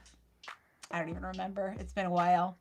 I think book 4 I did like 3 or 4, 5, 6 years ago. I don't even know. But using the two together, suddenly, which I would have never discovered, well, at least on the first book, if I had just continued barreling through with the colored pencils, suddenly I was getting the color quality that I had been going for. This bright, rich, saturated color that was shaded but didn't get muddy in shading, because I was doing these bright colors, but then as soon as I would try to shade in the what needed to be the darker part to give it that three-dimensional look, it would get muddy. So, for stuff I would do lavender, I would then use the darkest purple I had to do the shading, but then you're not getting as much of a depth of color within what you're doing. So it was constantly a struggle back and forth when I was doing all of the coloring by hand to be like, well, this isn't exactly what I want, but it's the best that I can get with this media. And then I lose the book and it's like, oh, derp. I can go ahead and do all of this in the computer. I think it probably took the time from 8 hours a page down to 5 hours a page, because it's just so much faster. Because within Photoshop, and the number of hours I've spent on Photoshop is just insane, because right as I was in my senior year about to graduate for college, my friend hired me. He was the head of a design department for a company over in Bellevue, and he hired me as his assistant. Although it was funny in the long term, because I didn't realize he was actually hiring me as his replacement. But that was fun too. And within all of that, learning different media and trying different things and going in different directions And I think I was actually kind of lucky to learn graphic design at the switch from old school manual to the digital age, because I have an appreciation and an understanding of both. But I think that's the whole concept behind Zennials, which is a combination of millennial and Gen Zers. And apparently it's this subgroup that is this tiny little subsection that I'm not sure exactly what the time range is, but I'm about to turn 45 and I'm right on the edge. I'm like a year or two in from the edge of it. And it's basically an analog childhood and a digital adulthood. And I started thinking about that as soon as I heard that concept. And it's like, yeah, that's completely true. Because I remember getting our first VCR when I was in 5th grade, and it was amazing. It was like the most amazing technology. You can like watch stuff later. And I just thought it was magic, like literal magic. And then, you know, the microwave coming out, you know, all these things that today go without thinking, that it's like, yeah, of course that's in your house. Of course that's in your barrel of tricks. But you know, I the first computer we got was when I was in, I think, 4th or 5th grade, and it was a Texas Instrument. And all I did with it was play this one game where you like had to hunt down this monster. But it was just like you'd push up, down, left, or right, and you would go to that bubble. And if there was blood in that bubble, you were getting close to the monster. Like, that was the whole game. I don't remember what it was called, but if anybody remembers, let me know, because that was hilarious. But it was all with Texas Instrument. I don't even know if Texas Instruments even exists anymore. But next computer we got after that was when I was in high school, I believe, because it was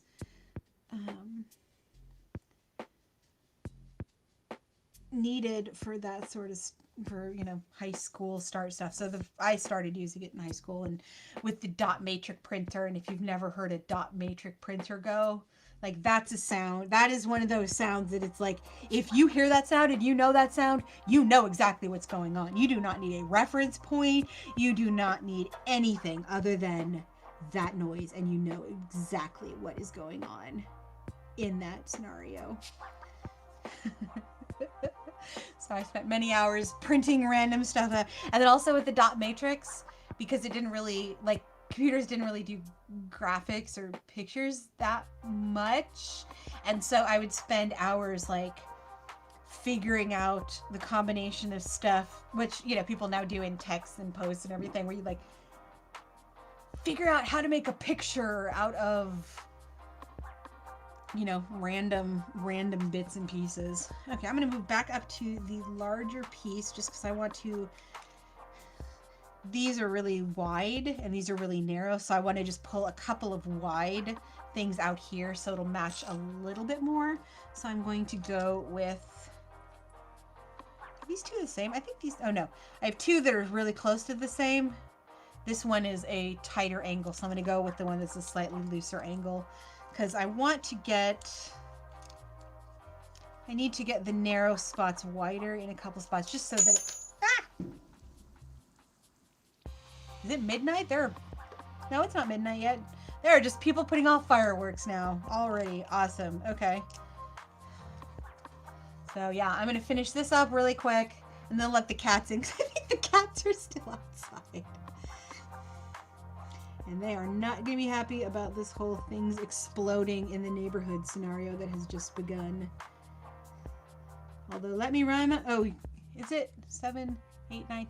It's not even midnight on the 8 coast. Is it 3-hour different? Is it 5-hour different? They must be celebrating East Coast New Year's. So, I guess if anybody's out there on the East Coast, Happy New Year's. May your 2022 be awesome. And if you can hear the fireworks in the background, enjoy. Those are free.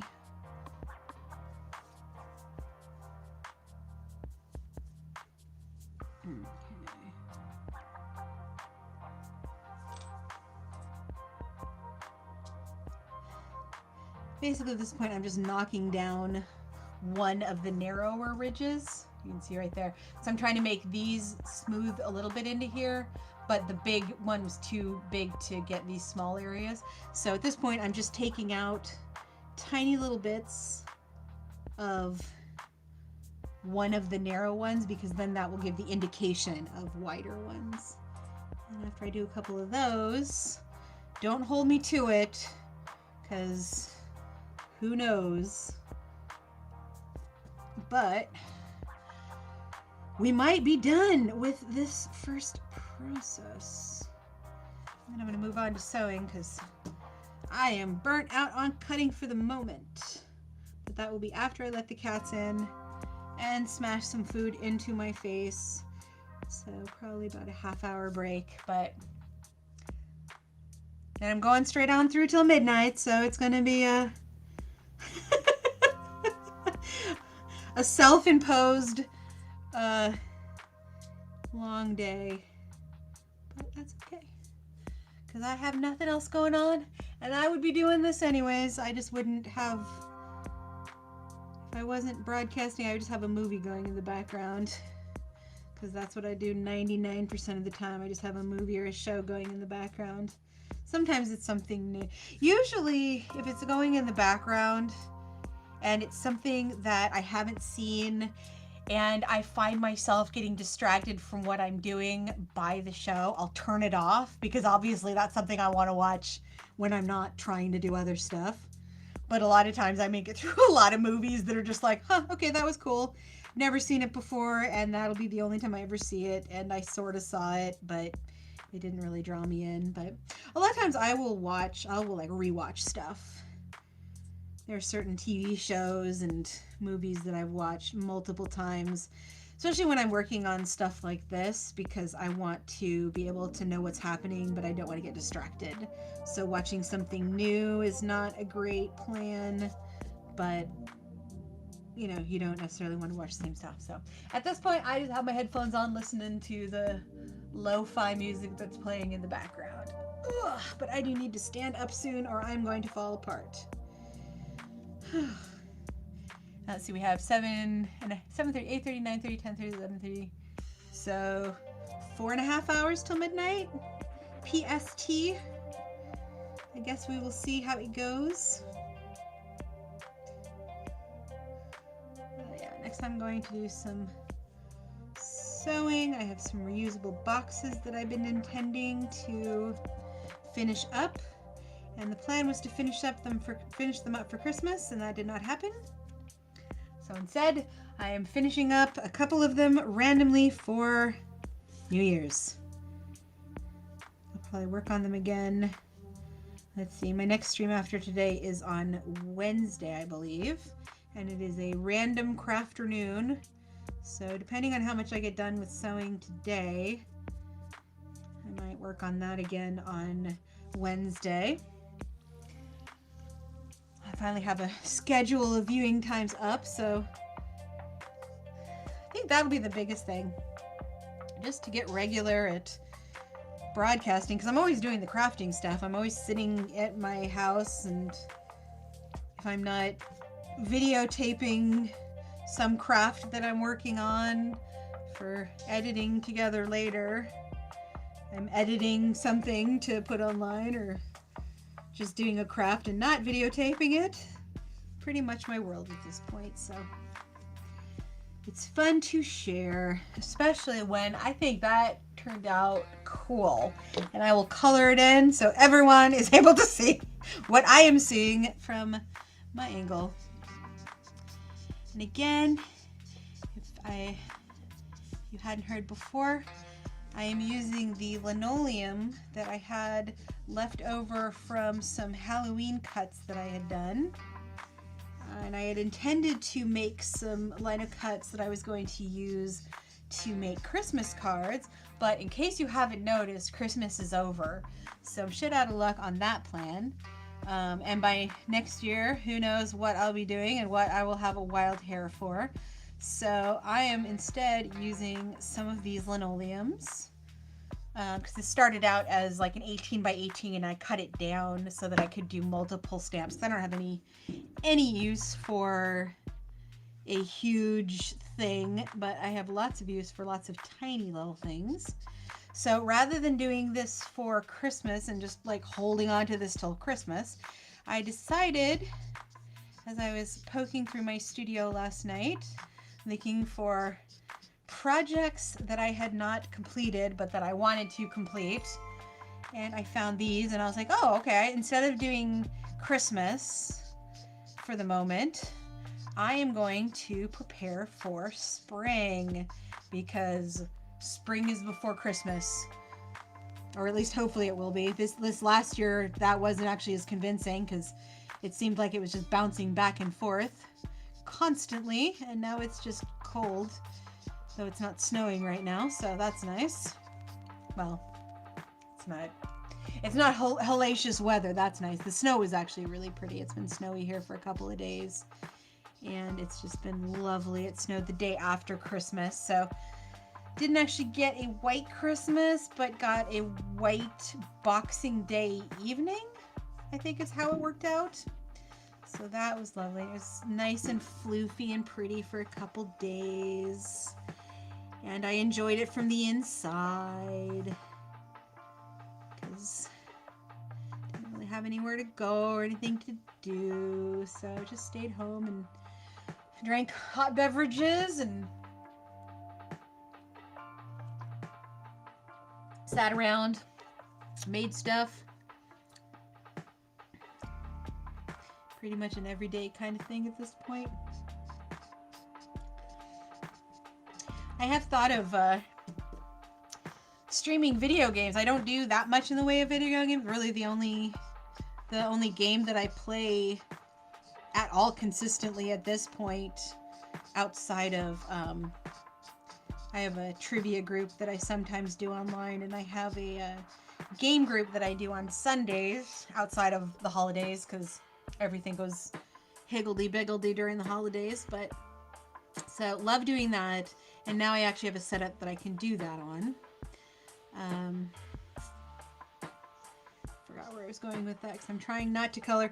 You can see right here, I have to be sure to hold the angle correct, or it starts to color the stuff that actually is cut away, and then I get confused as to what the print will actually look like.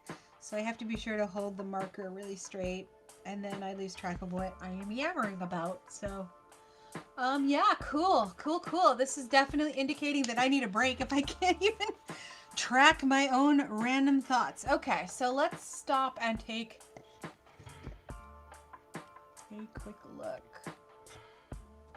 Flip it over so it's right side up on the stream.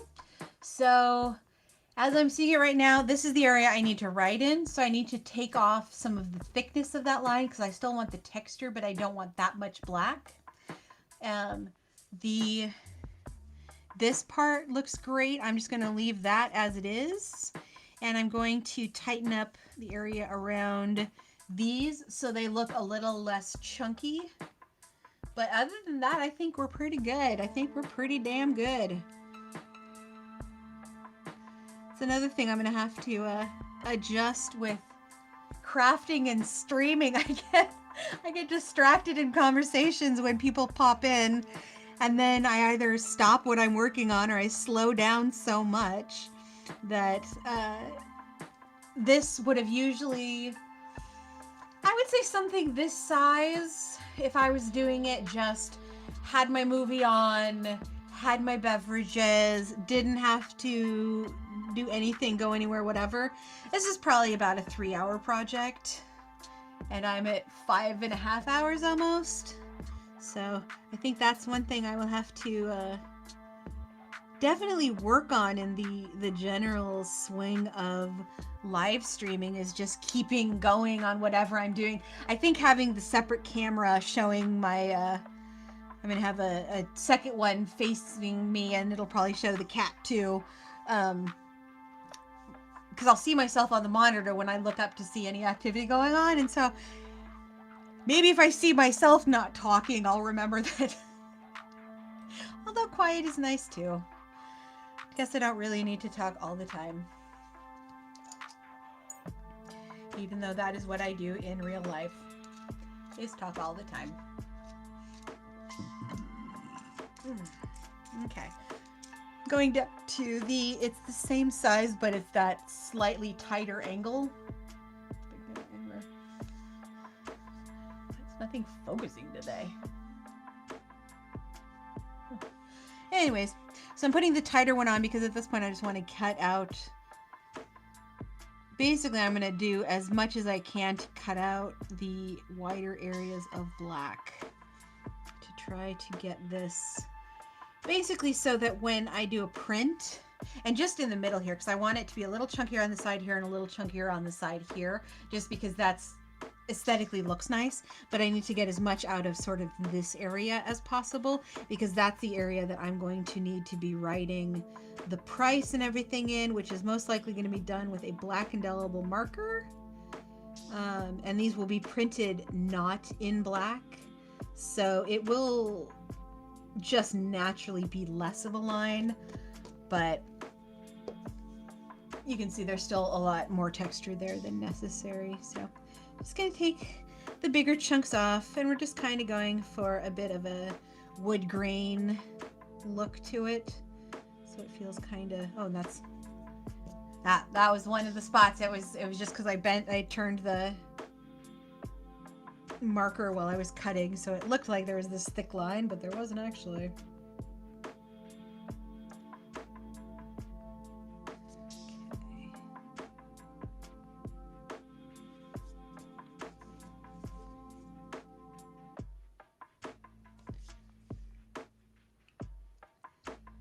Well, the fireworks have stopped by now, but if they're doing it for East Coast, I have a feeling those people will be putting off fireworks every hour on the hour between now and midnight.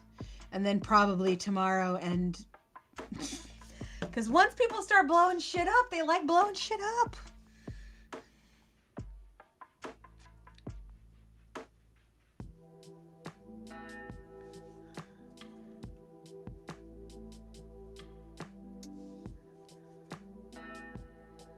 I haven't blown up shit in a long time.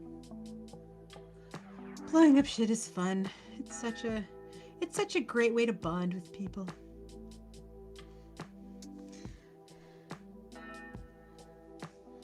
Although, yeah, if it goes...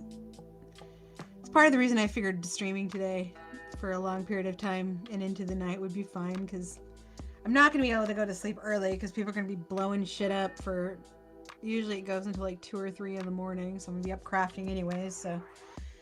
Might as well just do it this way. Okay, so I think that's closer to where I want the lines in the middle to be, so that we get more of just a grain pattern rather than stripes on there. Although I'm gonna do this.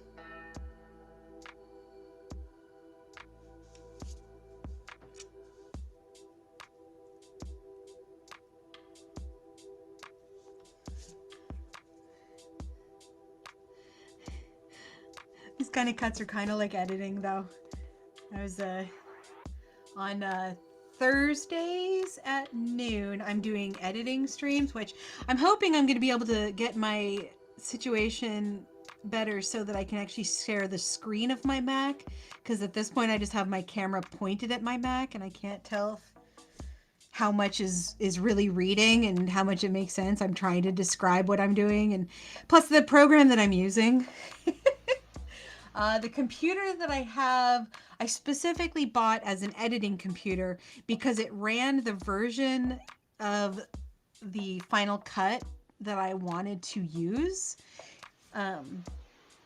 And with, you know, the way that the Macs and all of their technology, and they're like built to break and built to become antiquated and all that sort of stuff. I had to buy a specific computer in order to run the program that I wanted, because the later version I don't like as much. They did some weird stuff to it, and you know, I don't know how the versions are now, but I'm sure now you have to like do a weekly subscription or a monthly subscription or whatever in order to get access to it. So I just have my computer that is not even hooked up to the internet, because I have a feeling that if I hooked it up to the internet, then like it would suddenly stop working, because, you know, Macs. But I like Macs for editing, and I like the program. So I hunted down this computer and I bought it used. Um, it was like 15 years ago. So it's probably like a 17 to 18-year-old computer, but it was within the window of what I needed to run the version of the editing program that I have. And the computer was only $350, so it was in my budget as well. And so now I have owned it for 15-ish years, whatever it actually is. 10 years? I think I owned it for like 10 years. I don't know. Time doesn't matter anymore. And plus, I'll just reiterate, any number given that I say that has a certain date attached to it, add 2 years, because I do not do the math that includes 2 years. So if I say something happened 5 years ago, it probably happened 7 years ago, because yeah, time is irrelevant now. Time just keeps on slipping into the future. Okay, let's get here. It's getting super close to being done. Just a little more definition in the flowers.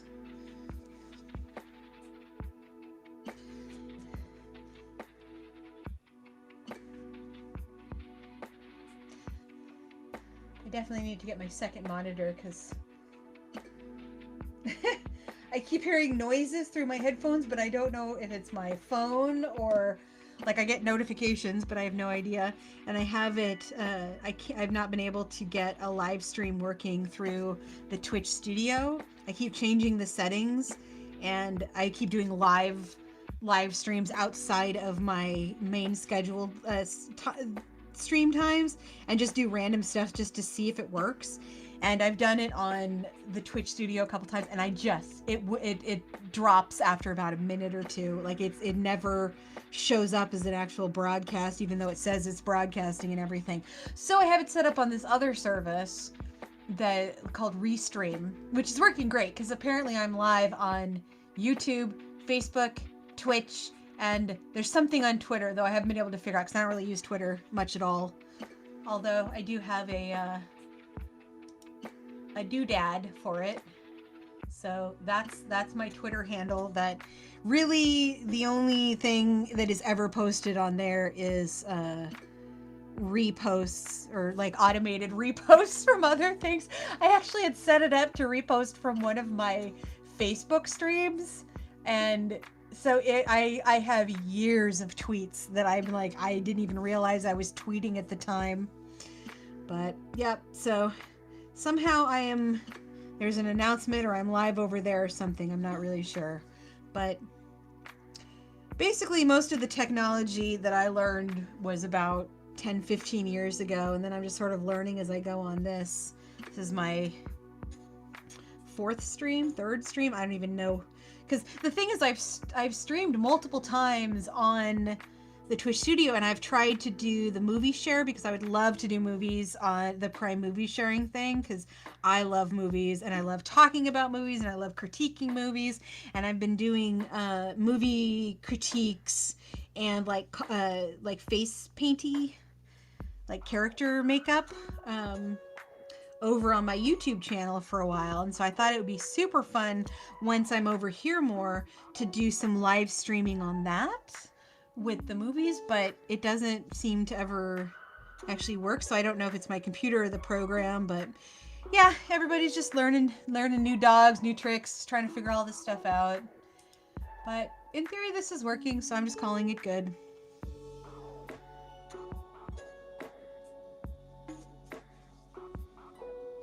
Okay. All right, that looks more viney. The middle is separated nicely. The edge is all done. I was demonstrating different edging techniques, and so I have like 7 different edge types on here. There's a squiggly thing that goes here, and then hatch marks, and then sort of a wood grain over here, and then scallops over here. So yeah, I had some fun with that. So that we're gonna call the finished piece for the first of the last projects of 2021. 2021. We're still in 2021. So I'm going to take a quick break and I'll be back like 20 minutes. Let's see, what time is it right now?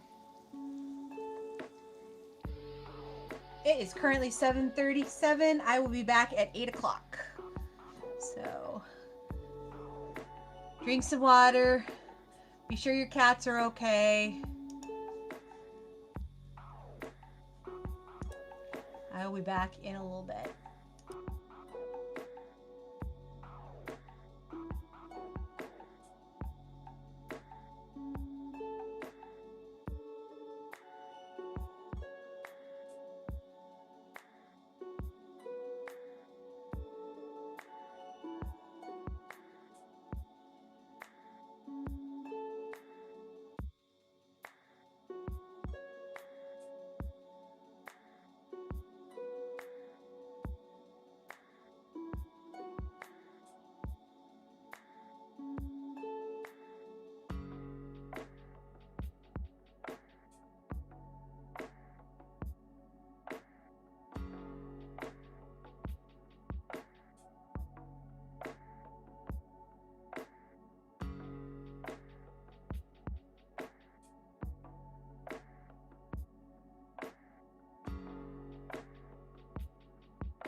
So I am technically back, but I feel bad because I didn't realize that the temperature outside had dropped from whatever it was today down to, I think it's 29 right now.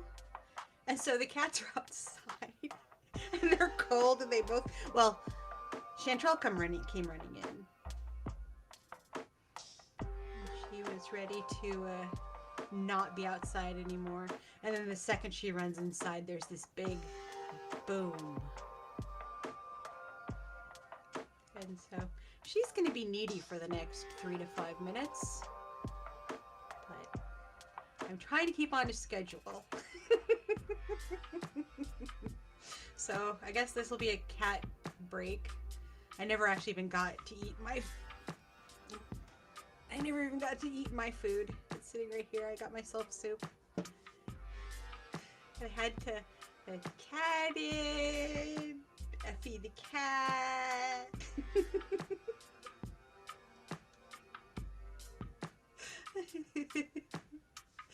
And now she doesn't want to, she does not like crafting. She is supportive of gardening to an extent, but she is not a fan of crafting because it requires both hands and like attention. But I feel bad because things are exploding all over the place. And here, excuse me, I need to get my mic fixed, honey. That was not what I intended. Oh, don't give me that tone of face. She's glaring at me right now.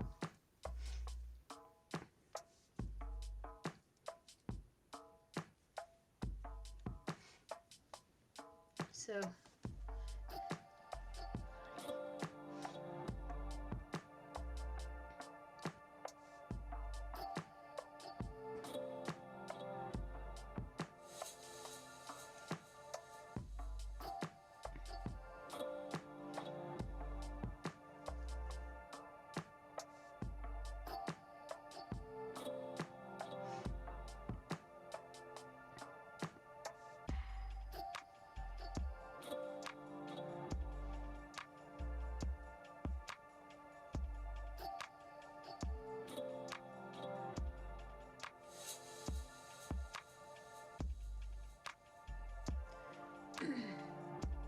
So once she gets bored with me, as cats will, I will be...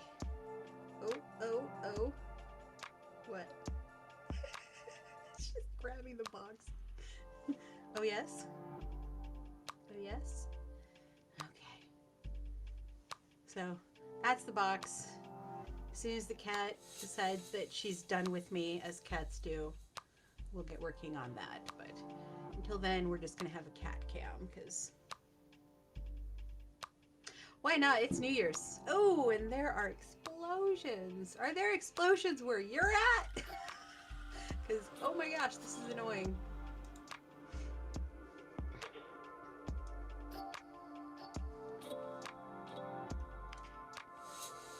Really?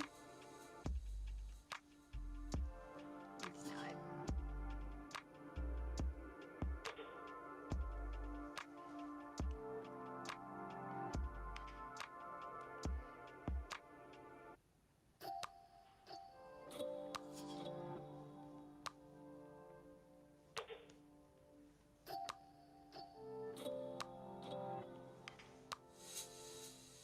You know what? I'm going to include a helpful public service announcement that I can clip out later. She had a mat that I found, and it's important to get those out. Shall we find it? Huh? And mats are when a cat's hair... was it on the other side? Oh. There it is. It's when a cat's hair... I know. You want this out too, though. Let me just do this quickly, and I'll explain what I'm doing later, because I don't want her to freak out, but I want to get this out. There we go. Hi, honey.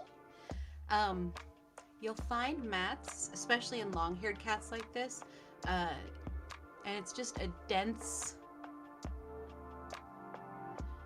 the hair gets, it can get started in a lot of ways, but basically the hair just gets matted in a certain spot and it'll build in on itself and build in on itself. So those you want to get out as quickly as possible, which is why I did it right now while I'm streaming, because she's here and I'm here and scissors. So essentially there is, oh, and now she's done. Okay, cool, you done? We're done. So we're gonna move on to sewing of boxes at this point. She's pissed. I scared her off for the night. Okay, let's get this all situated before I go. Yep, that's right. So these are really, really super simple versions of what I like to make. Sometimes I'll do full lining where the entire thing on the inside is lined. You can see on that. You can also cut wood or cardboard to be in the bottom. You can also do like different colors, whatever. This I made basically as a mock-up, as the absolute ultimate basic version of it. Because when you're making stuff like this, there's a lot of math between how much time it takes to make and how much benefit it actually is. And I think these in the long run are a huge benefit. So they take a little longer than I would prefer for what they are. But I think that when I get them really rolling, they're going to be really handy, really useful. I might end up doing my thought for a little bit of a base that would just improve the stability, especially if what you had in it, like if you had something really small but really dense and heavy, it would sit weird in it. So I'm thinking of putting a base in it that is cut pieces of what is that called? It's not foam core. It's the plastic stuff with the wave in the middle. It's the plastic cardboard in that, so that would fit tightly in there. But at this point, I'm trying to keep them as minimal as possible, primarily for the reason that I want them to be storable. Like, you know, in just toss them wherever and they're just good to go the next year. Because the thing is, felt items soften over time. So they get to be, this is a, it's my tarot deck. My, the I don't know if it's a bag, the satchel that I sewed, and you can see that this was all done with floss, which is actually what I'm going to be doing. I did this with a reflective red thread, but the floss is a lot larger, so it takes less time. And I like the aesthetic of it because I like really graphic colors and combinations. But basically, based on any dimensions you have, you can make reusable felt containers out of them. Oh, are we back or?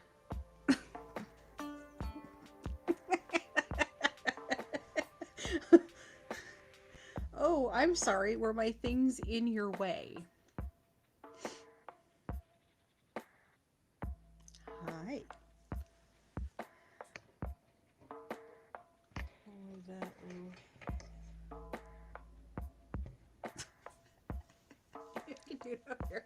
Anyways, that's why I really like making stuff out of felt, because it goes together easily. It has enough structure that you can actually construct things out of it.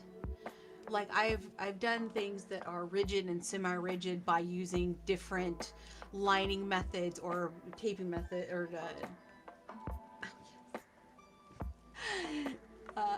like you can hot glue two panels together and you have a rigid side. So you can do lots of different variations with the construction. And I just like the graphic nature of it when it's done. So looks like I started another one, but with that thread, which I do not want to use. I want to use floss, so. Oh, are my hands being used for anything other than petting you?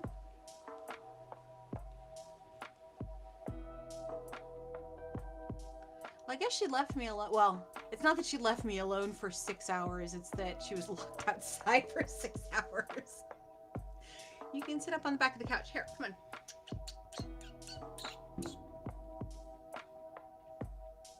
Yeah, I know there are big boobs, but you can move up here. Come here. Come on. It's time for you to move, meow.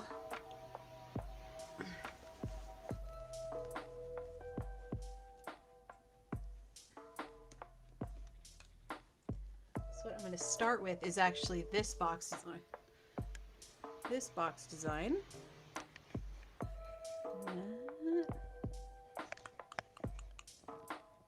There we go. This box design, which I wanted to do for small items, stocking stuffers, or gifts that you're giving that need just a small amount, like a little bit of jewelry or some candy or like a piece of makeup or whatever. So the idea is it is a haven't figured out how to reverse my camera yet, so it's so confusing trying to get stuff in frame. Okay, so it's going to be sort of a triangle looking box, and it will have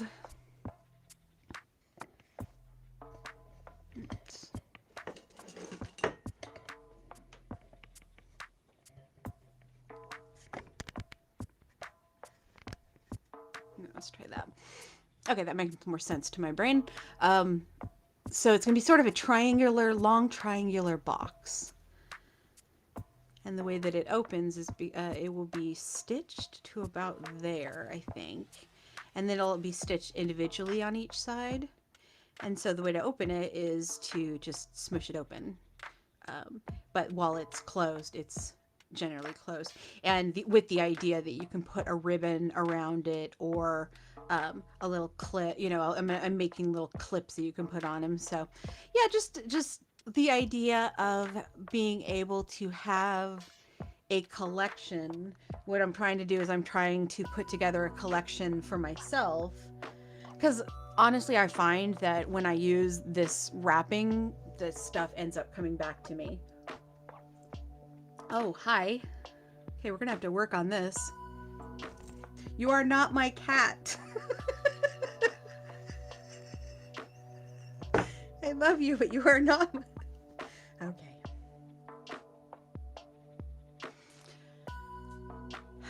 So the idea is to have a selection of wrapping options based around what kind of gifts one tends to give. And I tend to give handmade gift items, food items, that sort of thing. And I also re-gift movies a lot, because I buy cheap movies because I love watching movies, and then I'll give away the DVDs to people that I think will enjoy them, or to I have a little giveaway thing on my drive. Oh, hi. Oh, that face. Look at that face. She's so pretty. Which is why, so I tried to put together and design. Oh, that is blowing out like a mofo at this point, isn't it? There we go. A little weird blue light. There we go. This is in fact blue. It is not weird white on whatever.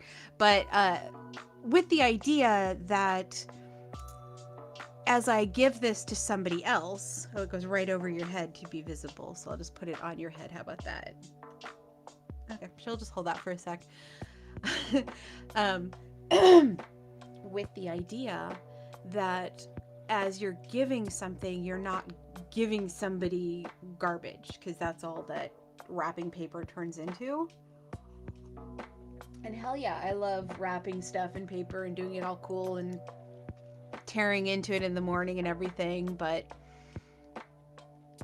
I just started doing the math of how much I've produced in my life thus far and how many more years I intend to live.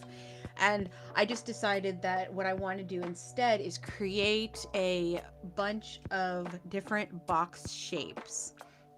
And what I'm going to do is once I test them out and sew them on here, or I might do like edit together videos for YouTube, for my YouTube channel as well, so that, and then you can like download the pattern, or I mean, this isn't, this is not a difficult pattern to figure out, but with the idea that I'm going to develop different packages, and if it's something you think that you could use, you can get all the info for free, and then you can watch this and learn how to do it and make your own.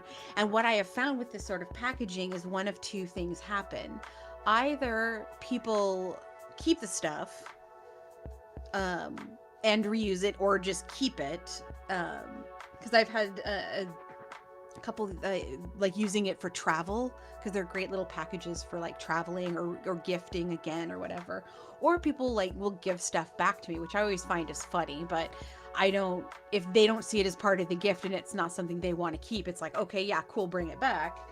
And because I tend to give the same genre of gift, because I make jewelry, so I want a good jewelry box. I make candies, so I want, because I made this.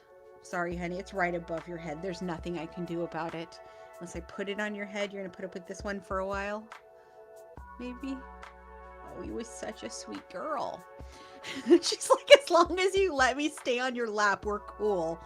So this is the size that would hold, I believe it's 8 truffles, because the truffles are about an inch each, and those would be wrapped in cellophane inside of the box, and then, you know, there you have a cute little gift of candy. For the candy ones, I was thinking of reinforcing the sides, or maybe doing them double so that they're a little more rigid and give a little more protection to the candy. But for the most part, the truffles that I make, I make them with like dark chocolate, so they tend to, and a good amount of chocolate, not like a good amount, and so they're hard to bite into. Not so much that they're hard to bite into, but so that they wouldn't break in something like this. What else do I have in here? I also did one that is for, I don't think I'm gonna be able to find it here. I don't know if it's in this box. I did another one that was for gift cards, and it's kind of like this. I don't think I have the actual one here, but it's kind of like this, where it goes up like that. But this isn't the completed style, so I don't know where those ended up. Oh, these are the blanks for it, so I can cut different things in. But basically the way that it works is it folds up, and these two sides are stitched.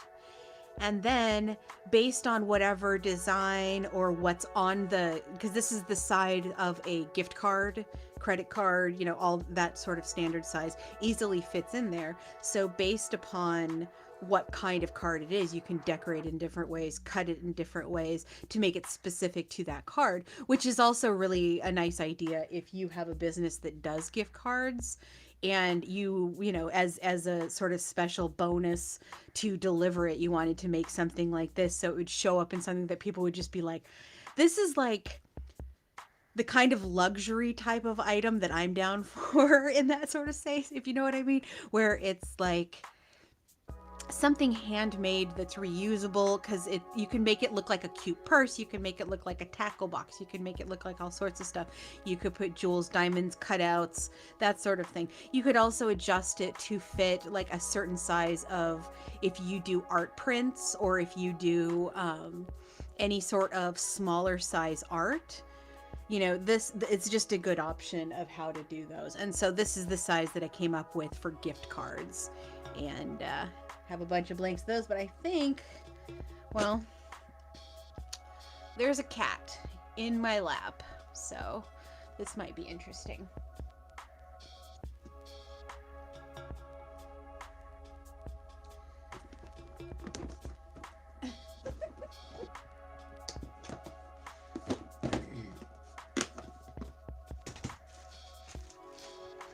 So I have, oh, hi, have you woken up? You want to move up here now?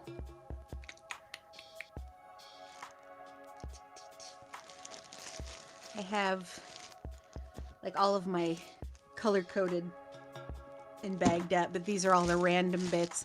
I was trying to use those first. So we're going to go ahead and get going on a craft. And I'm just going to kind of work over the cat and see how that works. This is Chantrell, by the way. Can you say hi? You want to say hi?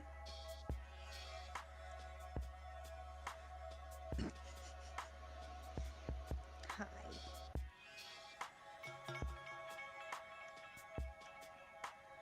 gonna sew above your head, is that okay? Your other option is to move up here. But those are your two options. Okay, so you're cool with me sewing over your head? Alright, let's do that then. Yeah. I might need to adjust the camera. But as long as you lay down and keep your head and don't use the claws to grab either material or flesh, we're probably good. So, alright.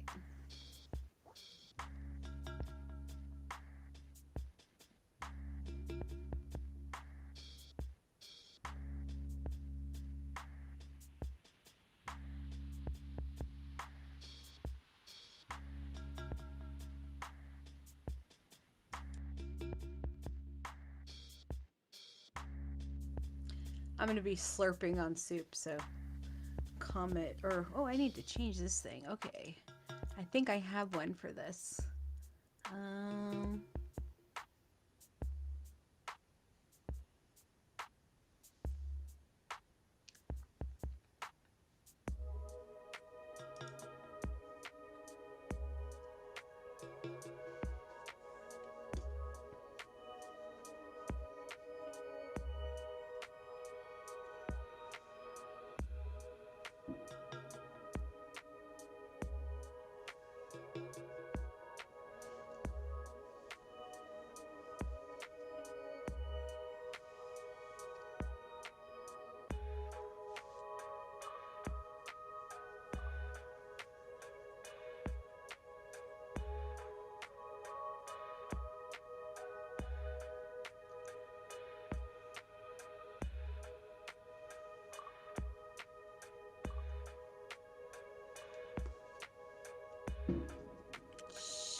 Shit.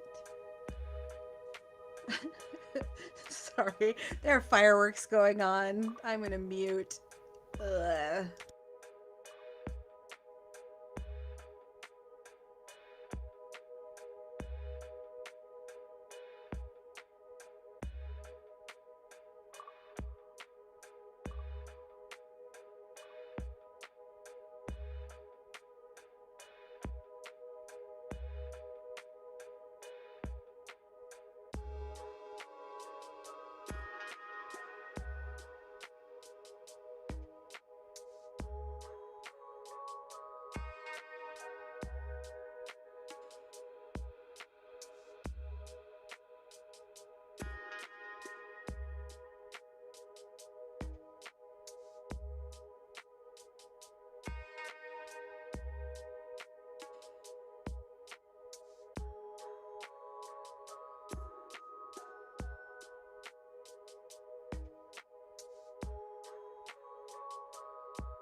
So just to make it official, we are now crafting on cats.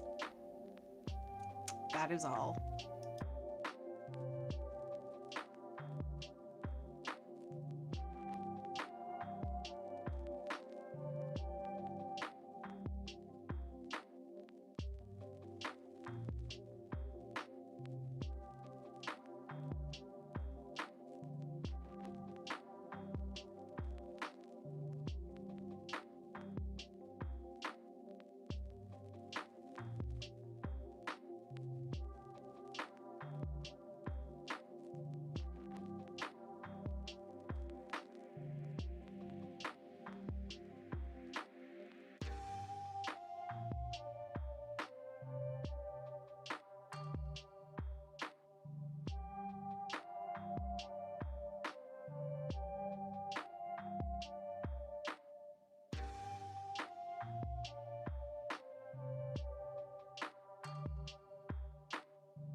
Okay, conclusion on the first test run of the smallest size reusable gift box, which is a little semi-structured triangular box.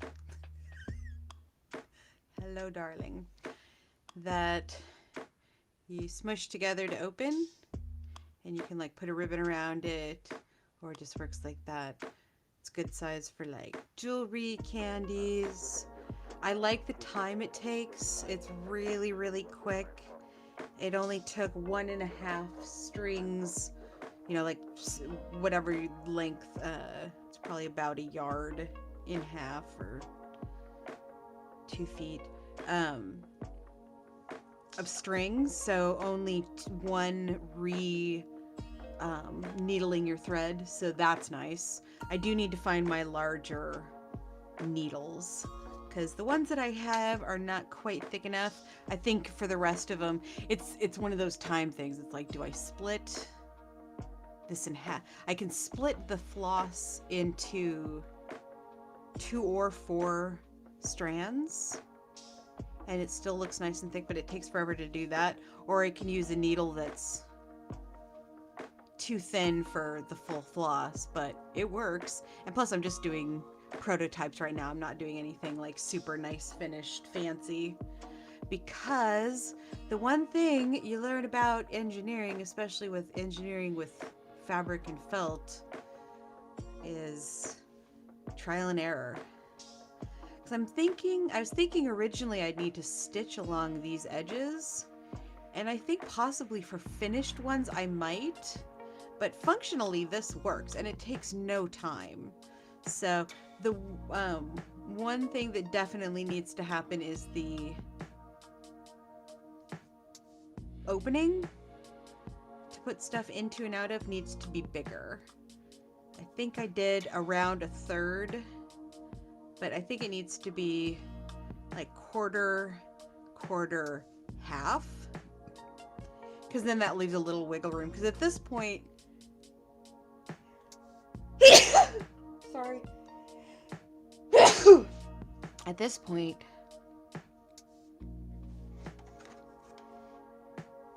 like getting stuff into and out of it would be difficult, and you'd be really limited to the size of stuff. Oh, I should be in frame. The size of stuff that could go in there. So I think what I'm going to do is do one more just as a test and open up that so that it's larger opening wise.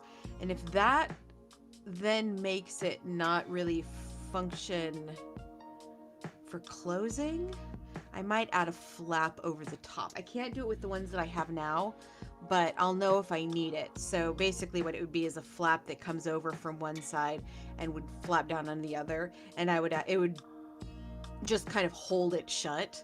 And felt doesn't exactly like Velcro together, but it will just lay on there nicely and kind of just hold it upright and closed. So it's a little more than I wanted to do. I'm hoping just opening this up a little bit will do, because other than that, I'm really happy with the size and shape and everything. And I wish I had something nearby that was about the right size that would fit in there to test it out. Oh, we can try these. This would work if you were giving like a little chapstick or, you know, something fun like that. This is my Carbo Vegetalis. So yeah, even this is, oh, it fits in from the side. It fits in from the side, but yeah. So that would be something in and something out. So the hole works well enough for something like this, the size of the insertion hole, but if it was something any bigger than that, a bigger shape than that, I'd think to have test items close by. Oh, here we go. Like this probably is not gonna fit, but this is also probably on the outer edge of what you would want inside of this, because it would fit more or less in it, But yeah, so I think just making that a little bit bigger. So I am going to go ahead and do that. And mute again because the fireworks keep going off and it's, I don't know if it's coming through the thing, but it sounds like they're doing it just a little while away. Like it's concussive where we're at. It is the festive time of, ooh, here's a thicker one maybe. Aha! This might be a better needle. So that might be, things go faster as well. Just take it off of that because do not need that.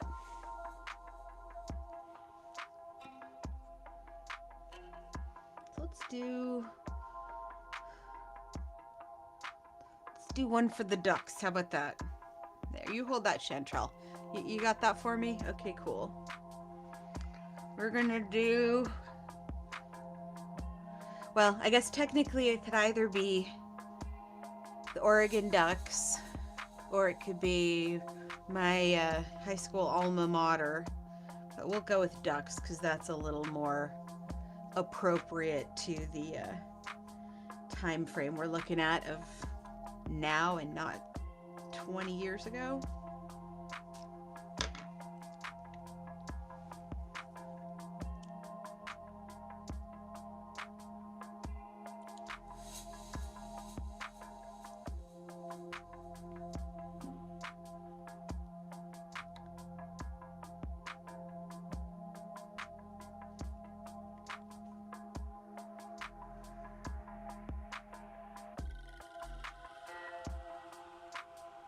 I forgot to mute. Did you hear them?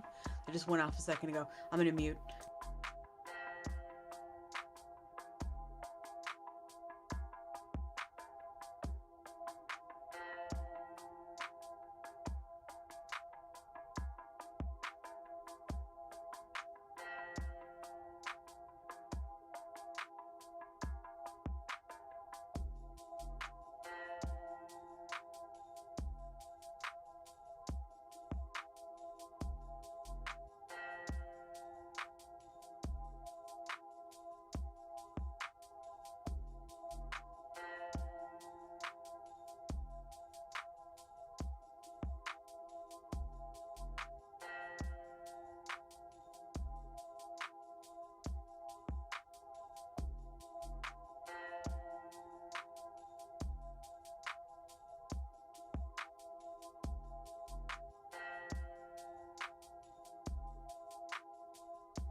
attempting to pull the floss into smaller threads, and it got caught in Chantrell's hair.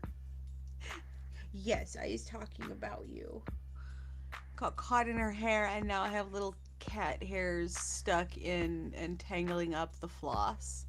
So it is not working as well as one might hope. What do you think, Chantrell? Should I just give up and use thread? Oh, yeah, that's on you. Okay, let's try this again.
Oh.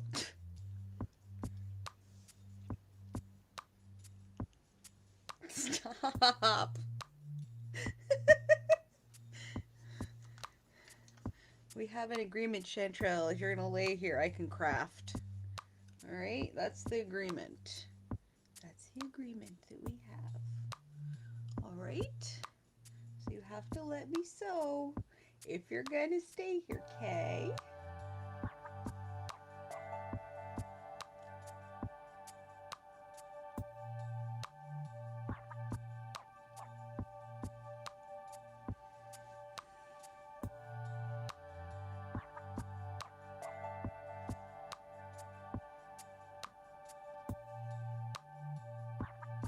yes, everything would be easier if you decided to go lay elsewhere.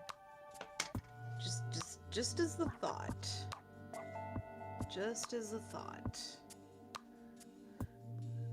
Not a thought you're interested in. Okay.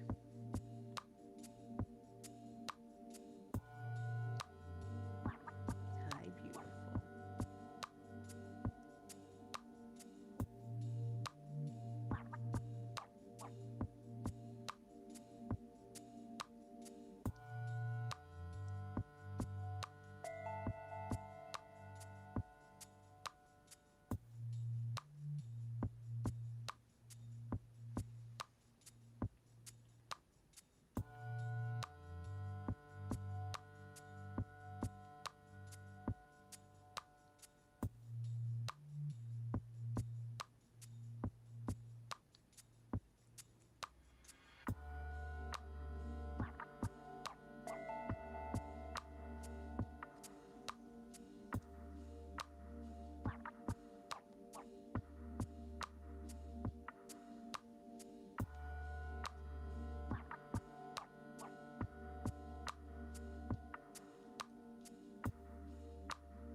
No, do not. Do not attack the thread. Let me do this, please. No. Good. Just stay right there. Don't attack the thread. You're fine.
All right, so conclusion. Hello, would you like to join me for the conclusion of box 1? So the little triangle box, I think, works perfectly without the flap. It closes nicely, has a good size opening at this point. Little finished edge. I just used the last bit of the brown because this is just a prototype anyways, so just wanted to finish that bad boy up. So yeah, there we go. That is going to be the smallest design. And again, that is what it starts out as. And that is what it is when it is all done getting sewed together. And what? So yeah, I like that design. I like that design. And with the whole too small on this one, I think it's perfect on this one. So I'm gonna give that a good solid A as the first option for the smallest box. Okay, let's see what is next. Oh, Cat's making it difficult to do anything. That's what's next. Hi, guys.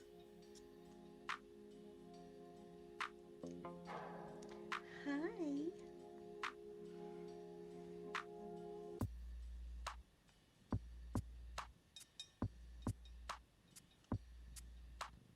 Hair all over me.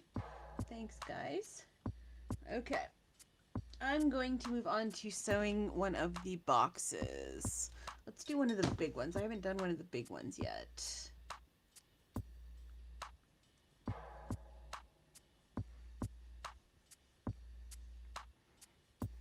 So I believe this is the largest size. Oh, no. That is the largest size. So this is the largest size. This is the second largest size. And then, like we saw before, that is the smallest size. And the way that they are constructed, we're going to go ahead and do a big boy because I want to see how the big boys stand up. I think I'm going to double line these, or fully line these. So they'll be each, oh good. Goodbye, Katie. That was lovely. Thanks for joining us. Ugh. Okay. What about you? You gonna go too? No? Maybe? Possibly? No. Okay. So double-sided. Probably do a blue and a yellow.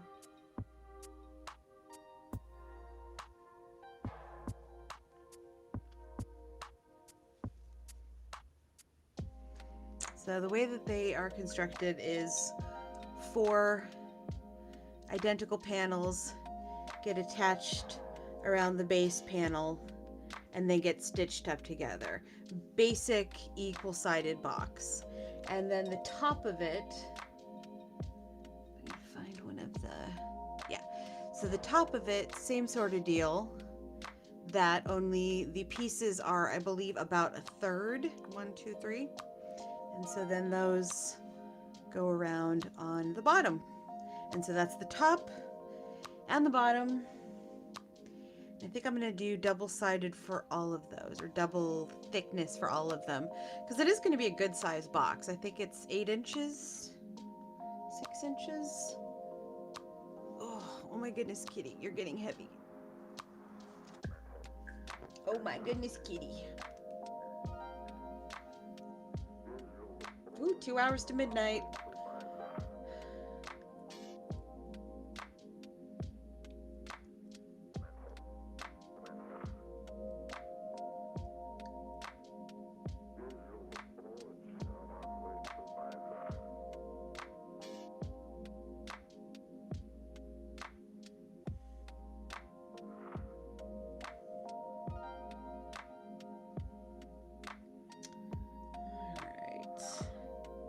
What do you think, Kat? You're sticking around?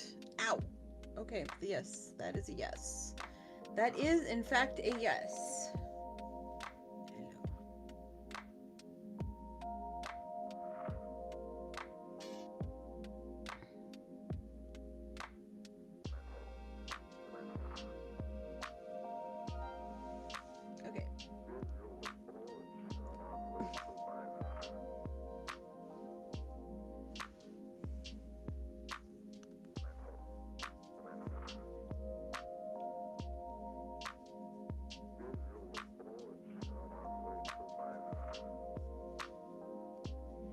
This would honestly be a lot easier without Cat, although Cat is nice company. All right, so I'm going to match up 4 pieces like so. Let's move back a little bit. How about that? Okay. So I'm going to line up 4 pieces for 2 pieces.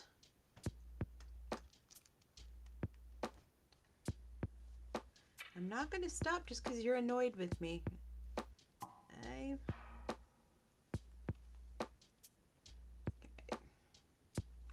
Okay, and those ones line up, so let's use that for the bottom.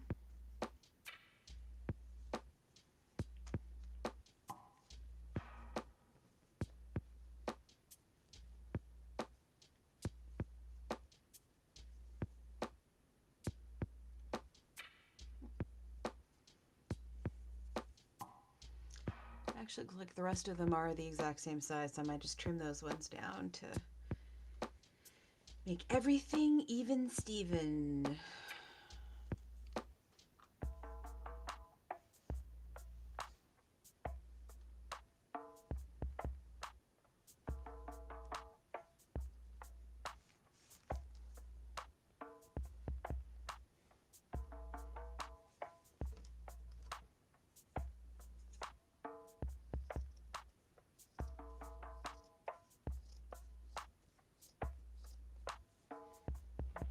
Hold that.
Okay, so those are those pieces.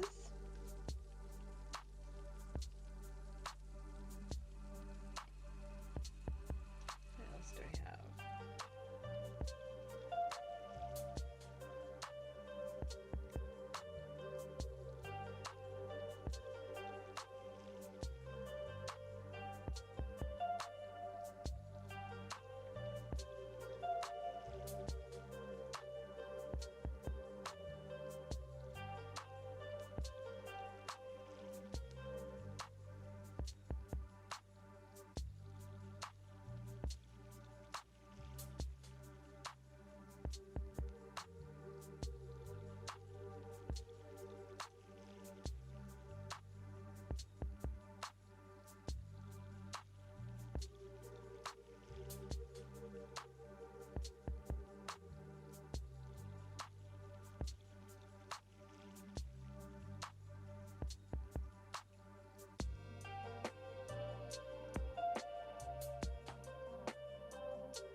make this difficult, girl.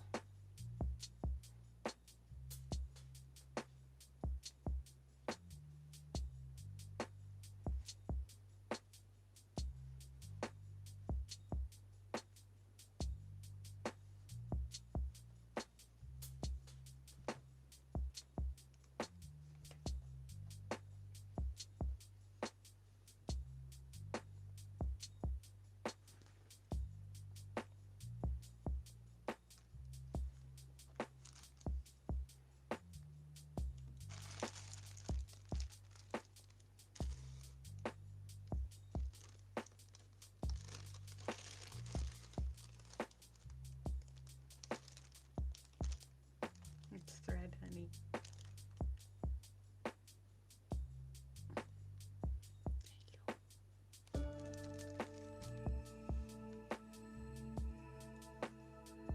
What'd you get?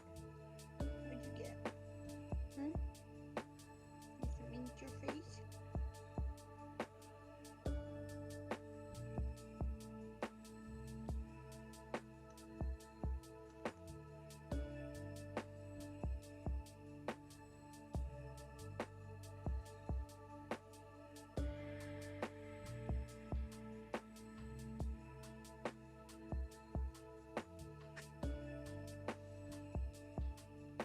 Nope.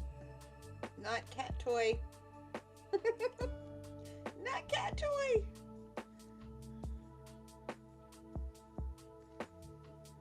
No, no. Leave it alone. Or you will have to move. You must play by my rules, kitty. You must play by my rules, kitty.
Ah, I've been muted.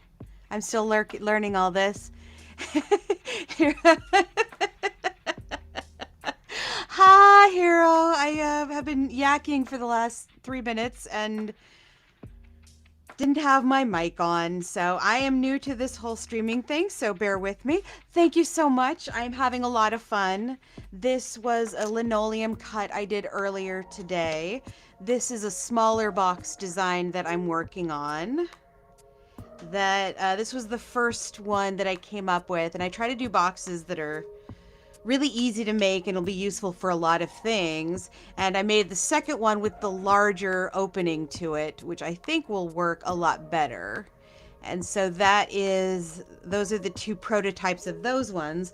So I decided to move on to a large box that has a lid like so. It's all double felted. Since it's larger, it'll be a little more heavyweight.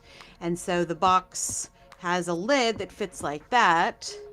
But the nice thing and the big idea with all of these is that they will store in no space at all and can use over and over again. You're the same as me. Do you do streaming as well? What kind of streaming do you do? I just started, well, on Twitch, just like, I think this is my 5th or 6th stream. I'm still working on my technical stuff, but I've mostly been doing my YouTube stuff. Oh, it's like, you can tell I'm talking because of the hand motions, right? Yeah, I only have one camera at this point, so I'm using it, for some videos I've had it on my face, like I've done costume makeup things and whatever, and they're on my face at that point. But I need the one for Oh, you stream video games? What kind of games do you play? I've tried to do a couple, but I've not been successful. I don't think my internet is quite good enough to process all of that information at once. It starts getting really glitchy and weird. The two that I've tried doing at this point are Stardew Valley, which is one that I found that was supposed to stream well on the platform, and also had something I was interested, which was gardening and like homesteading and stuff. Though I've tried to do that 2 or 3 times and it drops after just a few minutes, so I might have to upgrade my internet before I do anything super fun like that. The other game I was considering trying to do would be Lord of the Rings Online, because I do have a couple characters in that, and saw that that was something that is streamed on here occasionally, so thought that would be fun because the graphics on it are pretty. And I have do that in my downtime anyway, so I might as well. I might as well try to stream whatever just to see what works and how it goes. But at this point, I'm just looking forward to having a second screen so that I can actually see what's going on in Twitch, because at this point, my screen is taken up by the streaming service thing that I use, and I don't want to close it because I don't want everything to like fall apart. I stream strategy, anime, sim, and funny games. Oh, fun! I have played Sims a bit, although not in a while. That's another one that I've actually considered. I've played Sim City a lot, but I can't get that to work on any of my computers anymore, so that might be the end of that era. Funny games.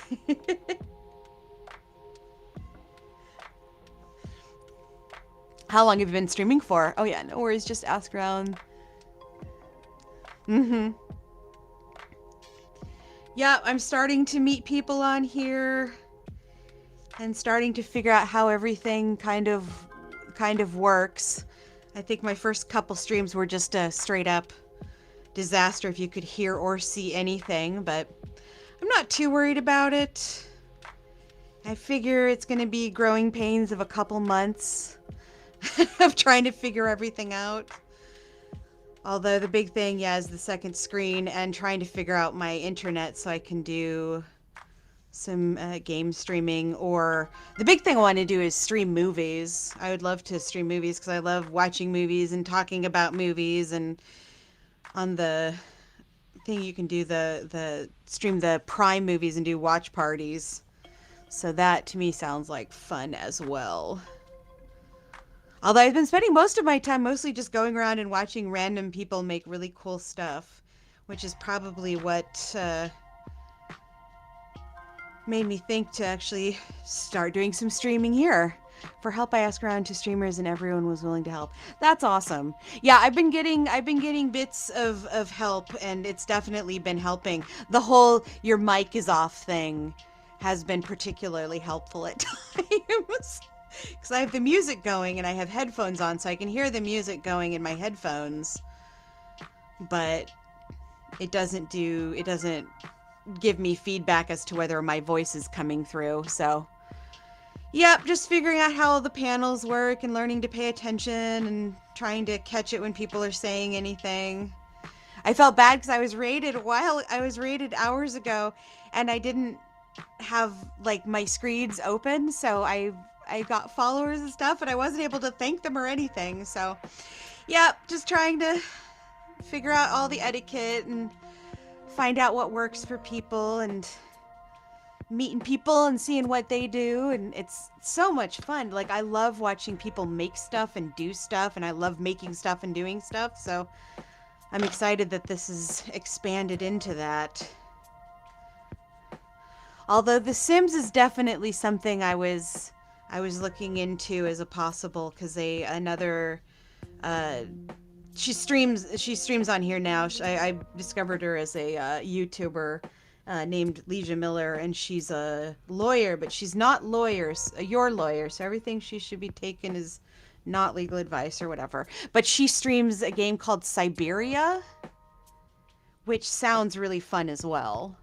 But I'm guessing if I can't run even like the simplest, easiest, lowest demand programs at this point, I'm not going to have much luck at the higher level, higher RAM requiring, or maybe I just need a better video card. I don't know. It's a new computer.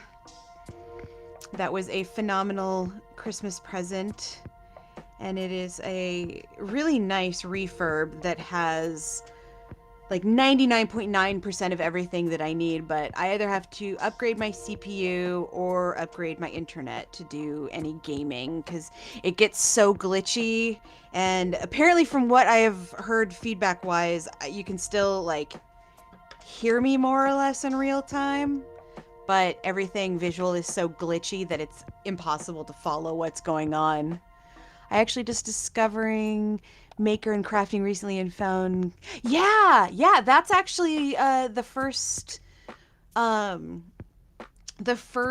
that I sort of stumbled upon was, and I'm blanking on her name, I should use the correct names. Vanderly, I was looking around at just what was happening, and she was building some sort of a model, and I enjoy model building and stuff. I just did over the last summer, I built a Klingon warship and the Millennium Falcon. So I saw that, and so I started watching it, and she asked me if I liked Gunpla, and I'm like, I've never even heard of it. I don't know what it is. Yeah, she is so sweet. She's actually the one who raided me earlier, so I feel bad that I wasn't on. I noticed the raid, but the follows don't come through on this secondary server, just the like chats and messages and stuff. So I didn't know. So I was like super excited when I looked over at my phone that had died because it had my dashboard going on it. So yeah, there's a lot of screens. I never understood the idea of or the necessity of moderators or any sort of help, because most of the streaming that I've done in the past has just been on Facebook, or not on Facebook, on YouTube, and it was like repotting seeds and that sort of thing. Yep. But yeah, getting stuck at home and just doing a bunch of crafts, it's nice that there's so many people out there doing just random stuff too. Oh, Sicko, love those too. Yeah.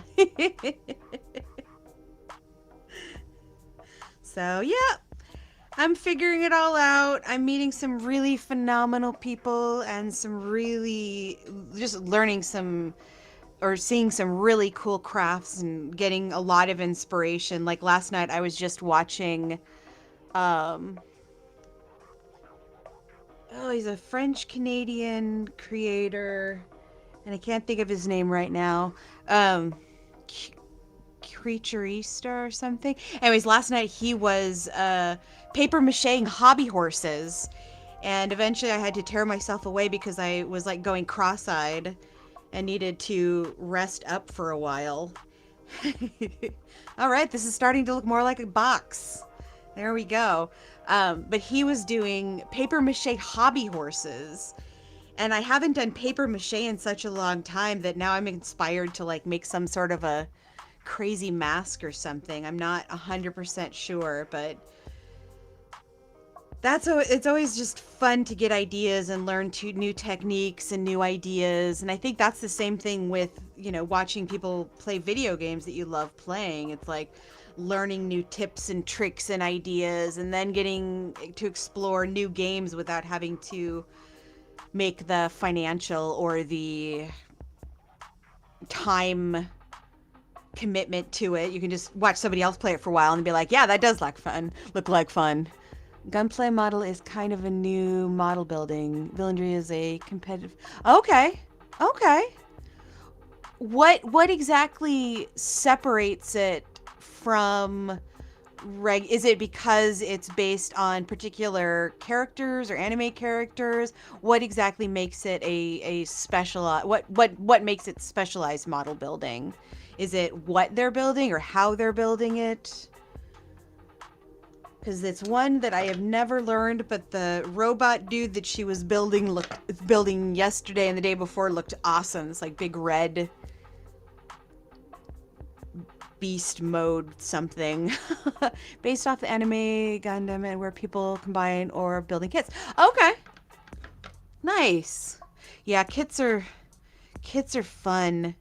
I love making stuff from scratch and designing stuff, but there's something about building something in that sort of a situation where it's like, you know what the end result is. Even if you mod it, you know generally what your end result direction is. And to just go step by step. I think it's the Capricorn in me coming out again. I love things where it's like, okay, first you do this side, okay, and then you do this side, and with each step you see progress and you see something happening. Which is a little less that I actually worked on this partially because I was yakking too much and not actually working on it enough. But I think I was working on that for like 5 hours today. And it just gets to this tiny little place of minutia in certain crafts that you can't even see the progress that's happening on the outside because it's such fine little lines. But with model building, it's very, very satisfying because you are like, okay, that step's done. Okay, that step's done. Maybe I should get some models to do. I've done all the models that I have. I inherited the, I want to say Kardashian worship, but I know that's not it. But I had to say it aloud because it was funny in my head. The Kardashian worship I got from a friend who was moving and had been rattling around in my closet for a year, so I finally built it this year. And the Millennium Falcon model that I had, I actually inherited from another friend who had it in, just in a random closet in his house and rediscovered it. And it was from the 1970s. It was like one of the original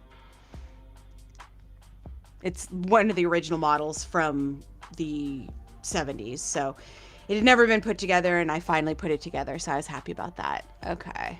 It's not just the mobile suit or robots. People build as based on the pilots of the Gundams and mobiles. Okay. It's okay, you make it by hand, and people like to watch the process. Yeah. Okay. Nice. So it's in part the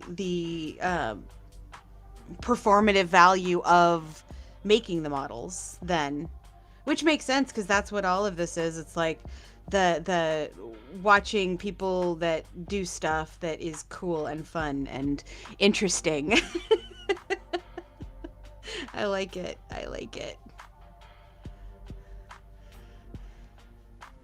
I've mostly on here, I do lots of really random stuff, but mostly I've been, let's see, I did resin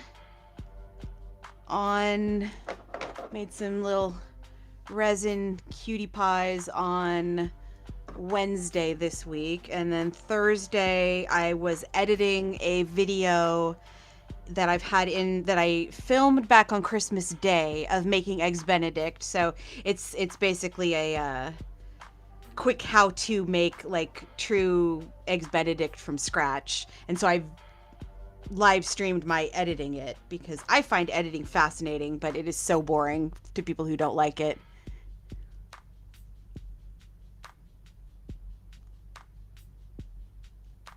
Oh, nice. Okay.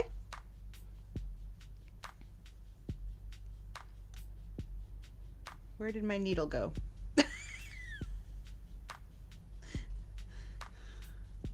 Okay. Finish that off. There's the needle. Yeah, I'm always into learning new crafts, new projects, new mediums, primarily for the fact that once you know how to do certain things, oh, that got all janged up. Okay, because having skills is just useful, and learning how to do things just opens up the possibility of other things being possible. Because I started doing Thank you. I like the path. The path is a good path. I pretty much spend most of my time making random stuff, videotaping, doing random stuff, and then editing into little videos. And then when I discovered that people were streaming craft and stuff on here, I figured I would give it a shot because I'm sitting here crafting anyways, and I have all the info on it. Okay, yeah, I'll check it out. YouTube. Yeah. I know, I basically at this point switch between YouTube and Twitch because it's fun to watch people do live stuff, but then it's fun to switch over and watch the more like educational step-by-step stuff. So actually not last night, because last night I just worked myself into a right state because I was looking around for projects and stuff to work on today. But night before that, I was watching. It's a critical spot. I was watching. What was I watching? Jeez, it all blends together. Was that Wednesday night? Anyways, I was watching somebody work on some crochet work.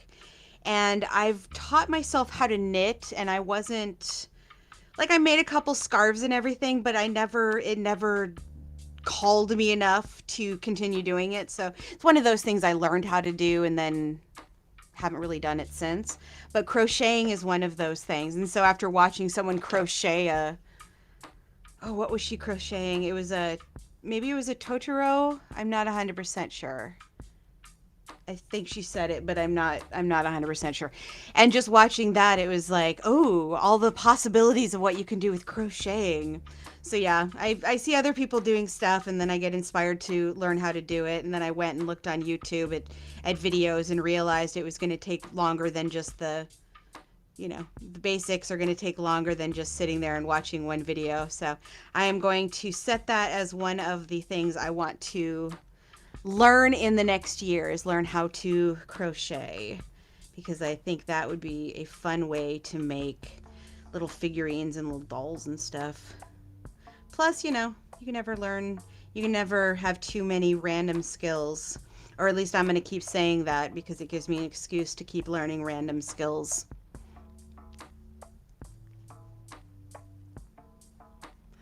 So well, like in life is general, or I was a house cleaner by trade for the most part 2 years ago, in the before times. And I worked as I made custom cakes and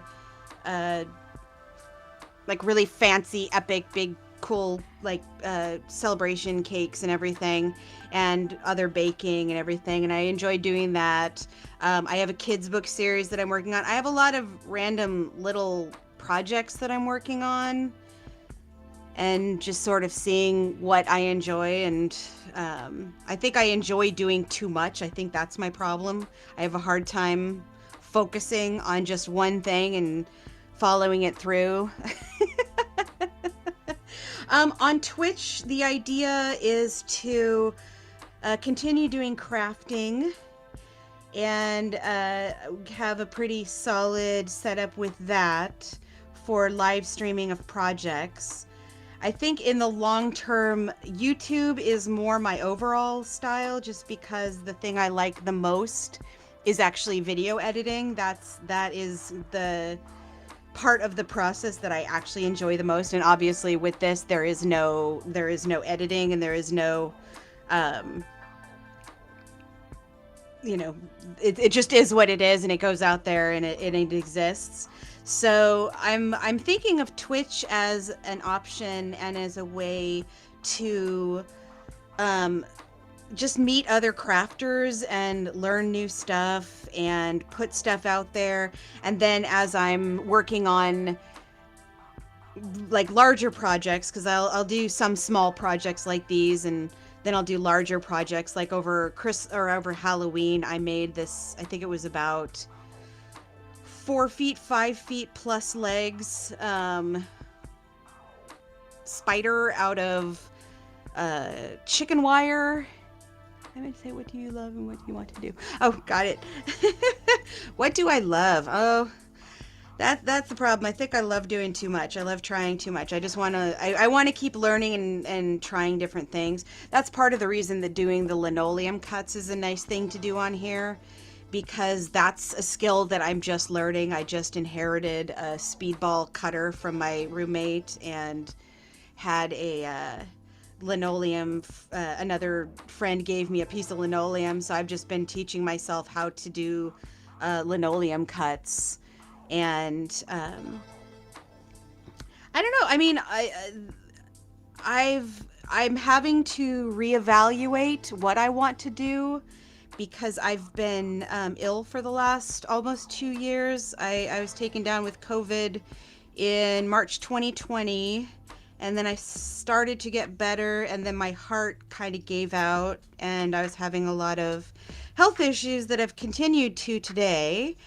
And so I'm not able to do a lot of the other things that I did. I used to walk everywhere for transportation. So I was walking about 30 to 40 miles a week. Plus I was cleaning about 25 to 30 hours a week, like cleaning houses and cleaning businesses and stuff. On top of that, I was going out all the time. Plus I would garden in season 4 or 5 hours a day. So I did more stuff than it was in a 24-hour period.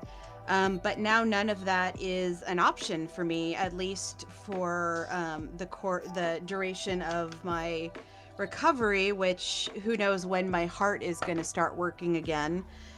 So it's just one of those things where I don't really know what I want to do specifically with Twitch or in the future. Thank you. I'm working on it. I'm trying to get better. I'm trying to get well. It's a long process. It's a pretty intense process. It has a lot to do with just not doing anything, because I can't really eat anything much without it reacting with my system, and I can't really be very active without just hitting this wall of fatigue. I have a lot of neuro issues. So crafting has actually been really helpful with that and really good with that, because I'm getting my fine motor skills back. I'm getting my like information processing stuff back. But yeah, so I'm not sure exactly what it is or what my plans are or even what my hopes are at this point, because I'm just kind of getting back to the point of realizing that my entire reality has changed and I'm going to have to figure it out from there. And not sure where you're living or where you're coming from, but I live in the US and we don't do healthcare here. So I am in this on my own. So I am just crafting and making and videoing and editing and trying to keep myself busy while I'm going through this whole process and trying to keep semblance of positivity and creativity and growth and all of that involved. And yeah, it's a process. So at this point, I'm just starting out and seeing what I can do to make whatever I can do.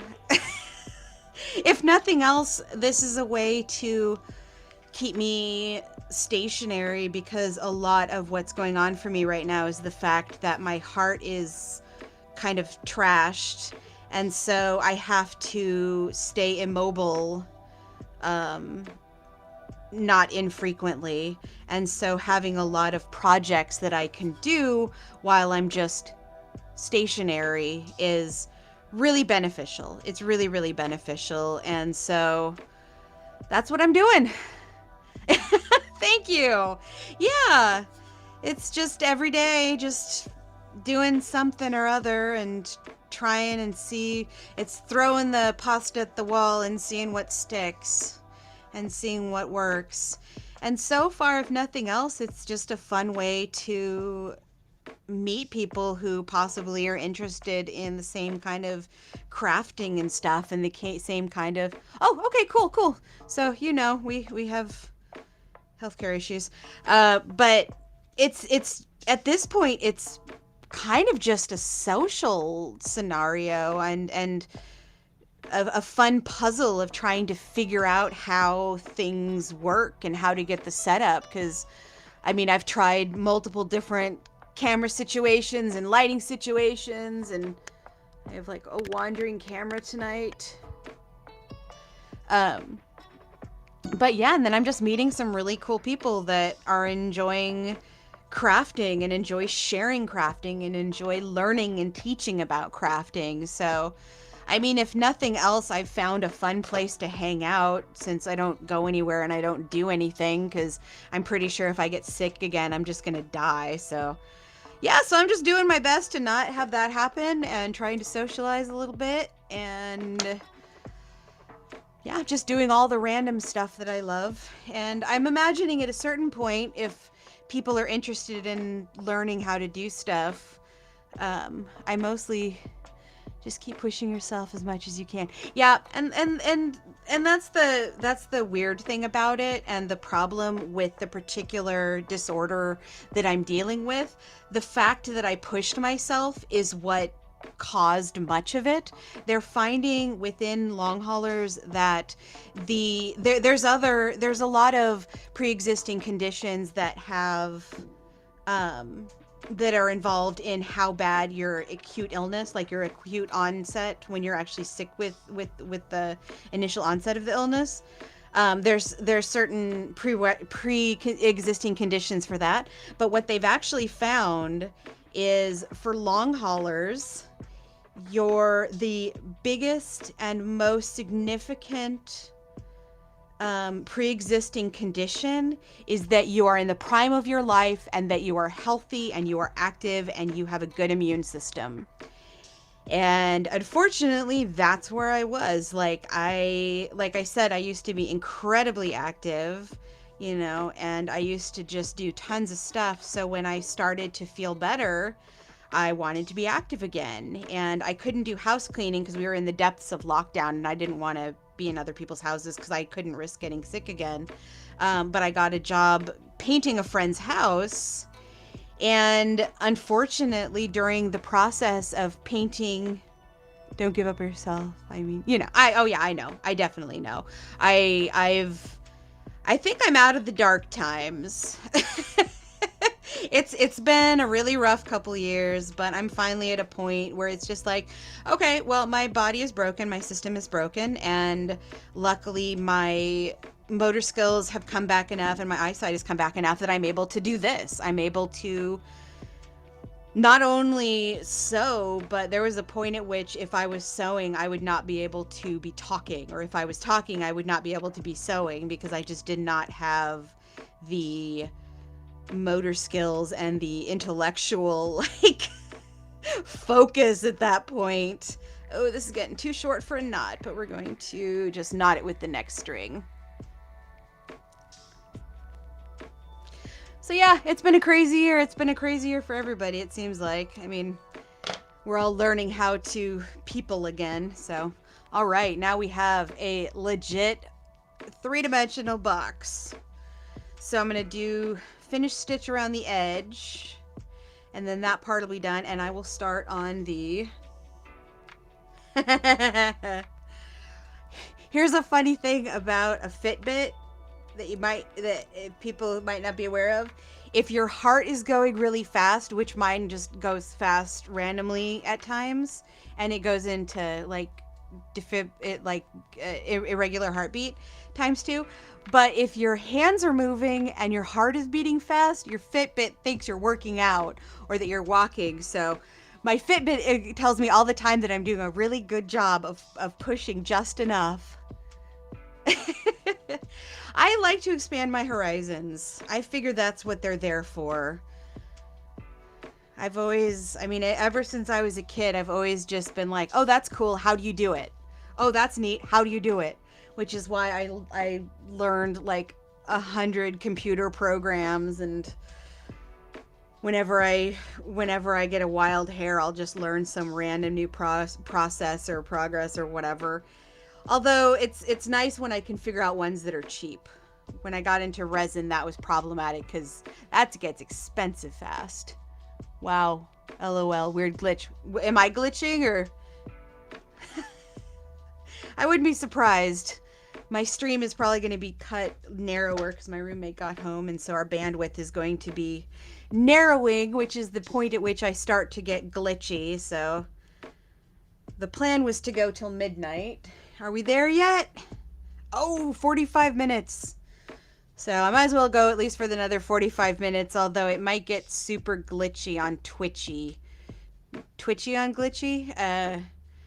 Because that seems to be what happens when the bandwidth gets a little overtaxed. But that's why I always stream to my YouTube channel as well, because that doesn't glitch and it automatically records it and everything. So, no, I mean the Fitbit glitch, yes. Oh, good, I'm not glitching. I'm so used to having glitches that it's just sort of like I just apologize before I even think about it. Yeah, it's really weird. It was also really funny back when I first got it because it was recommended to me as the like poor man's heart monitor, or the I can't get to a doctor heart monitor. And so I just posted on Facebook to see if anybody had one lying around that they were willing to get rid of. And one of my clients happened to have one lying around that she was like, well, I'm not using it because I'm not walking anywhere. I'm like, okay, fair enough. And so she gave me her Fitbit, and the band broke in like a week because I'm notorious for that. But so I have a new one on it. But I got that from her. And it was kind of hilarious, and I wouldn't even believe it myself if I didn't have, because they do the printouts and keep track of it when you're on the Fitbit thing. They send you the updates and everything. And for a time, I subscribed because I wanted to keep really good track of my heart rate. And so it kept track of my heart rate all the time, and I was able to look at it. And I could actually tell, oh, that's the point at which I stood up. Is it almost New Year's where you're at? I'm 45 minutes away here. So, oh, it's either past midnight, or I guess Hawaii and Alaska are still in the US.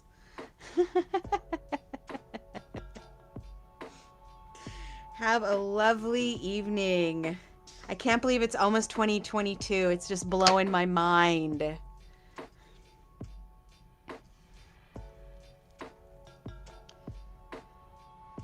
I don't think I would be.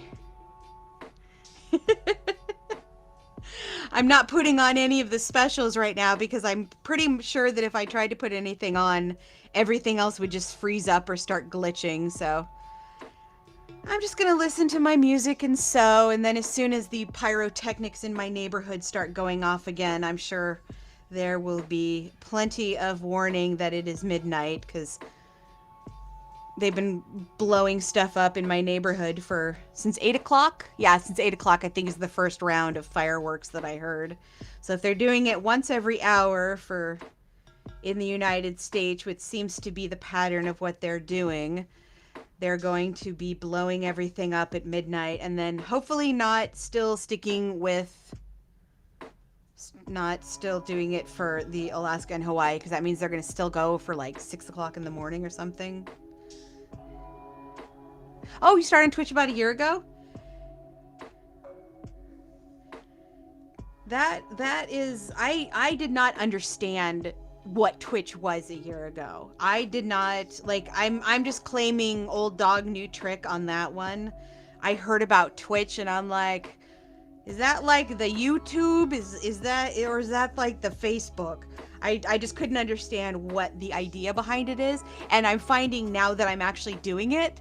Did you find explaining it to other people was weird because they didn't really understand the idea of, no, it's just people broadcasting, doing stuff, and other people watch, and then you can learn stuff and talk about things. And like, I think the best one was describing it to my mom, because she was just like, she keeps telling me that she'll watch it tomorrow. I'm like, it's a live stream, but I mean, it'll still exist tomorrow because it's going to be on, it's saved on YouTube and all that sort of stuff. But still, it's just sort of funny. It's like, no, it's live.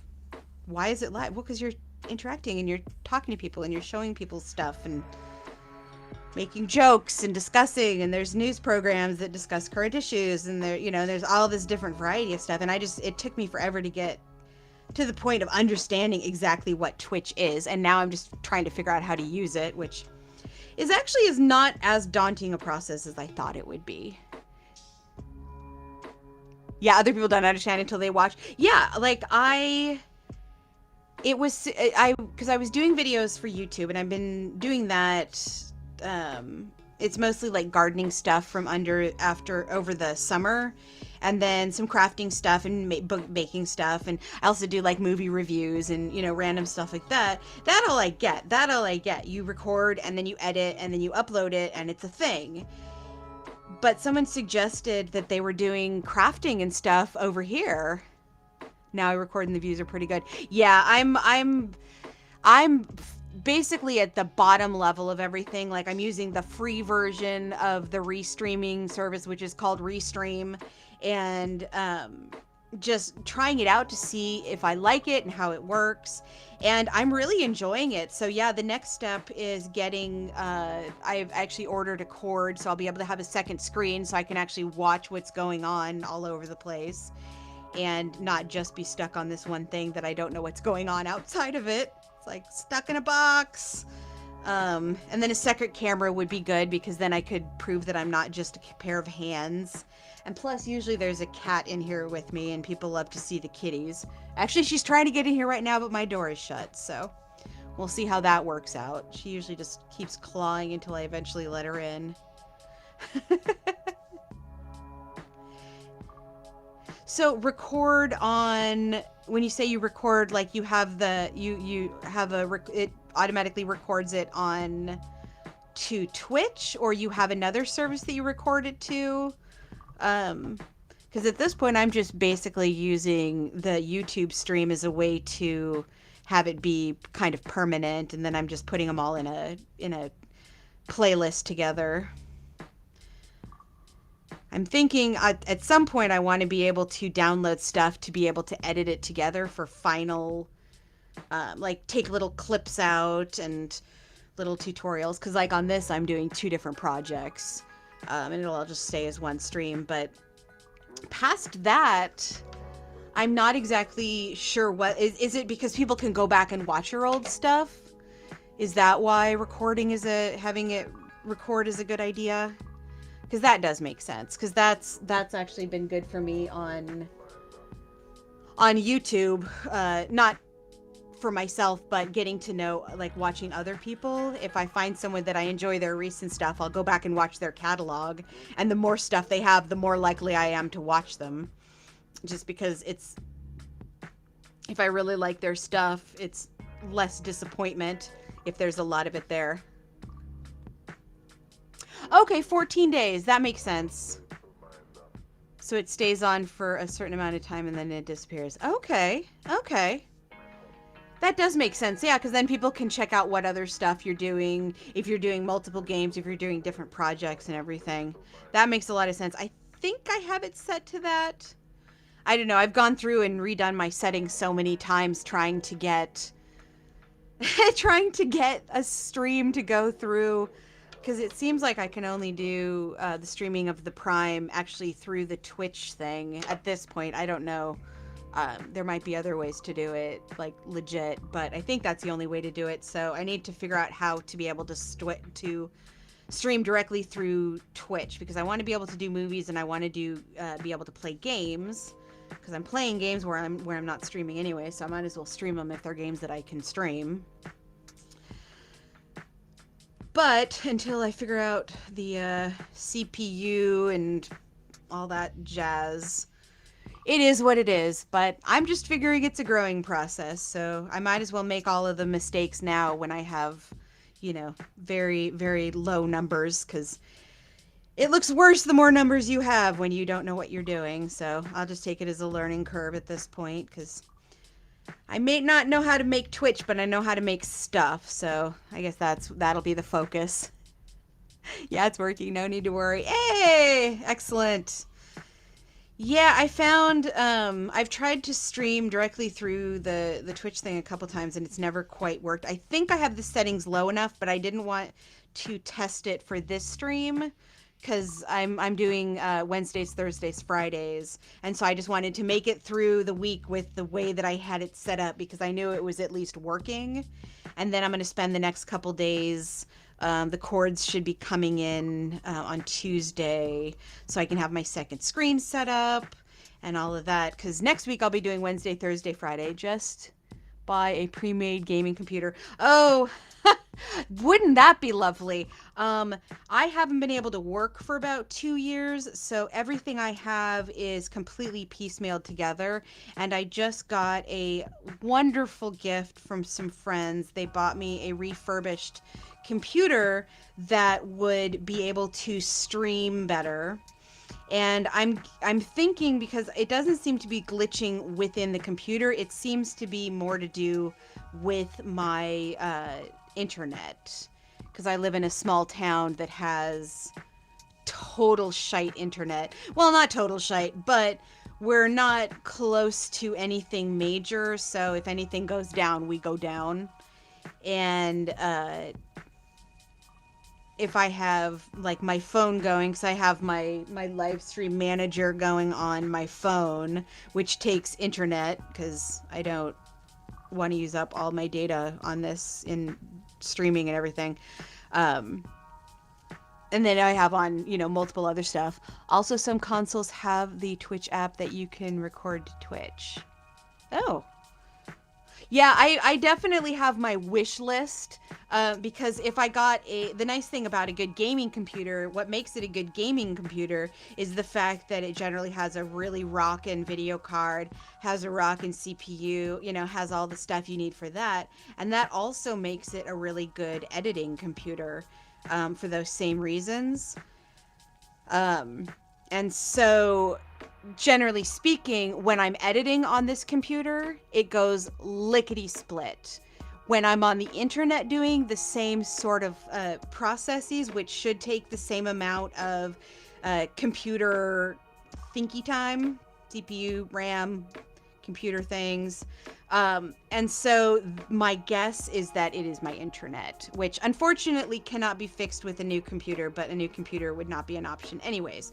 So, I'm looking into possibly just getting like a 20-foot long cord so I can hardwire my computer in, because maybe if it's not on Wi-Fi, because I have it on a Wi-Fi booster at this point, which works. It makes it all work and everything. But again, if I can't get the actual Twitch studios to work, I'm not going to be able to do movies. I'm not going to be able to do the games.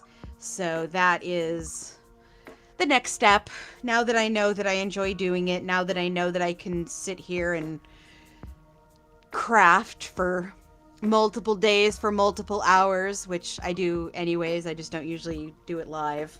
I figured the next step is starting to look into exactly the technology that I need. So yeah, first thing is, oh, do I have more string? I think that was the string.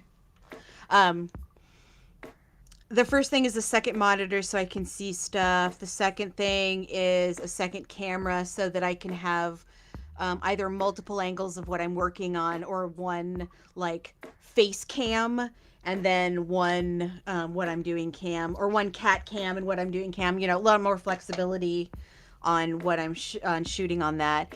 And then it's just figuring, so then I'll have, I think that will be the techniques of streaming taken care of, which is good, because once I have the techniques away, then I can start figuring out and personalizing the different aspects and really focusing on what I want to do and how I want to do it and all of that. So yeah, at this point I'm pretty much just focusing on getting the techniques worked out as best as I can MacGyver together. And then it's going to be improving. And I think a lot of that will be just learning how the programs work and just finding people to talk to about it and looking up YouTube videos of, oh, this is how you set auto hosts. Because I want to, you know, support the other channels that I find cool and interesting and everything. So I set up auto hosting, and then I could not for the life of me figure out how to get back to it. It's like, okay, they're just look it up, just look it up. So, yeah, as things will get easier as things, you know, as I figure stuff out. And as long as I'm having fun till then and making stuff and doing what I would be doing anyways, yeah, it works for me. It works for me at this point. I mean, it'd be nice eventually to have a setup in a situation and, you know, build up followers and do the affiliate and all of that sort of stuff and potentially make income off of it. I'm not holding my breath, primarily because my lungs are shot. Hey! Gotta get that humor in there. But, yeah, just sort of seeing what happens. Like I said, I've only been doing it. Like, I think I had the idea. I set up a Twitch account a while ago just because there was a couple people I wanted to check out on it, but I couldn't figure out how it worked or what I was looking at or how to look stuff up, and kind of gave up quickly, and then came back to it a while ago and then started streaming. Yeah, I'm not sure exactly where my first stream technically was because, like I said, I was trying to do it on this Twitch studio, and it never would go live. It would say I was live, and there's even, like, there was some videos that I found that said that there was something going on. But yeah, I don't know why it wasn't working. Hopefully I have the settings correct at this point. I'll probably jump on in the next couple days to see if the new settings will let me stream, and if it does, I'll probably just do a little game. And then when my... Yeah. Totally. When that all is set up, then I'll just see where it goes from there. Just kind of see what happens and explore other creators and what they're making, and get into new media, or get inspired to pick up old media. Like I said last night, I was watching a guy who was making hobby horses with creaturies. Anyways, and now I just want to make I don't know what it is. I think it's just my internet. I don't think it's Twitch because I have everything set up. I went through and spent hours setting up all of the different screens and the transitions and what buttons I had where, and you know, I mean, I'm a graphic designer by education and by profession for a while. And so as soon as I get into something, it's like the first thing I think about is the visual presentation. And I like this. I like the setup okay in the one that I'm using, but with the free version, like, you know, it has their branding instead of my branding, and I can't actually post to my my Kiki Apocalypse page. I have to post the stream to my personal page, which is not where I want it to be, but you have to get onto a paid service in order to get a lot of the doodads and doohickeys that come on Twitch for free. But if I can't get Twitch to work, then, you know, got to do what I got to do. But I think if I'm just going to go in, because I tried to do the settings as well as I could. I ran all sorts of diagnostics. I looked up sorts of stuff to try to figure out what the issue was. I think I have the settings, excuse me.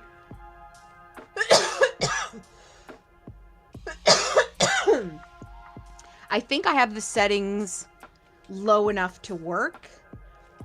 So I'm going to try those tomorrow or the next day whenever I feel like doing the tech stuff again. I might try that. the next step is just to go in and switch absolutely everything to the bare minimum. Like I already turned it to the latency thing, so there's a bit of a drag, and it's just like I'm trying to do everything that I can to just make it work. Cause that's just where I am. That's where the hope comes from. Just make it work. Just make it happen. There are, yeah. Yeah, I've actually that was another reason that I sort of moved over here, because suddenly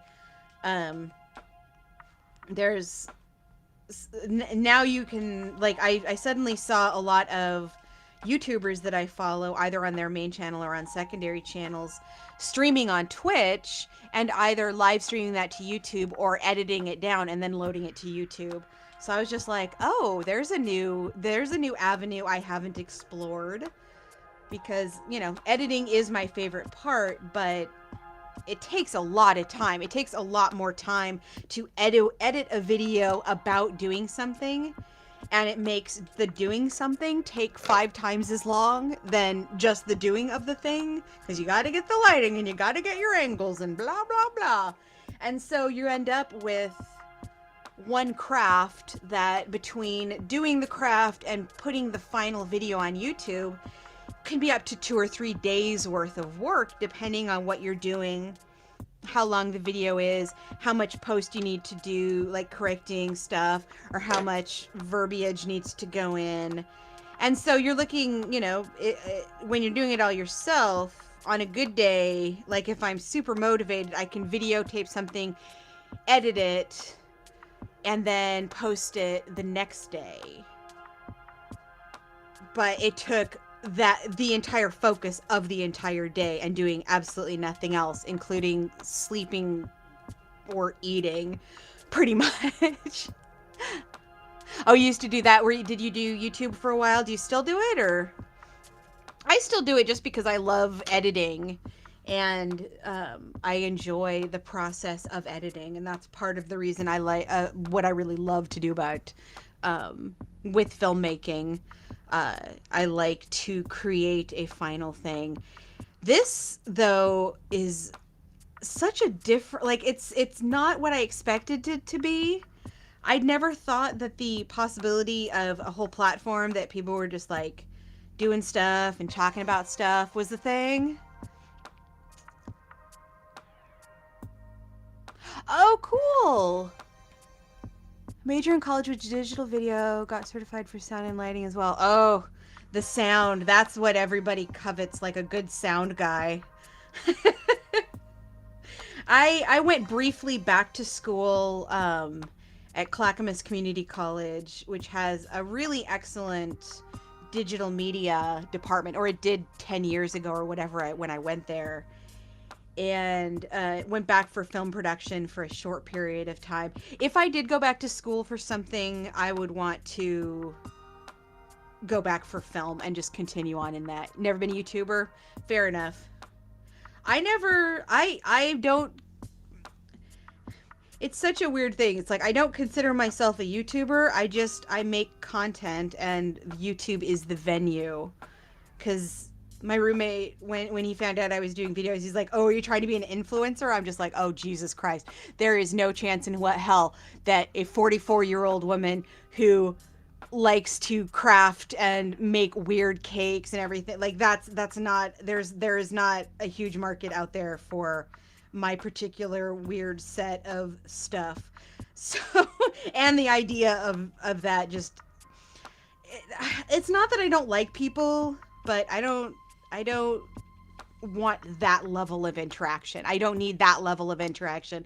I don't want to have to spend that much time doing stuff. And also, if I consider, if you're a YouTuber, it's your profession and your job, thus indicating, I think that was the end of the box. Holy crow. Okay, so now I did to the lid, so I'll get on going on that. I think of the term YouTuber, it requires, or it's indicative of at least the attempt towards monetization. And that was something I considered years ago, because I actually started, oh my God, what a jerk. Sorry. Oh, no, what? No, I don't think if you're apologizing for the YouTuber thing, no, that's not even a worry. It's just a weird idea, because it's yeah, just the whole idea of spending your entire time just taking pictures of eating food and going places and stuff. I mean, it seems like a wonderful lifestyle, and it seems like a cool way to live. He was trying to bring me down. No, I think he meant it as a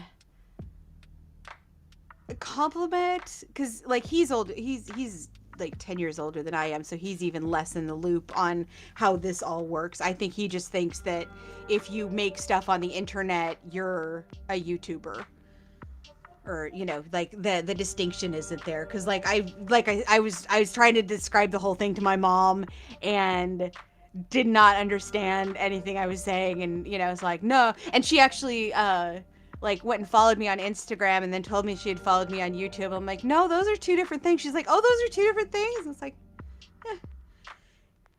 it's like when VCRs first came out, they were very confusing too. So there is the completed box for the bottom, and so now I'm going to put together the lid, which has shorter sides, but it's still essentially the same process. I just need to find the sides, since apparently I did not grab enough.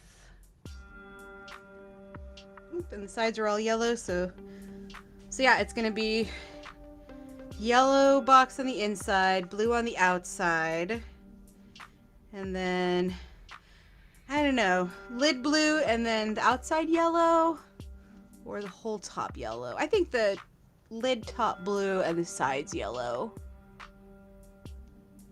Yeah. I know. No, I think it's funny, because I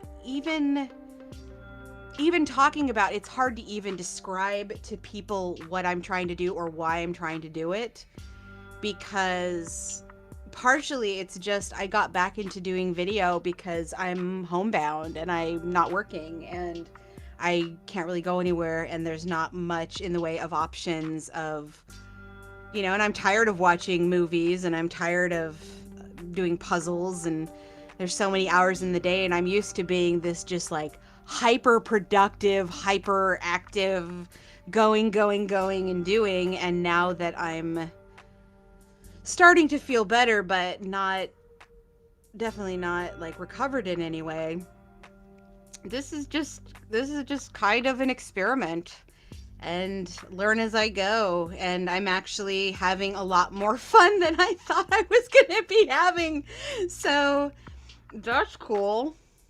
Like, it doesn't feel like a slog or whatever, because it's pretty much just putting a camera on what I'm doing anyways all day long. Yeah. Yep. Same. But yeah, I'm definitely going to continue doing the YouTube videos, because that's what I really enjoy doing. And those are, I'm thinking, kind of my main thing, but I don't want to do monetization on YouTube, because then they think they have a say in what you put out and they demonetize, and that just seems like a constant hassle. So the goal is to either find, through one of these mediums, to either find somebody who needs an editor, because I could potentially find somebody who needs an editor for their, like, if I found somebody on Twitch or somebody on YouTube who did live streams and wanted them edited down for replay, or wanted me to put together their, monthly or bi-monthly or whatever videos, or if they make quick videos that they need an editor for, like, that could be one hope that I have in all of this, is just expanding my network of crafters and doers and stuff, and sort of seeing what's out there and what's available. Finding somebody who needs an editor would be cool. Finding a market for the stuff that I make. Like, if I came up with a product that was really popular or something, or if, because I post all my stuff on Instagram. So, I make a lot of stuff. I do a lot of stuff. I have a lot of random skills. And mostly I'm just trying to get community beyond the small little town that I live in, because whereas I have, wonderful friends here and I love my town and it's a wonderful space, it's a little small for the kind of work that I do and the kind of skills that I have, which is why I ended up primarily cleaning houses and baking cakes, because those were both something that I do that people can understand. There doesn't seem to be much need for editors in small towns. There doesn't seem to be much need for, like, unless I went into wedding videography or something along that line, it's hard to make money just off of, or, it used to be hard to make money just off making videos, but now, especially with everyone being stuck at home and finding new ways to entertain themselves and finding, new skills that they want to learn, or finally learning how to play the guitar, or people who wanted to learn how to cross stitch or whatever. Now there are venues where people can just do that out of their house. And so the need for content and the need for, and there's so much stuff out there that just I don't find entertaining. I don't find, like, travel blog stuff very interesting. And it's not that I don't like to travel, it's just not my thing. And one of the things that was really interesting to me is that there's so many crafting videos and everything on YouTube, and I enjoy watching them and learning new stuff off of them. But I would say 99.9% of them they feel very impersonal and very sort of detached and clinical, which is kind of, what I have going here, since I don't have camera on my face. I guess less so when the cats are in here, but yeah, and I just like the idea of on here you can find people that you enjoy what they do, and then they can watch you can watch them do it, or they can watch you do it, and you can learn by asking questions and just exploring all these different possibilities. So yeah, I think there's a lot of possibilities, so it's just kind of trying to figure out what is legit out there and what possibilities exist in a whole new world that did not exist 2 years ago in a lot of different ways. Last night I watched a guy sculpt a face for like 2 hours. It's all just like so cool that it's out there. I'm really happy that I discovered that people are randomly making stuff on Twitch, because that is not what I thought was here. All right, what are we at? Ooh, it is 11:45. So we are almost at midnight, so I think I might have time to finish the box. I think that is possibly gonna do it for me, because that will have been 10 hours. Yep, 10 hours of streaming. And I took one like half-hour break. So I did the Linocut earlier in the day, and now I am finishing up a box. Well, I guess it's technically the third box, because I did the other two prototypes. Oh, might help to split the string again.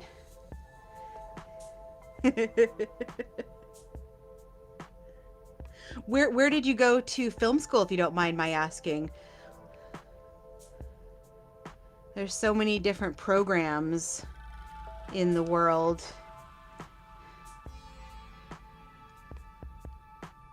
I went for stuff. Yeah, all kinds of stuff. All kinds of stuff. Yeah, yesterday I just pointed my camera at my computer screen and edited all day because I was working on that video. Eventually, I'm hoping with the new cords that I have that I will be able to, because I can stream the PC that I'm streaming off of, like I can do the screen share and everything on that. So when I'm editing on that, I can screen share it. But when I'm editing on my Mac, my incredibly antiquated Mac, I have to just point the camera at it, which I'm sure is not the easiest thing to see, but it's the solution I have right now.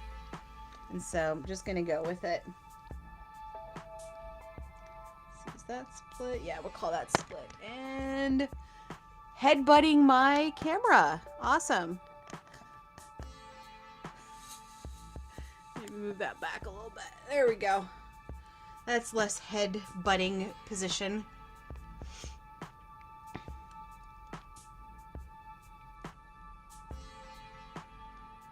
Oh my gosh, it's so weird that it's almost 2022.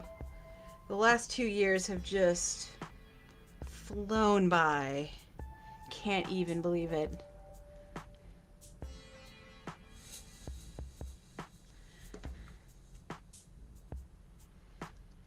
I don't do resolutions. I stopped doing resolutions a long time ago. So instead, I do New Year's revelations, which is trying to figure out what the hell I learned in the last year, and in so doing, trying to keep them in mind for what I want to keep in mind for next year. So my New Year's revelations for 2021 is, let's see, I haven't really thought of these. I probably should have written them down and thought about them or something. Make it seem like I know what I'm doing. Number one, as we count down to 2022, my first revelation is that there are things that are easy to fix, and there are things that are difficult to fix. And the things that are easy to fix, try to fix them as quick as possible, because the things that are not easy to fix take all of your energy. So I guess trying not to procrastinate on things that are important. That's a revelation. Oh, nice. Yeah, I went to community college for digital communication as well. I really loved the program. Oh no! Jeez. That would be so frustrating. That happened to me when I was going to Cornish College of the Arts up in Seattle back in the late 90s, and just before my senior year, they changed the requirements around. And so like 4 or 5 of the classes that I had taken, I need not have taken. Although I probably would have taken them anyways, because like I like to learn stuff. But then they added all this stuff. So I went from having a super slick, easy, like coast through senior year and focus on my senior thesis project to having 18 credit hours each time, because I had to take 3 classes that were freshman and sophomore level. So it was mostly just time commitment. They were all really easy stuff. I think one of them was like a figure drawing class that hadn't been required when I had gotten in, but was required for graduation now. So I had to go back and take like a figure drawing class, and I think some art history class, whatever, which is usually pretty straightforward because I'm a history nerd and I like learning about history. But yeah, I mean, if you find the right school, you know, I mean, I went to a private art college and I went to a community college at different times in my life, and I found both of them to be excellent programs, nice facilities. So yeah, if you do your research, you can get a great education for not an incredible amount of money with a community college. Especially because if you look enough, part of the reason I went to Clackamas, because I actually live closer to other community colleges that would have been a shorter commute, but because of their digital communications program was just so impressive. It was so impressive. and I really enjoyed going there. Yeah, history. If I was to go back to school, the only two things I would go back to school for would be history and film production, because I actually have um, 3 different documentaries that I eventually want to do uh, that are all history based documentaries. And one of them is called We Hold These Truths. And it's actually more poignant now than it was when I came up with it back when I was in school, like 10 years ago or whatever. And it's basically going. Sorry, I have pins in my mouth. I shouldn't talk with pins in my mouth, or I can't talk with pins in my mouth. And it's basically a combination of basically going around and doing, on the street interviews, which, isn't as much of an option at this point. Like I said, all this was planned years ago. But going around and asking people okay, so what is the story of the first Thanksgiving? Okay, what is this, and not to make people look stupid, but to get this sort of baseline as to what the general basic understanding, assumption, whatever is about certain major points in our history. Like the one I especially love is to hear people try to describe the Boston Tea Party, because it all sounds like nobody made it past elementary school. Like that's the thing. We don't teach our history in this country, and we definitely don't teach it in such a way that makes it super exciting or interesting or make it stick in people's brains. So the idea of the documentary would be to go around and find those sort of baseline understandings that people have about, oh, I don't need that yet. I need the next panel. Okay. And kind of get that baseline of what people's understanding is of basic points in history, basic historical moments. When was the Civil War? What are dates of major things? What was the fallout of this and that and the other? And just kind of get a baseline of what people believe are true. I know facts are not shown that much in school. I know, right? Yeah, I was lucky enough in not elementary school, in my freshman year of high school, to have a history teacher who basically shattered all of our little illusions about how history works and what we're taught, and and the idea that skepticism has been turned into this negative idea. But healthy skepticism is really important, especially if you want to really understand the facts that you're looking at and not just take somebody else's interpretation of the facts you're looking at. Like, I want to know this stuff for myself. I want to know what really happened and how things happened. So I did a lot of like AP history and advanced placement history and stuff like that, because I was always fascinated by it. And that would be the one thing I'd want to go back for, and basically do that film as my thesis project for both film and history. Because I just think that would be a really interesting one, because it's always interesting to get into conversations with people about history and give facts, and then it just be like, well, that's not how I learned it. It's like, but no, I'm not giving you my opinion. I'm not giving you like 5 minutes to go. Thank God, because I'm so ready to be done with 2021. Fuck.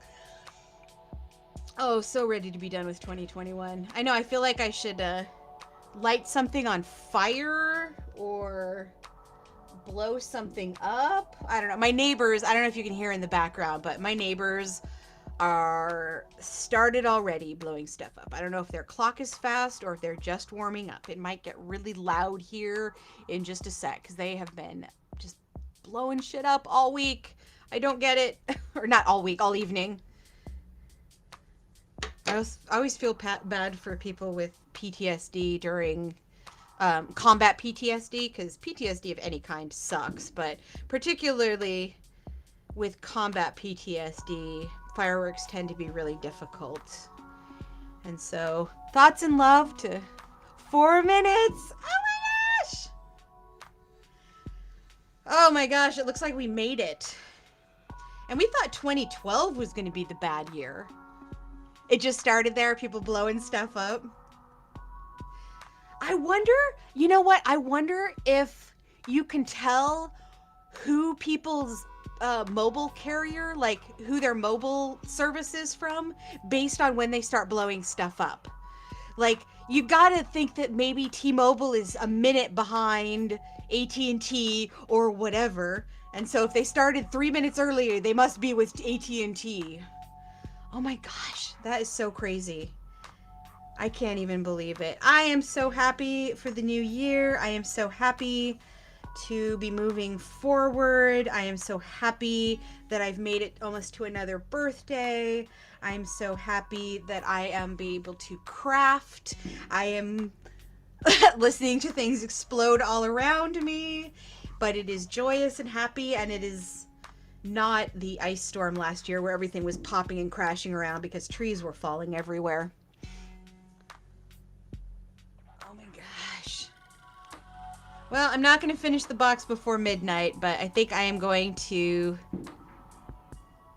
celebrate for a couple of minutes and then call it good, because I heated myself soup at my break at 8:30 and it's still sitting here, so I'm going to reheat my soup and eat my lunch here in a couple minutes. Oh my gosh, I feel like there should be a drum roll. Is there like a drum roll sound somewhere? Okay, I can't do that for 2 minutes, but I'm doing it in my heart. I am doing a drum roll in my heart at this point. I'll do 3, 2. I know. What counters? I'm sure there's tons of counters. I'm just looking at my cell phone. It's the easiest way to do it. But then, of course, there's no countdown on it. It's just like suddenly goes from 1 minute to, oh, wait, it's time. But I'm just going to go by it being midnight whenever things start getting really loud and explosive here, because I think that will probably be, oops, that is not where I'm supposed to be going with this. That's fine. Oh, it's almost here.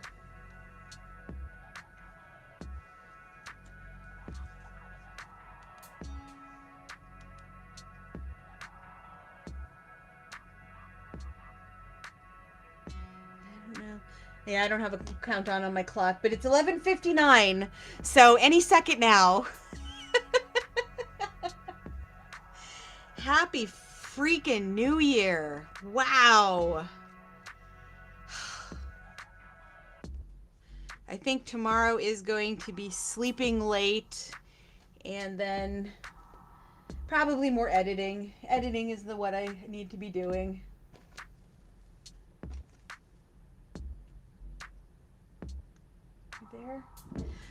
There it is.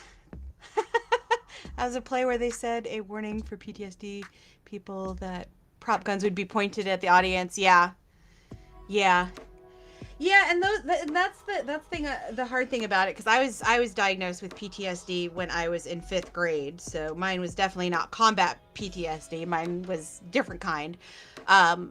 My big trigger is doors closing, which is weird, but yeah, that's what it is. But yeah, that's a good way to go. Just give a little bit of a warning. I give little epilepsy. Happy New Year. I give little epilepsy notices at the beginning of a lot of my videos on YouTube, just because I tend to have things that are potentially flashy going on in there. So how is it 2022? That is so amazing. That is so amazing. I cannot. So it's time to start looking forward into a new year, and no more looking back, because I don't think there's much to look back on. I don't think there's much that happened in 2021 that I'm going to look back on fondly and be like, that's what, well, unless this Twitch thing takes off.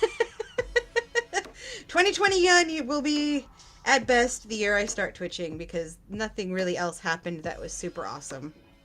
Other than, living and all that. Happy New Year! Happy New Year, Hero. This has been a hell of a year. Are you looking forward to the new year? Do you have some good things going on in the new year? I'm looking forward to it. The one thing about being in a difficult spot is that generally speaking, things only get better. And I'll knock on wood after that one, because if 2020, 2021 has taught us anything, is that don't tempt fate. Do not. Just hope for the best and just keep moving on. Keep making stuff, keep doing stuff, keep taking care of yourself, keep learning stuff, keep doing fun games, meeting new people. Listen to all the explosions. Now I just have to wait and see if my neighbors will continue. Oh, nice. You have a fireworks show going on. They do. I'm probably, the big booms that I'm hearing are probably in the next town over. They do a big fireworks display, and in a like resort area near my town, they do one as well. Though I don't know if they're doing them this year. I haven't really heard of much of anything going on this year, so I don't really keep up on social activity. Oh, fireworks. Yay, fireworks. I always loved fireworks. And no matter how many times I burnt myself on them, I never learned that they were dangerous. Well, I guess I've learned now because I'm not missing any appendages or eyes or anything, but such a fascinating science behind the different chemicals that they put in to get the specific colors. It feels a lot like the same science behind glazes and stuff. Oh, on TV. Nice. It's the best and safest place to do anything nowadays. I have a D&D group that we used to do every Sunday, and we hadn't done that for a while, but we started doing again online gaming through Zoom, so we can see each other, and Roll20, I think it's called Roll20.com website where you can like set up your maps and everything. Oh, sweet. Okay. I'll just sit with my morning tea and watch fireworks and watch video of everybody else's celebrations. I'm very into the vicarious lifestyle at this point. Like, why do you have to do anything live when you can just find a video of it on YouTube? And why go to a class when we can just learn how to do anything? Go into Twitch or on YouTube or whatever. Although that's just a overstatement. I used to teach art classes, and I miss it so much. I love doing art classes. I was doing mostly with kids. And I also did some baking classes and stuff like that. And I totally miss doing all that. That's probably another reason why I'm trying to do this. Just because I love doing stuff, and I love helping other people learn how to do stuff. And I miss doing classes, and I used to host trivia at my favorite bar. I was on a team, and we'd play trivia every Tuesday. And at a certain point, they asked me to host, so I would host like once a month. And actually, one of the very last things that I did socially was go out on trivia night, and I hosted, and then by the weekend, I was flat on my back, sick. So at least I had that good memory to hold on to for the time being. So yeah, occasionally we do online trivia as well, but it's hard to get people together, especially since a lot of people are working online so much, so all they do is I'm pretty sure it will be all over YouTube tomorrow or later in the week. Yeah, probably not tomorrow morning, because most of the people are going to be nursing whatever they're doing tonight, because I find the fact that people are staying home like people feel more comfortable drinking more, and so there are a lot more hangovers amongst people that I've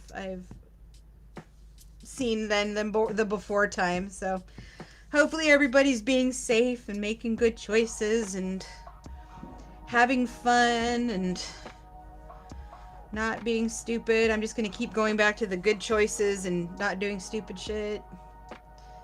Just watch other people blow stuff up on TV. That sounds like a great idea to me. That sounds like a great idea to me. Just doing that. But yeah, I figure this new year is going to be amazing for everybody, and it's going to bring wonderful new adventures into everybody's lives, and it's going to bring new possibilities to everybody. And yeah, I mean, it's pretty much all we can do. Just try to do what we can to not go bonkers. So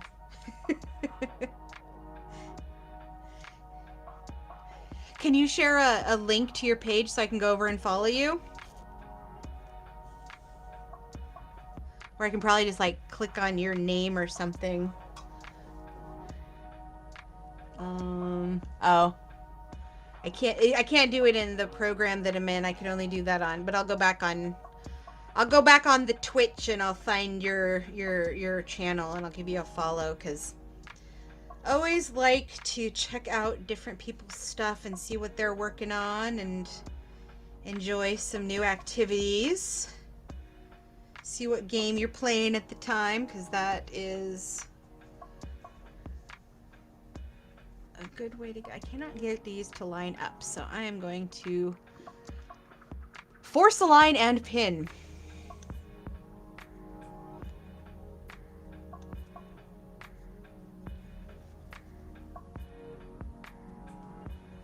There we go.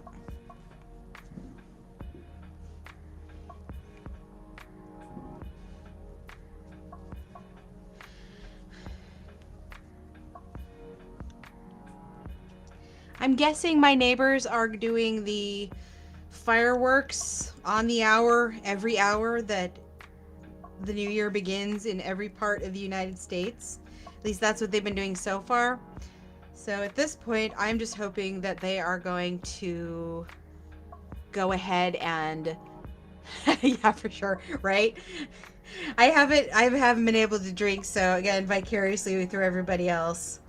I haven't been able to handle alcohol for 2 years. I think the last one I attempted to have was it a Bloody Mary or a Cosmo or something at a friend's house like a year and a half ago. She has this great backyard area, and she made me a drink, and I made it about halfway through, and I had to go home, and it was just like, gone are the days that I would go out and enjoy myself.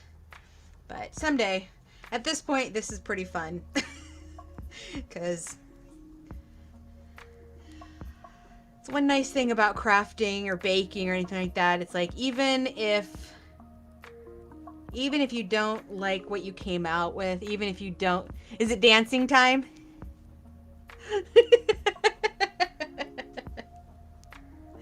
Nice.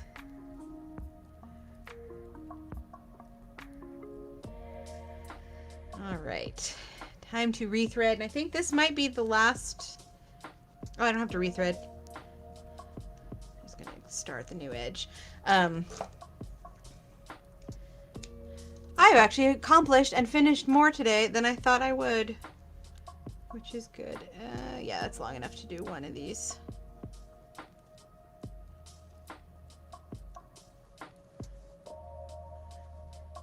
I had a spirograph I was going to play with at some point if I got bored, but I was very easily entertained with my crafting this entire time, which either means I am a super epic, awesome crafter, or it means I have a very, very low standard. I'm not sure which it is, but I'm going to go with the former just because that means that it's a good thing. I'm just going to go with the positive side of it. Yeah, that's what I'm going to do. Enjoy the new year. craft and make and see what happens.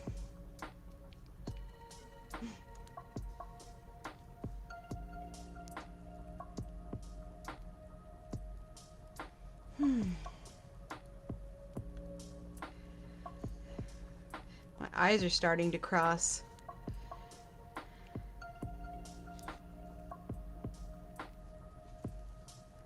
Okay.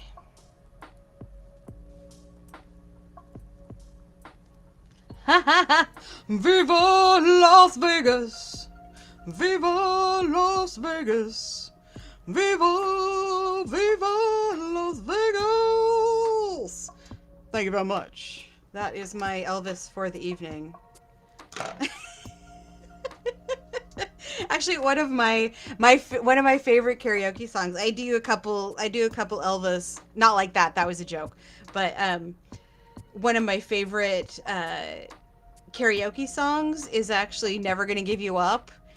And I had no idea of the whole Rickroll thing. Because I sang it a while back, and then didn't do karaoke for a while, and then I started doing karaoke again.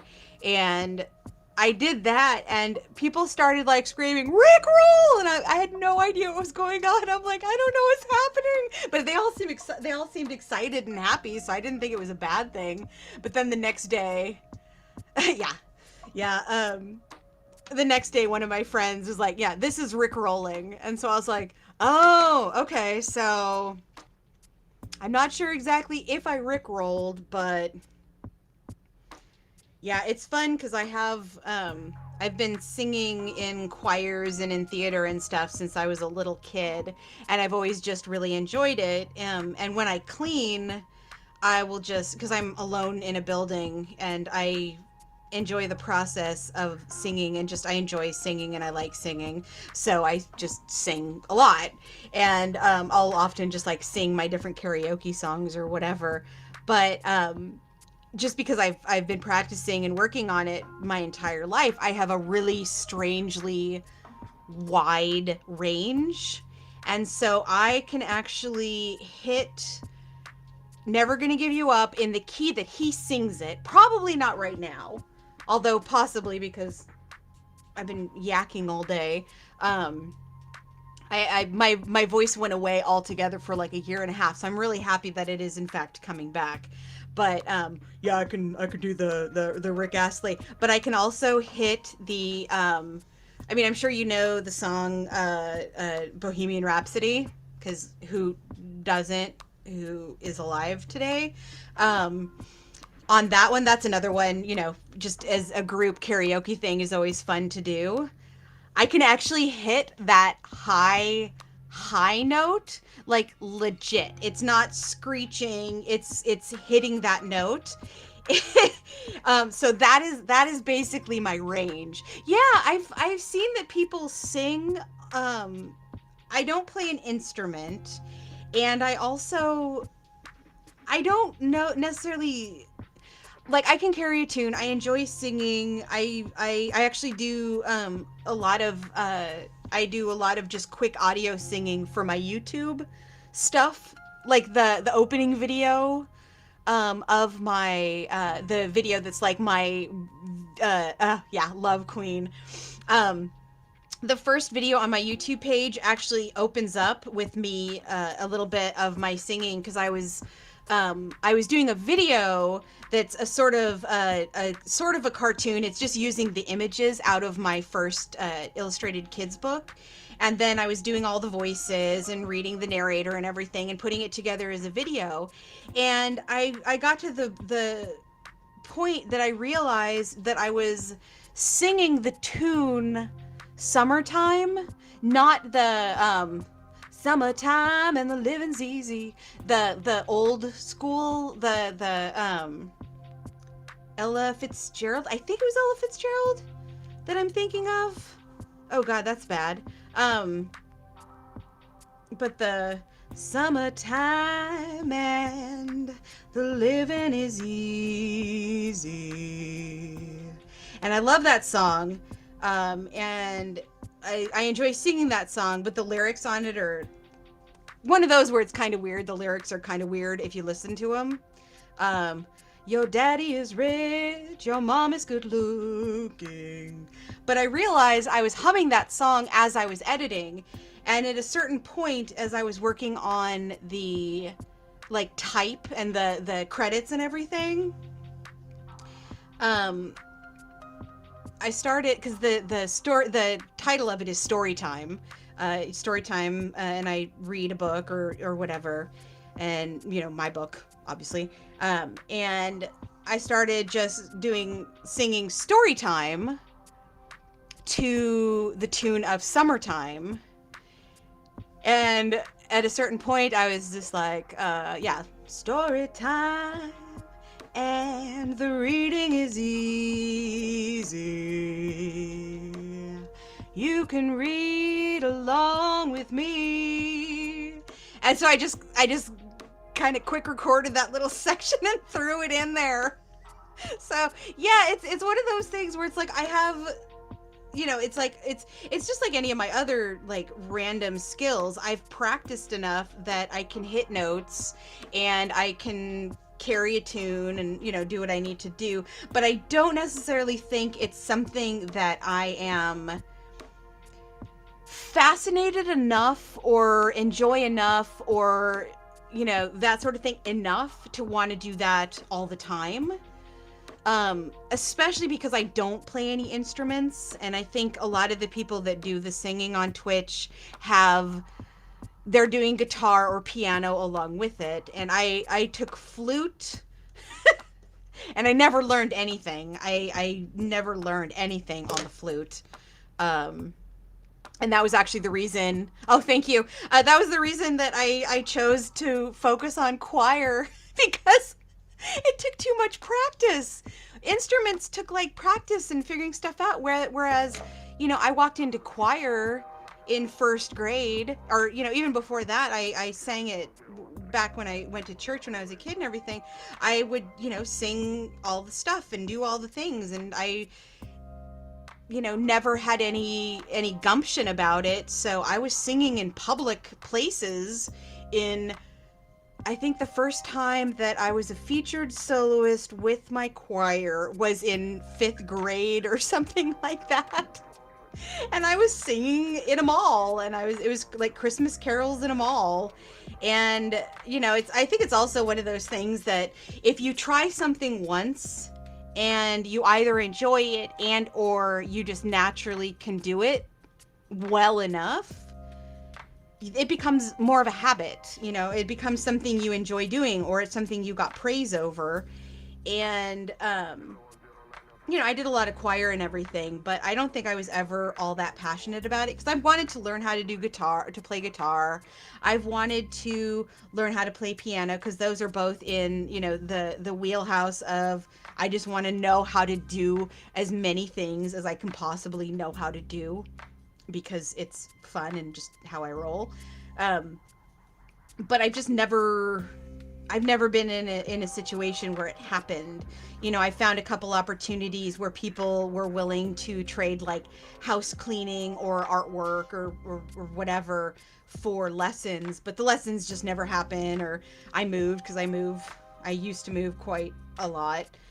And so it's one of those things that I've gone through basically iterations of what I think might be possible for what I can do with this platform and with this, I think of it really as a tool, and as, social media as a tool to build towards whatever, but it also is just a way to entertain yourself when you're bored. So yeah, I do a little bit of singing, a little bit of this, a little bit of that. I'll probably learn the guitar someday, because there's going to be a point at which I'm ready to try something new, or if somebody randomly gives away a guitar, I'll be like, yeah, I'll take it, because I actually have a DVD that I got from somebody years ago that's how to play guitar for basics, and it's just this like learn to play guitar DVD. And so it's like, okay, all I need is the guitar, and I will teach myself how to play guitar. You know, I don't think it's hard to learn a skill like that. It's hard to be good at a skill like that. And it's important to be passionate about a skill like that, because there is nothing that you're going to get good at that doesn't take a whole lot of practice. A whole lot of practice. And that was one of the first things I would always do, like especially if I was teaching a class to kids about illustration in particular, or sculpture, or anything that I would show them examples of my own work, and they'd be like, "Oh my gosh, that's so amazing!" Da da da. It's like, thank you. You know how I got here? They're like, "Oh, you're talented." This and that and the other. And I'm like, well, it's really that you try something and you enjoy it and you get better at it. And you can enjoy something that you're not good at and get better at it, and then be good at it, and then be good at stuff that you enjoy. Like, everybody wins. Like, everybody wins in that scenario, especially you. So that's like most of the stuff that I do, it's just because I enjoy doing it, so I do it a lot.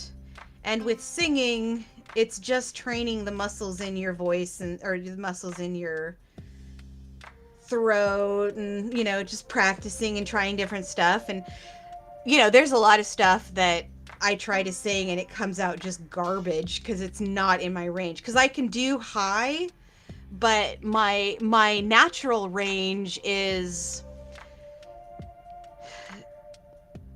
like I'm trying to think of the word. Is it alto? Because I'm not soprano. I think it's alto. Although back when I was in chorus, because my range was so broad, they would actually have me, depending on the song and where they needed more coverage, because there were some songs, especially in elementary and middle school, there's some songs that just need more low voices, or some that need more high voices, or whatever. And so there are a bunch of songs that I know, but I only know, I am not able to keep track. Oh, there's my needle. That I only know the high part of a song. Like, I don't know the normal singing of a song. Like, that was a problem with Deck the Halls, because that one I had been singing, the Deck the Halls with, the normal Deck the Halls with boughs of holly. Like, that's the normal sort of range for it. But because in elementary school, there's not a lot of really high-pitched singers, they always needed filler in the alto section of stuff. And so I have a hard time singing some Christmas carols correctly, because I know really weird... You sing anime openings? Oh, cool! Nice. Yeah. I just enjoy doing stuff. That's why it's always weird when people ask me what I do or what I enjoy doing, because it's like, it's so varied and it's so random, and it changes depending on what I'm doing at the time. Because I wouldn't be doing, other than just when I sing to myself or whatever, I wouldn't be putting that out there at all. But I need the sound bites for the video, so you can either pay someone to do it or just do it yourself. I choose to do it myself. And I think it also is beneficial that I'm not super worried how it turns out. Like, I'm not gonna freak out if something comes out weird, because most of the stuff that I have recorded, most of the singing that I recorded for my videos and stuff, it's like the first or second take, because as soon as it's like functional, it's like good enough. I'm not going to be, remixing stuff into these big, epic, beautiful, finished things. If that happens at some point, it's because I'm sending the audio files to somebody else who then wants to mix it into some music that they're making or something. Although I did just get a copy of GarageBand, so hopefully I'll be able to start composing some music again soon. Because I don't do real instruments, but I can play the heck out of digital instruments, because on that it's just math. Okay, I have to go to bed. See you next stream. Thank you so much. It was really nice to meet you. As soon as I'm back on Twitch, I will go ahead and follow you and check you out your next stream. Have a wonderful New Year. It was really nice to meet you. I think I'm going to be finishing up a couple stitches, and then I am going to bed as well, because I am tired and hungry. Bye.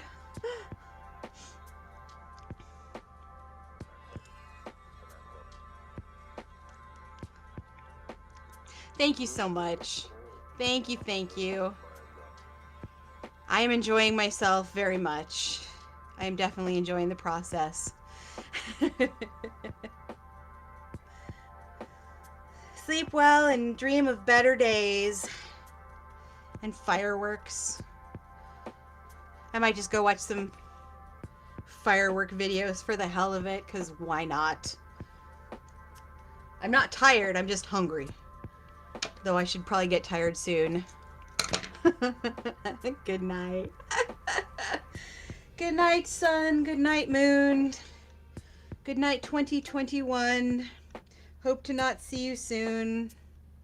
Good night, aches. Good night, pains. Hoping you won't come ever again. Good night, needle. Good night, thread. You leave me with joy and never dread. Good night, resin. Good night, mold. Not today, but the other day you were cold. Ah! Suddenly I'm catching my needles. Okay, let's move that guy.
Hope everyone is having a good new year.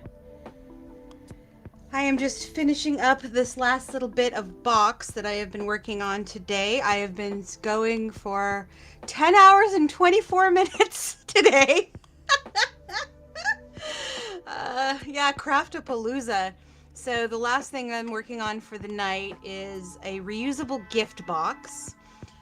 When the idea behind these is to have a variety of different boxes that you can just take gifts and put them inside, and they can be reused year for year.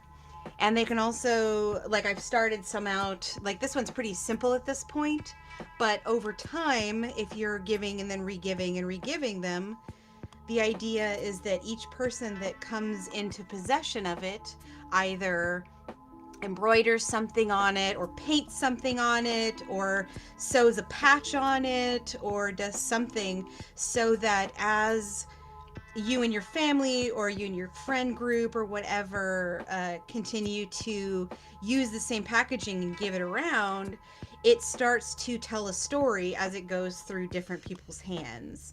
And I just like the idea of having, you know, I love wrapping gifts, and I love ripping open gifts, and I love giving gifts, but I don't like the amount of packaging and crap and everything, because I do generally handmade gifts or truffles or, you know, whatever when I'm doing gifts.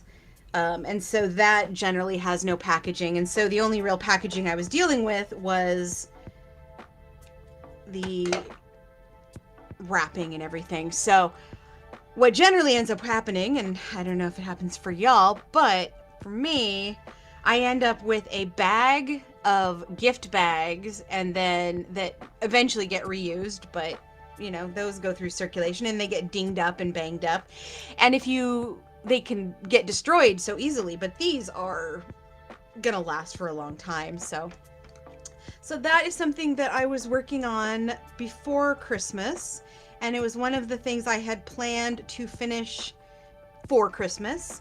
And it is now 2022, so I don't think I'm going to finish these before Christmas this year. So, and that's basically just what I'm doing today. I'm going through, I found a couple things that I had, projects that were mid-process that I had never gotten around to finishing, or like back during Halloween, I did a bunch of linoleum cuts for stamps. I think I did a black cat and a scary flower monster and a couple other things on that. And so I had a bunch of linoleum still left over, because it started out as one huge block and I cut it down into smaller sections. And so for the first part of today, I was working on this linoleum cut, which is going to be used. I'm going to put it on some wood tomorrow so that it's rigid to use as a stamp. And I'm going to stamp pieces of cardstock and then laminate them, and then use these as really pretty price tags for I have a market that I have out in my driveway during the spring and summer, where I sell seedlings that I started from seed, and all kinds of garden art and jewelry and just all the rando stuff that I make. And last year I printed all of them out on printer paper, or on I printed them out on a printer, and I discovered very quickly that even laminated printer ink is not sun stable. It faded so quickly, and I had to replace them so much that I decided for this year I wanted to make something, and there's still probably only one season, but I wanted something that was really specific and really had that feeling of handmade. So I made that one as the first one. That'll be the biggest one, and then I'm going to make 2 or 3 other smaller pricing signs, and then a couple other signs that are I can then stamp onto cardboard, laminate, and then write on if I need to, if it's for price or for a description or whatever. And then I can just have those all during the summer, because ink on paper is going to last throughout the summer. In more direct sunlight other than the printer paper. So I decided to use a couple for that, and was working on that for most of the day. And then I moved on to the boxes that I'm designing. This one, let's see if I can find. Okay, so this is how it starts when it's unsewed as a flat piece. And then you sew the different parts together like so, and then leave a little gap in the middle, and what you have is a reusable tiny little box that holds its structure and is great for candy or for little jewelry, little stocking stuffers, that sort of stuff. But this one, the hole ended up too small.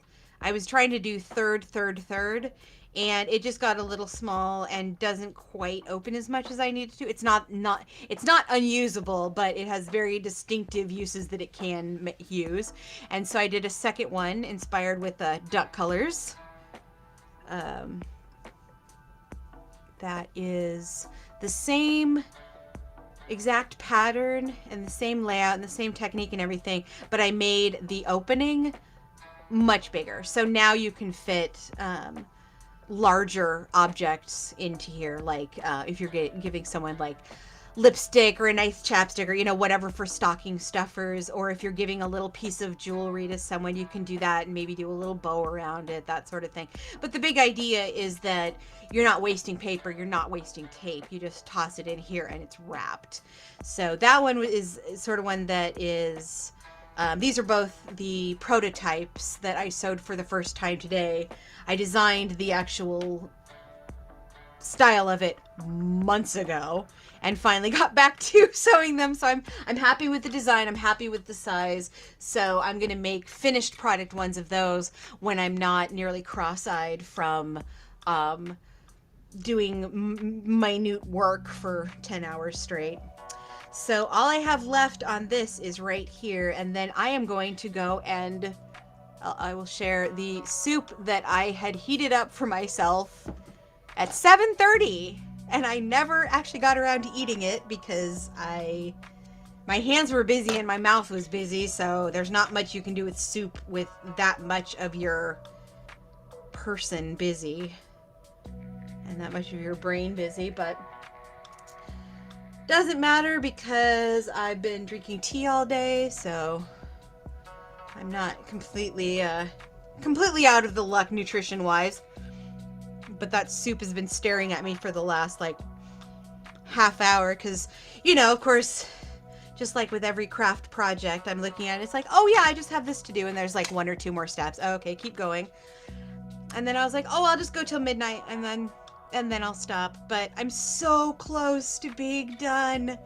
It's probably going to be another 10-15 minutes. So, but in the whole scheme of things, that is being very close to being done. And I'm hoping this is the last time I need to thread a needle because I can barely focus anymore. My eyes are not working so great. Hope everybody is having a wonderful new year. Enjoying whatever they are doing and staying safe and, I don't know, either watching fireworks or drinking champagne or whatever people do in the real world. I myself am crafting, which is pretty much what I do and all I do. On Wednesdays, I am going to be streaming random crafting, which will be everything from resin to woodworking to whatever, because that is the day that I'm just going to go through my, well, during my 4 days that I'm not streaming regularly, I'm going to be going through all of my art supplies, and just like with this, I'm going to be going through and finding projects that I have half started, or there are so many of those that will keep me busy for years, and it will help me catch up on all of the projects that I want to get done.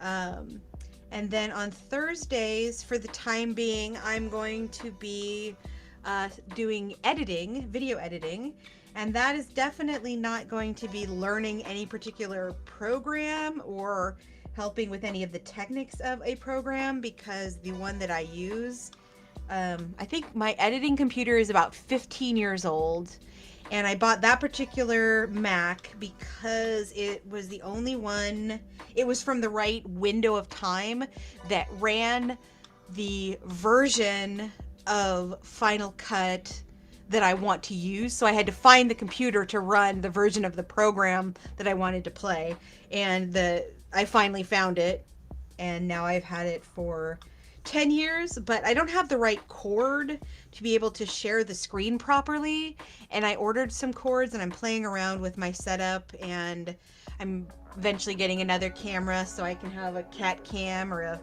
face cam or whatever. But yeah, this is my 5th or 6th stream, and so far so good. I am having fun and learning new stuff, following other people's projects, and yeah, I'm just pretty happy to have discovered a community of crafters that are just doing stuff. It's pretty sweet. It's pretty damn sweet. And I believe these are, oh nope, I have another side. Oh my gosh, okay, one more side and then it is done. And then I am heating my soup, and I'm eating my soup, and I am starting a movie, though I don't know what movie to start. I'd like to watch the Don't Look Up, but I do not have the Netflix, so we will see how that goes eventually, but I'm sure there's something on some program or some service that will be entertaining into the 1 o'clock hour.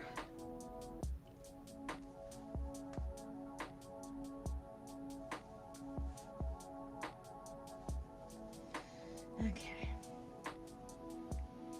This one seems to want to gap some, so.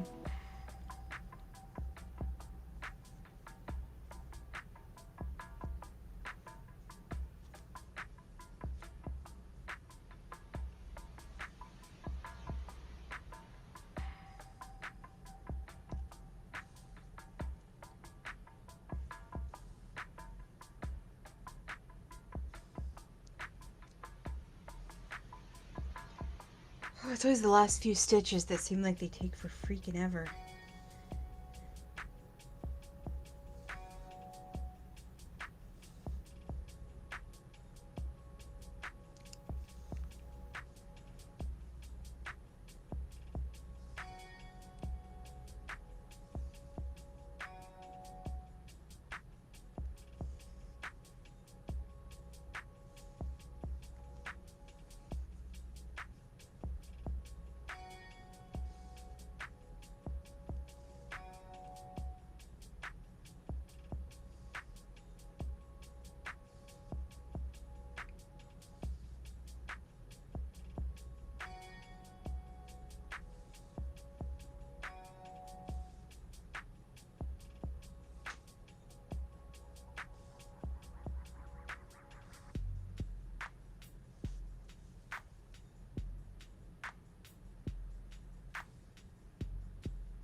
Whew. That was a stitch sesh.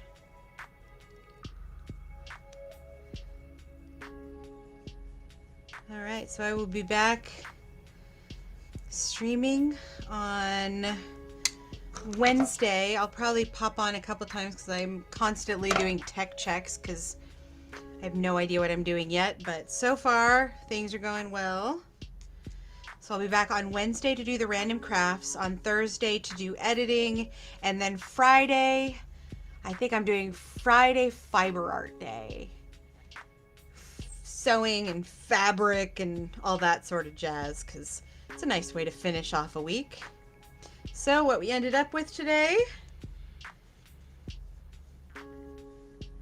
is a reusable gift box that will fit a good amount of stuff in it. And the best part is it stores in a space about that big. And will just pop up, machine washable. I might put some doodads and things on it and decorate it, but I like the simple, clean, basic box at this point. So there we go. So that is that finished box for the day.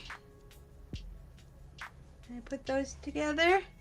Then we have the little triangle boxes that worked out really nicely, and the linoleum cut. Whoop, where's the camera? There it is.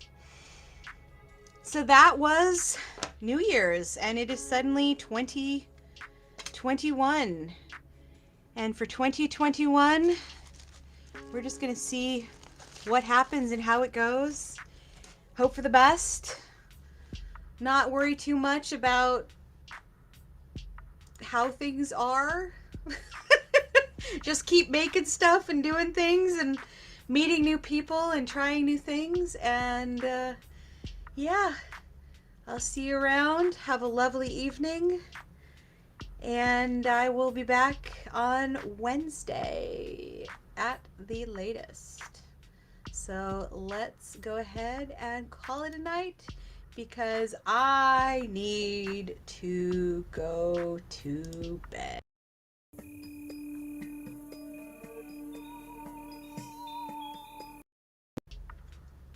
Wrong one. Okay, what? Okay, yeah. Going to bed. Good night. Bye-bye.